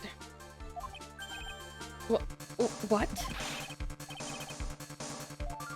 Is that true, Mr. Wright? Who was it that planted a camera? Well, the only person who could have placed the camera at the scene of the crime would be your client, naturally. That was Adrian Andrews. Be quiet and listen, Your Honor. Yes, sir. Your client specified a place and time for you, isn't that right? Yes. That was so they could film you. I had no idea. Mr. Wright. Why would my client do such a thing?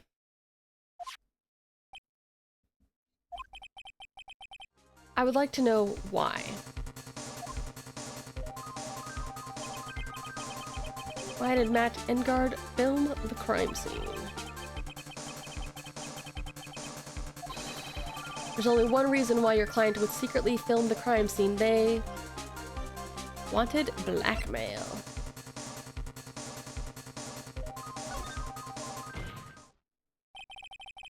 Your client once told me something very interesting. Yeah, I was thinking about the other two. I was like, well, there's like a small grain of truth in the other ones, but this is the main one. We were talking about you, and this is what they said. But I'm no weakling. I don't believe anyone, least of all assassins. Oh, come now, Mr. Wright. Assassins aren't above blackmail. Yes, that's where the video comes in. With that video, I can keep him at bay, and even blackmail him if I want to. Your client didn't trust you at all. They were thinking of using this video to blackmail you. What do you have to say to that, Shelley DeKiller?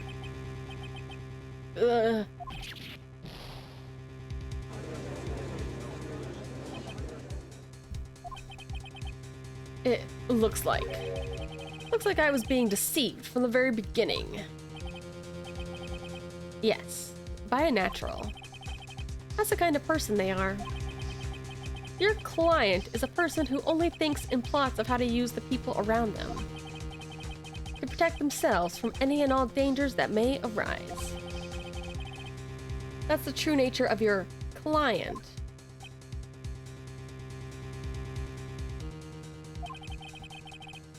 I have one question for the witness.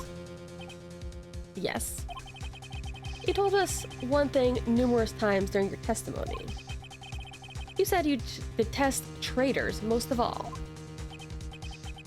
Yes, that's right. But what if that traitor was your own client? What would you do then? That's obvious. I would break our contract in that case. And then, that client would become my next target.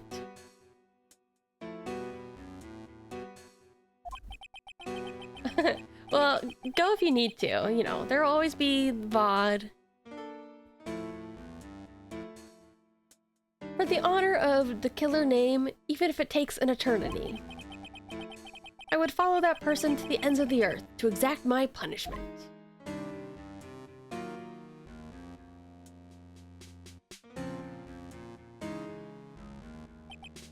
I see. That's all I wanted to know. So the traitor became the killer's next target. Although this is a good motive for him to want to be in jail. To be behind bars. This is how we'll turn this case around. Mr. Wright. That's me. My contract with my client is over as of now. I seem to have a new job on my hands. I will now return to you your precious item. What the? I'm not an item, bloop beep. Maya, never thought I'd see you again. Oh, thank goodness. I do like that pose. I like his hair at that angle. This trial appears to have come to its conclusion. However, I don't quite know what just happened there with the client and the witness and... Miss Von Karma, where did that...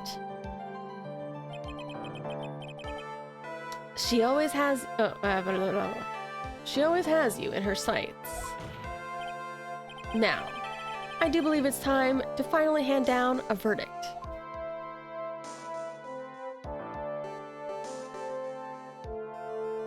Oh, he's looking a mess. Mr. Engard, looks like somehow you got what you wanted. You'll finally receive the acquittal you wanted so badly. You should be happy. But before that, I would like to make one final statement. Sometime in the near future, one very betrayed assassin may appear before you. Needless to say, that man is very good at what he does. I'm sure you would understand what I mean. if you watch this video. Help me. Now then, Your Honor, the verdict, if you please. Is this all right with you, Mr. Wright? I mean, I feel like, realistically, that guy has enough money and resources. He would probably try to disappear on his own before going to jail.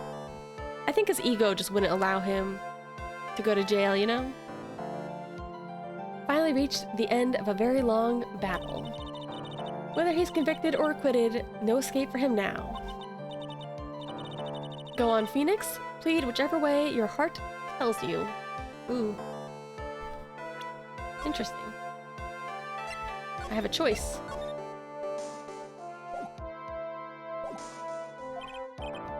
Right, Chief.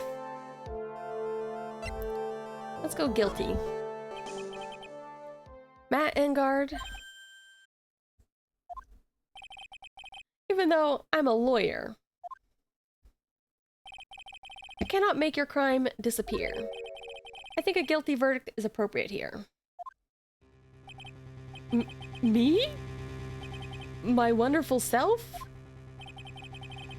Even if you got an acquittal, the instant you set foot outside the detention center, your life would be in danger. No matter which way you look at it. You can't run from your crime anymore. I did wonder how he got that scratch on his face.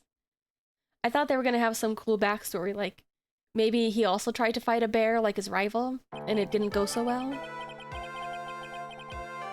As always, looks like we've uncovered the real truth.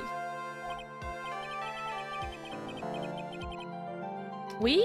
I don't remember you helping much in this. Mr. Edgeworth, how is Matt Engarde? I've left Ms. Von Karma in charge of his incarceration. I'm sure he's getting a full course meal of whip leather right about now. Very good. That was a close one, wasn't it, witness? Yeah. I plan to pay my debt to society for my own crime, Your Honor. Reward? I was gonna say that's, you know, that's a little bit of a excess of punishment. That's crazy, man. That's crazy. Aw. The first time I was called to the witness stand during this trial, all I felt was despair. Edgeworth really went after her. Oh yeah, Edgeworth revealed her secret. Guess she's trying to forgive him for what he did. This witness, how should I put this? She has an illness. You're going to say you would choose death? That's no concern to me. But after that, when I was alone in the detention center, that's the first time I really saw myself for who I am. And today, when the two of you used your combined strength to convict Matt, I felt I'd finally been saved. Aww. This is the first time I've seen her smile.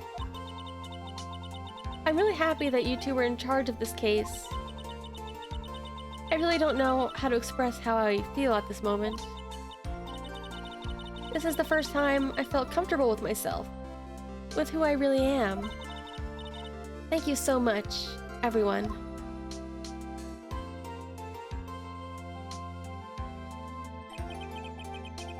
Looks like we've resolved everything at last. As for myself, there are still a few things I'm confused about. But everyone else seems to be in good spirits. That's good enough for me. That's all. Court is adjourned.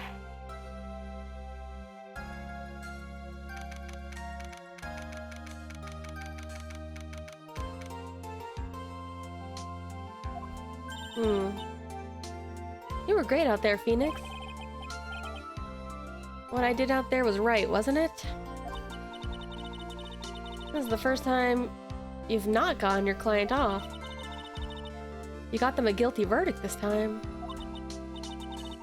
But you have to look past all of that to what's really important. You now realize that there's something more than just getting a not guilty, right? Yeah, I understand now. Why is she the one lecturing me? I feel like she really didn't have much part of it. I feel like this is more of a me and Edgeworth thing. Phoenix, think back for a second. Think to the moment before Miss Von Karma arrived with the final piece of evidence. Think about the incredible decision you had to make.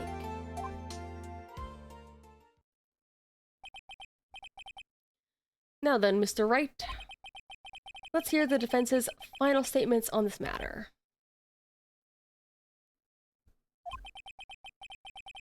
I can't count on the evidence to help me anymore. I have to listen to my heart. Should I side with justice, or should I save Maya's life? My client, Matt Engard, is... Is he guilty, or is he not guilty? Those were your choices then. And your answer? Your answer spoke what being a lawyer means to you. Right. Edgeworth, I have good news for you. Maya's now safe in police custody. Really? Pearl's back. You're telling us the truth, right, Mr. Edgeworth? Yeah. She's quite safe. She's on her way here as we speak, in a patrol car. Ah, Mystic Maya, she's safe. You did it! You really did it, Mr. Nick! Ow. Punch is deceptively hard for a kid. Kids often do. I believed in you. I kept saying to myself, Mr. Nick will save her. Mr. Nick will save her. What? Aw. Thanks? Oh. What's wrong? Miss Von Karma. About earlier. Thanks? Ow. Why are you still smiling, Mr. Phoenix Wright? You lost. Your perfect win record has now been crushed.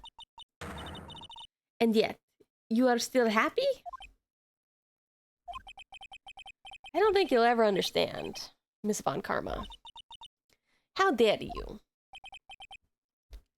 Don't worry. She may in time. After all, I was like that myself until a year ago. Edgy. For my own personal victories and for guilty verdicts. Aww. I used every dirty trick in the book, and so my win record remains spotless. But a man appeared and stood fast against that selfish me. I fought him in my usual manner, and tasted my first defeat.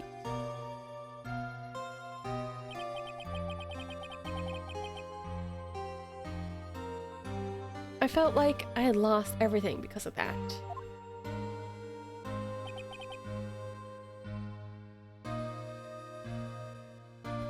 And then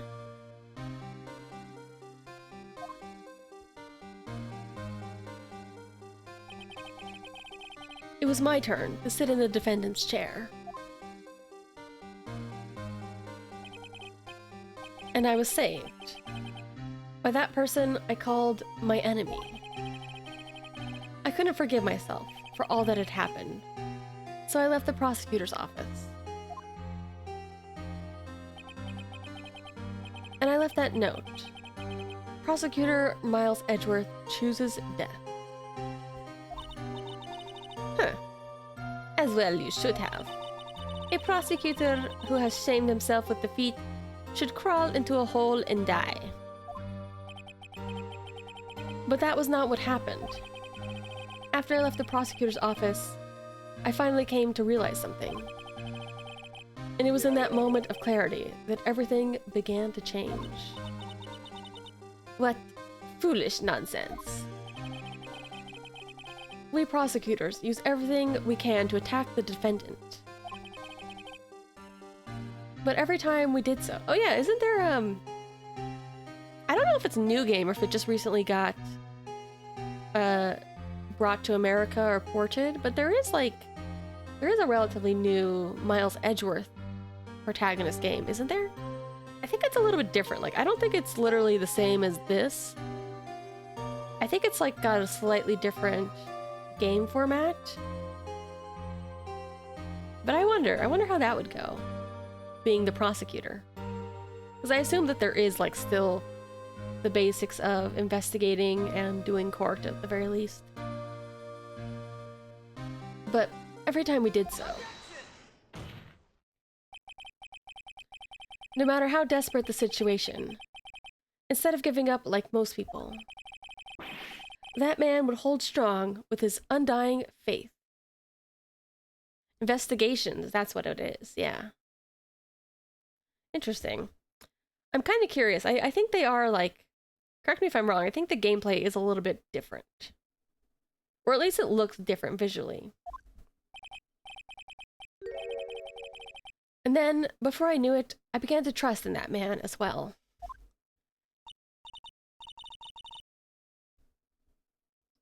What? You trusted your enemy? It doesn't matter how many underhanded tricks a person uses. The truth will always find a way to make itself known. The only thing we can do is fight with the knowledge we hold and everything we have.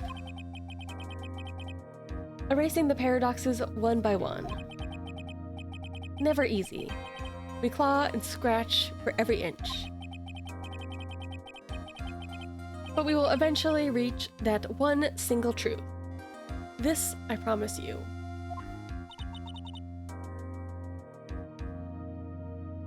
The truth. Yes, that's the reason why prosecutors and defense attorneys exist. But I'm sure you knew that already, didn't you, right? That's why you couldn't forgive me. This man who went into hiding.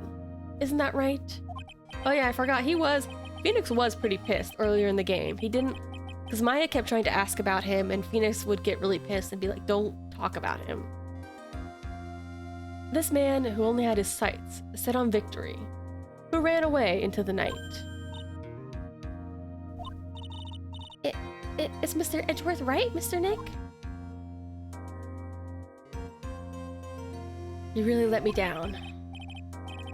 When you disappeared, I felt betrayed.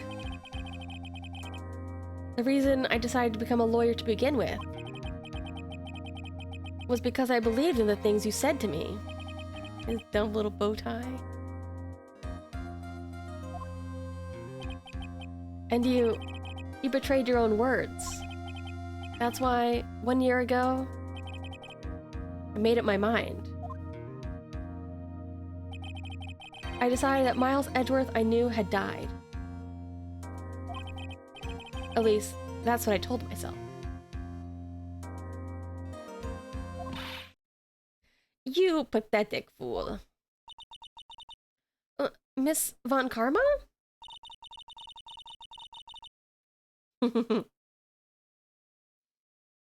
I don't want to hear the wretched whimpering of a disgraced loser. Hey, we're all losers here. Von Karma is someone who is destined to be perfect.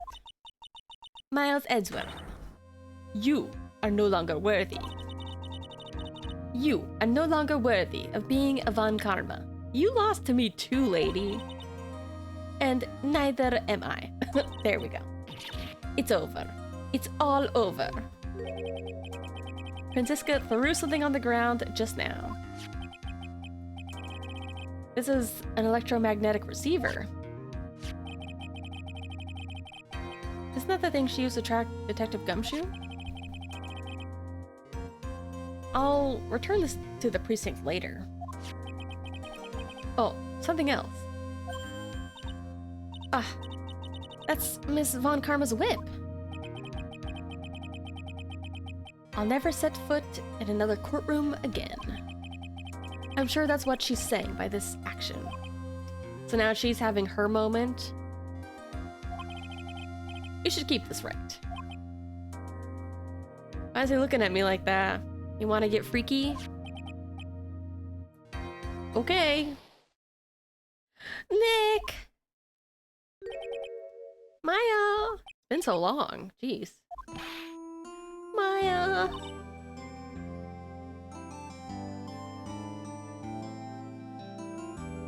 Mystic Maya! Weh. Aw.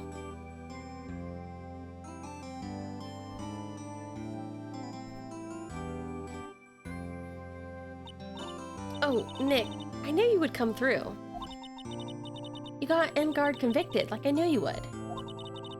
And on top of it, you even rescued me. Of course I did. You know I would never desert you. But we sure pressed our luck this trial. You're really lucky to be standing here. Whatever, whatever. Look, it's over, okay? Besides, if I did croak, I would just come back and haunt you like a bad ghost through Pearl. That's what I was saying. Is it really that easy to do something like that? Well, thanks a lot, Nick. Don't mention it. Maya. Oh, Mr. Edgeworth. I'm relieved you're all right. Hey, looks like you've made some real progress, Mr. Edgeworth. Well, I suppose I'm a little different than from who I was a year ago.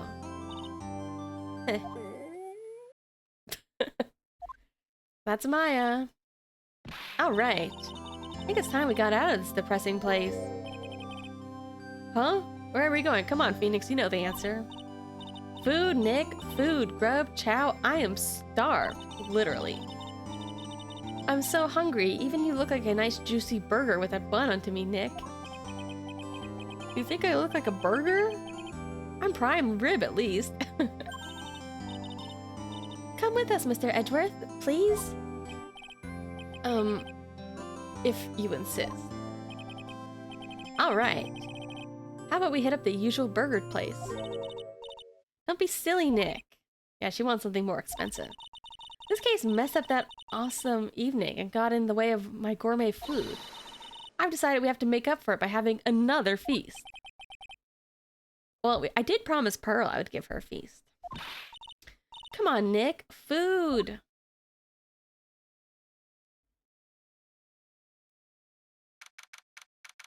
Am I gonna go eat those like 3-day leftovers that have been sitting out there? Oh! Hey, pal. Sorry to keep you waiting. I'm surprised. Francisca didn't even get like a bandaged version of her Sprite. Gumshoe, you alright? Yeah, but I'm really embarrassed. I didn't think I would hit a telephone pole of all things. Wasn't even the red light that got him? Yeah, hey, you did it again, city boy. I felt like my dear old heart was gonna give out on me, and I ain't joking. Yeah, it was more exciting than the very last episode of The Steel Samurai. Thanks? Now, looky here, Mr. Snooty Prosecutor. Don't you reckon you bullied Mr. Riot too hard? If you don't start being a lot nicer to him, he might just kick it. Deny it even. I mean, Lana gives me just as much stress as he does, to be honest. I'll keep that in mind. Well, come on now. Everyone gather round. Y'all are gonna get your pictures taken by a genuine professional photographer. Looks like she bought herself a new camera. Well, pal, I guess we can put this messy case behind us. Come on, tonight's all about eating. So let's go chow down, pal. Amen to that, pal. Amen. Itadakimasu. You know, when you think about it, you were the one who saved the day, detective. Huh? Me? You really think so? Barely. I would put it as much on Francisca for saving the day, honestly. Because, I mean, I know that Gumshoe found the evidence, but, like, he was really cutting it pretty close there. He's right. If it wasn't for the 3 items you took, I think this trial would have had a very different ending. Well, you know, it's, hoo-hoo, hee-hee. Huh? Wait. That's odd. When I ran off with the things from the killer's hideout, I was sure it took 4 things in total, sir. What? 4? Yep, sure I put one of the items in my coat pocket. There was a 4th item? Aw, come on, y'all. It's over. Ooh boy, I tell ya, you really are something else. Between getting accused of murder and getting kidnapped? Never a dull moment with you, huh, Missy? You think? Why did she look so happy about that? But being shut away for 2 whole days. Weren't you scared? Yeah, it was really scary. I felt so hopeless. So to keep my mind off things, I drew a picture. Sounds like you had a rough gal. So where's this picture of yours? Yeah, I want to see it. I want to see Mystic Maya's picture. You know, I don't know where it went. Aw, that's too bad. It's alright. It wasn't anything important anyway. It was nice to finally see them both smiling again.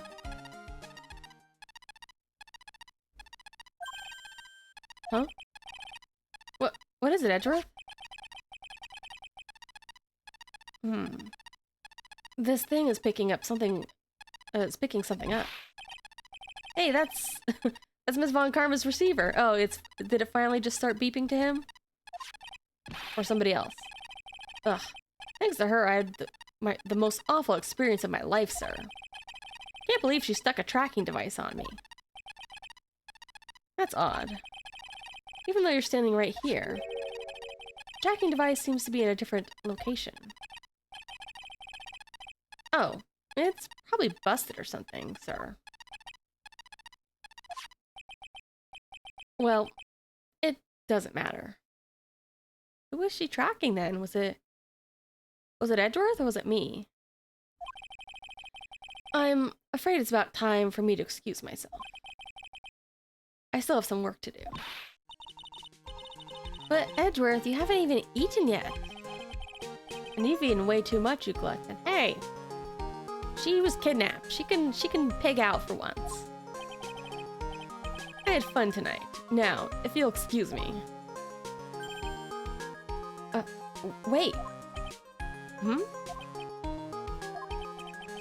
I just want to say thanks, Edgeworth. You really saved me out there. If anyone should be saying thanks, it should be me, right? I feel like words alone aren't enough here. Wonder if there's anything I can give him to express how I feel.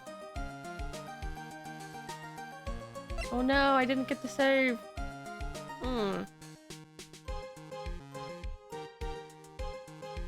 A whip, maybe?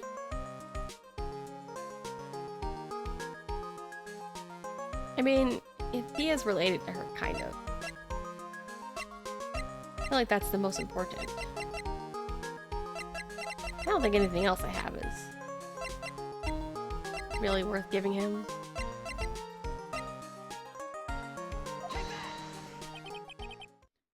What's this? Thank you. It's all thanks to you two. You and her. You don't need to thank me.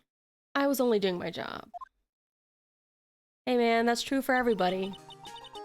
Still nice to hear thanks every now and again. Looks like Mr. Edgeworth has left, Mr. Nick. Hey, Mystic Maya. Yeah, Pearl? I guess you two can go back to being lovey-dovey, right? You and Mr. Nick, I mean? Pearl, would you cut that out already? You're embarrassing me. Anyway. So, who's paying for this lovely dinner party? We're not just eating the leftovers? We got fresh food? Has As if you need to ask. Everyone say thank you to Nick. Huh? Oh yeah. I'm kind of at the point where I can't even buy instant noodles, pal. So I kind of already put your name on the bill. Huh? Huh? Yeah, I got me a situation just like that myself. There's this camera shop in the hotel, you see? And I just bought myself this good old beauty here. It better be anyhow for $3,000. Huh? Actually, I reckon you bought it for me since it's on your cabinet. What? Okay, paying for food is one thing. Paying for somebody else's camera is another. Isn't this great, Mr. Nick? Yeah, Nick. Why do I suddenly feel like screaming? Anyway, you don't need to hold back now, you hear? Yeah, pal, time to let it all out. This is gonna be the first time I hear the real you. Go on, it's been a while since I heard you say it. I've been busy being a hostage and all. Screaming? Alright then, if you say so. Oh, am I objecting to them putting it on my bill? Cute. Whew. Cute. You really came through for me, Nick. I had to hide that letter, but I knew you'd find it. I really feel like I've been living on the edge lately. I mean, I've escaped death 3 times now. Pretty cool, huh? I feel like a pro. Hide the letter? What was the letter? I don't remember.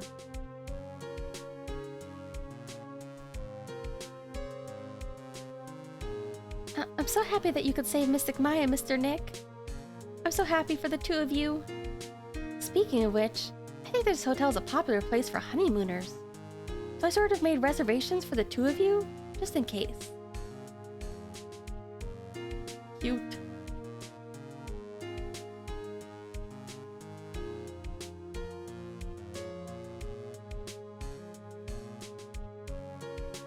Well, pal, looks like I'm back on the force again. Mr. Edgeworth had a long talk with the chief, and he got me reinstated for my sake. But he said things like, letting that one go is bad for all of society. I knew it. Crashing headlong into everything is the only way to live, pal.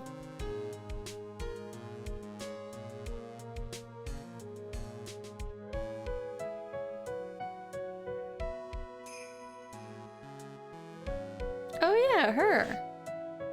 Oh yeah, was she the prologue? Maggie Bird. I'm gonna be a waitress from now on. I bring smiles and joy to people who come to my restaurant, sir. Hope you'll stop by sometime, Mr. Wright.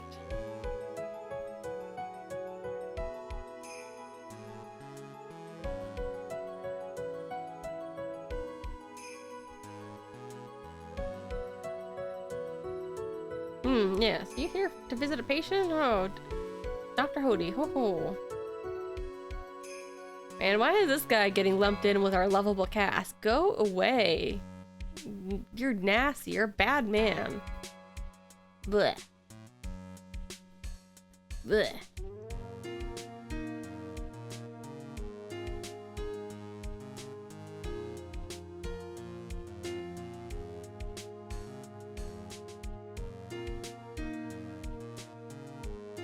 It's time to begin our quest of world circus domination. Let the world know we're serious. I plan to make a fabulous flight to Zimbabwe. Hey Max, what do you think Zimbabwe's like? Do you think there will be castles made of cake and bunnies who can talk? I think if there are any talking bunnies, they won't laugh at Mo's jokes.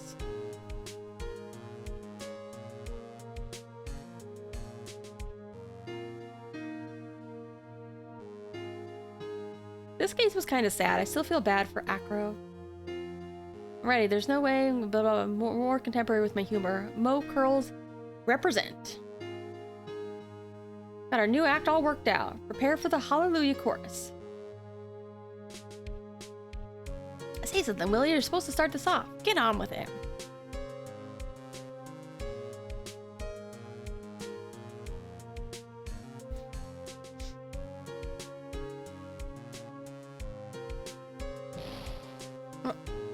What? Drat, it's just an ordinary, like, I can't believe this. Really, how long do they plan on making me do this? Oh, I forgot she was doing that. Oh, but it's Edgy Poo's idea, so that means it must have a deep hidden meaning. But why do I get the feeling they wouldn't forget about me, would they? It was never like this in the old days. Everyone thought the world of me. They used to call me Queen Wendy and treat me like royalty. And any man feel the pain in the hill they're gonna burn, and speaking and pay a fire warehouse scenery right down the road caused a huge stink.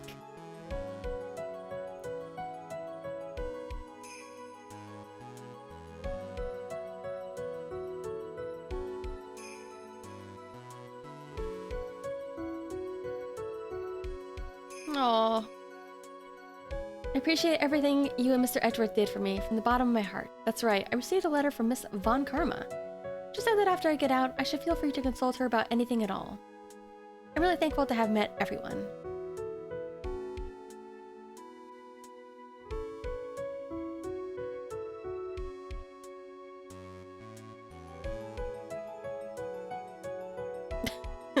It's become difficult for me in this country as of late. As such, I will take a short leave of absence. If you'd like to request my services, please be sure to visit my homepage. May we both be blessed with longevity. We seriously get to hear from the killer? I mean, can't we at least hear from Acro, that poor guy?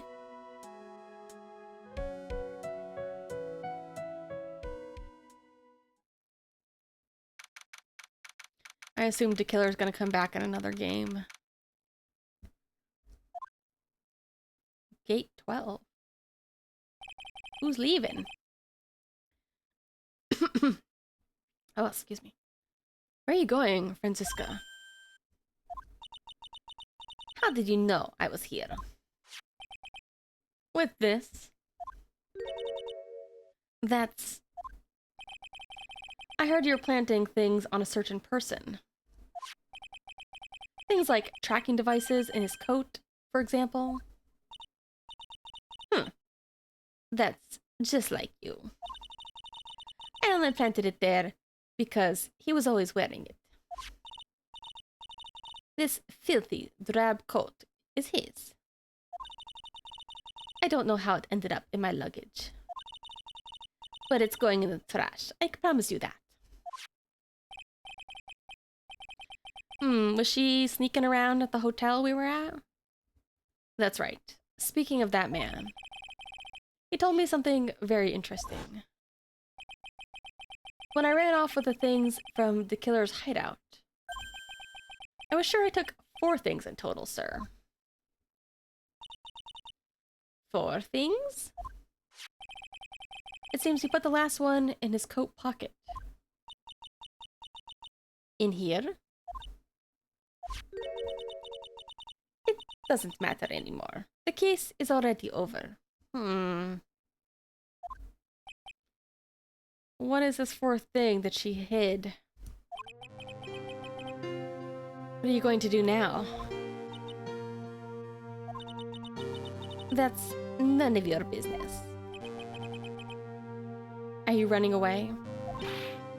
Shut up. You don't understand a thing. You can't possibly understand what it means to be Manfred von Karma's daughter. Franziska. So many expectations from everyone around me. Expectations I must fulfill. I'm expected to win no matter what. And failure, such a thing is not an option for me. My father was a genius. There's no doubt about it. But me, I'm no genius. I've always known that. But I had to be one. I had to. You may not be a genius like your father, but you are a prosecutor. You have been and always will be. No, I'm not. Not anymore. I've even thrown away my whip. Speaking of that, Wright gave me this to hold on to. Right. You knew something like this would happen, didn't you? I'm going to say this again. We prosecutors do not fight for personal honor or pride. I hope you'll think deeply about what you should be striking down with that whip. You haven't changed a bit. You've always left me alone and walked on ahead without me. Miles Edgeworth, I've always hated you. And then, finally, my chance to take revenge on you arrived. If I could win against that man, if I could make Phoenix Wright bow down in defeat, then this girl you left behind would have risen higher than you. That was supposed to be my revenge. I see. You know, I can't do it. I can't change who I am. I can't throw away everything I've been until today. I believe you can. Just like how Adrian Andrews did. Adrian Andrews? You were going to use her during the trial, right? But you were dependent on your father by using his tactics. Isn't that right? Today, you chase after me, after I had left you behind all these years. And that's why we're standing here now, side by side. What the heck? Miles is such a good character. I feel like I like Phoenix a lot, but I feel like Phoenix sometimes has this main character problem that a lot of video game characters have, where sometimes they like are a little bit too blank. Like, I wish Phoenix had more scenes where he was like, you know, you're always like from Phoenix, you're always like Phoenix POV, but I wish we had more scenes of like going back and forth of Phoenix and another character talking like this. Especially like being able to see him as like a third party is really nice. But I have no intention of stopping. If you say you're going to quit your walk down the prosecutor's path, then this is where we part ways, Franziska von Karma. Oh my god! I'm Franziska von Karma. Don't think I'm going to walk in your shadow forever. Our battle begins now. So you better prepare yourself, Miles Edgeworth. Aww. I kind of get it, like, they probably have like a weird, kind of like student, co-student relationship, almost sibling-like relationship at times. Probably the only people who like really get what it was like to be with Manfred. And like the expectations. I'll take good care of this fourth piece. So I can give it to you when at last we meet again.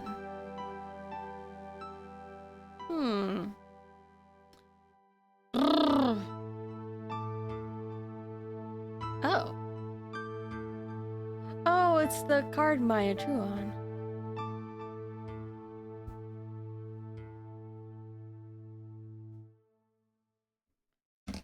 Yeah, I was gonna say, I wondered if she drew on the back of the card, but she drew on the front of the card. Aww. I am curious. I assume Franziska will appear in the next game a little bit. Although I was trying to think, and like,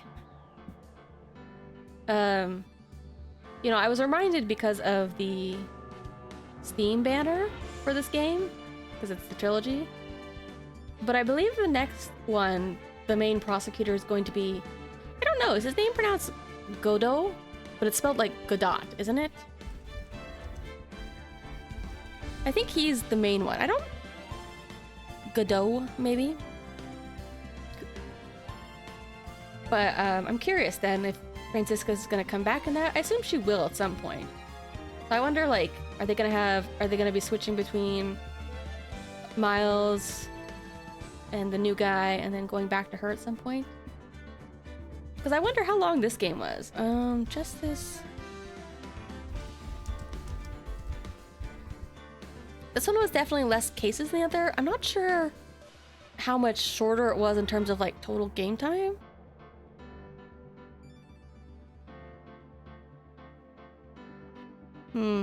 I can't quite tell because I was a little bit inconsistent. I feel like I know some people like Franziska, but I feel like a lot of people really like Godot, so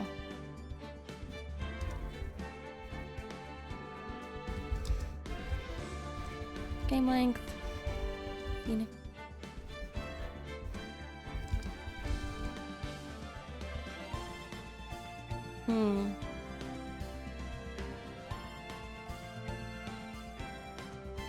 I wonder, yeah, it's kind of hard to tell now because people kind of lump the trilogy all together.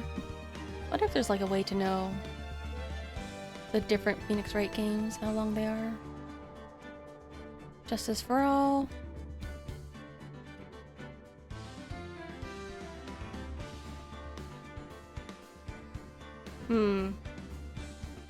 Wait, was it 3 or 4 cases? Either way, I feel like the first one was pretty long. But then again, they also added like the second, or the extra chapter. Which I feel like the extra chapter, even though I was starting to feel a little bit burned out when I played it, I think it was really good because it also kind of added a little bit more to Miles's story with like a lot of the prosecutors and the cops being sick of him and not really wanting to deal with him and thinking him guilty. Anyways, though, that was game. Game is done. I will play the next one eventually, but not this month. April has just started, so I need at least a month to kind of recharge on this, and I want to get back to playing some other games. Alright, take care. Whew, finally. I feel like we're getting back to like normal stream length, but I still need to like work on doing a little bit more like talking practice to kind of warm myself up, because I feel like it takes me like an hour to like really warm up. Alright. Good night, good night. Thanks for stopping by, if you managed to stay till the end. And if you didn't stay till the end, you won't hear this, but it's okay anyways. That's alright too. I really need to like upload things to YouTube archive. I haven't done that in ages. Alright, good night.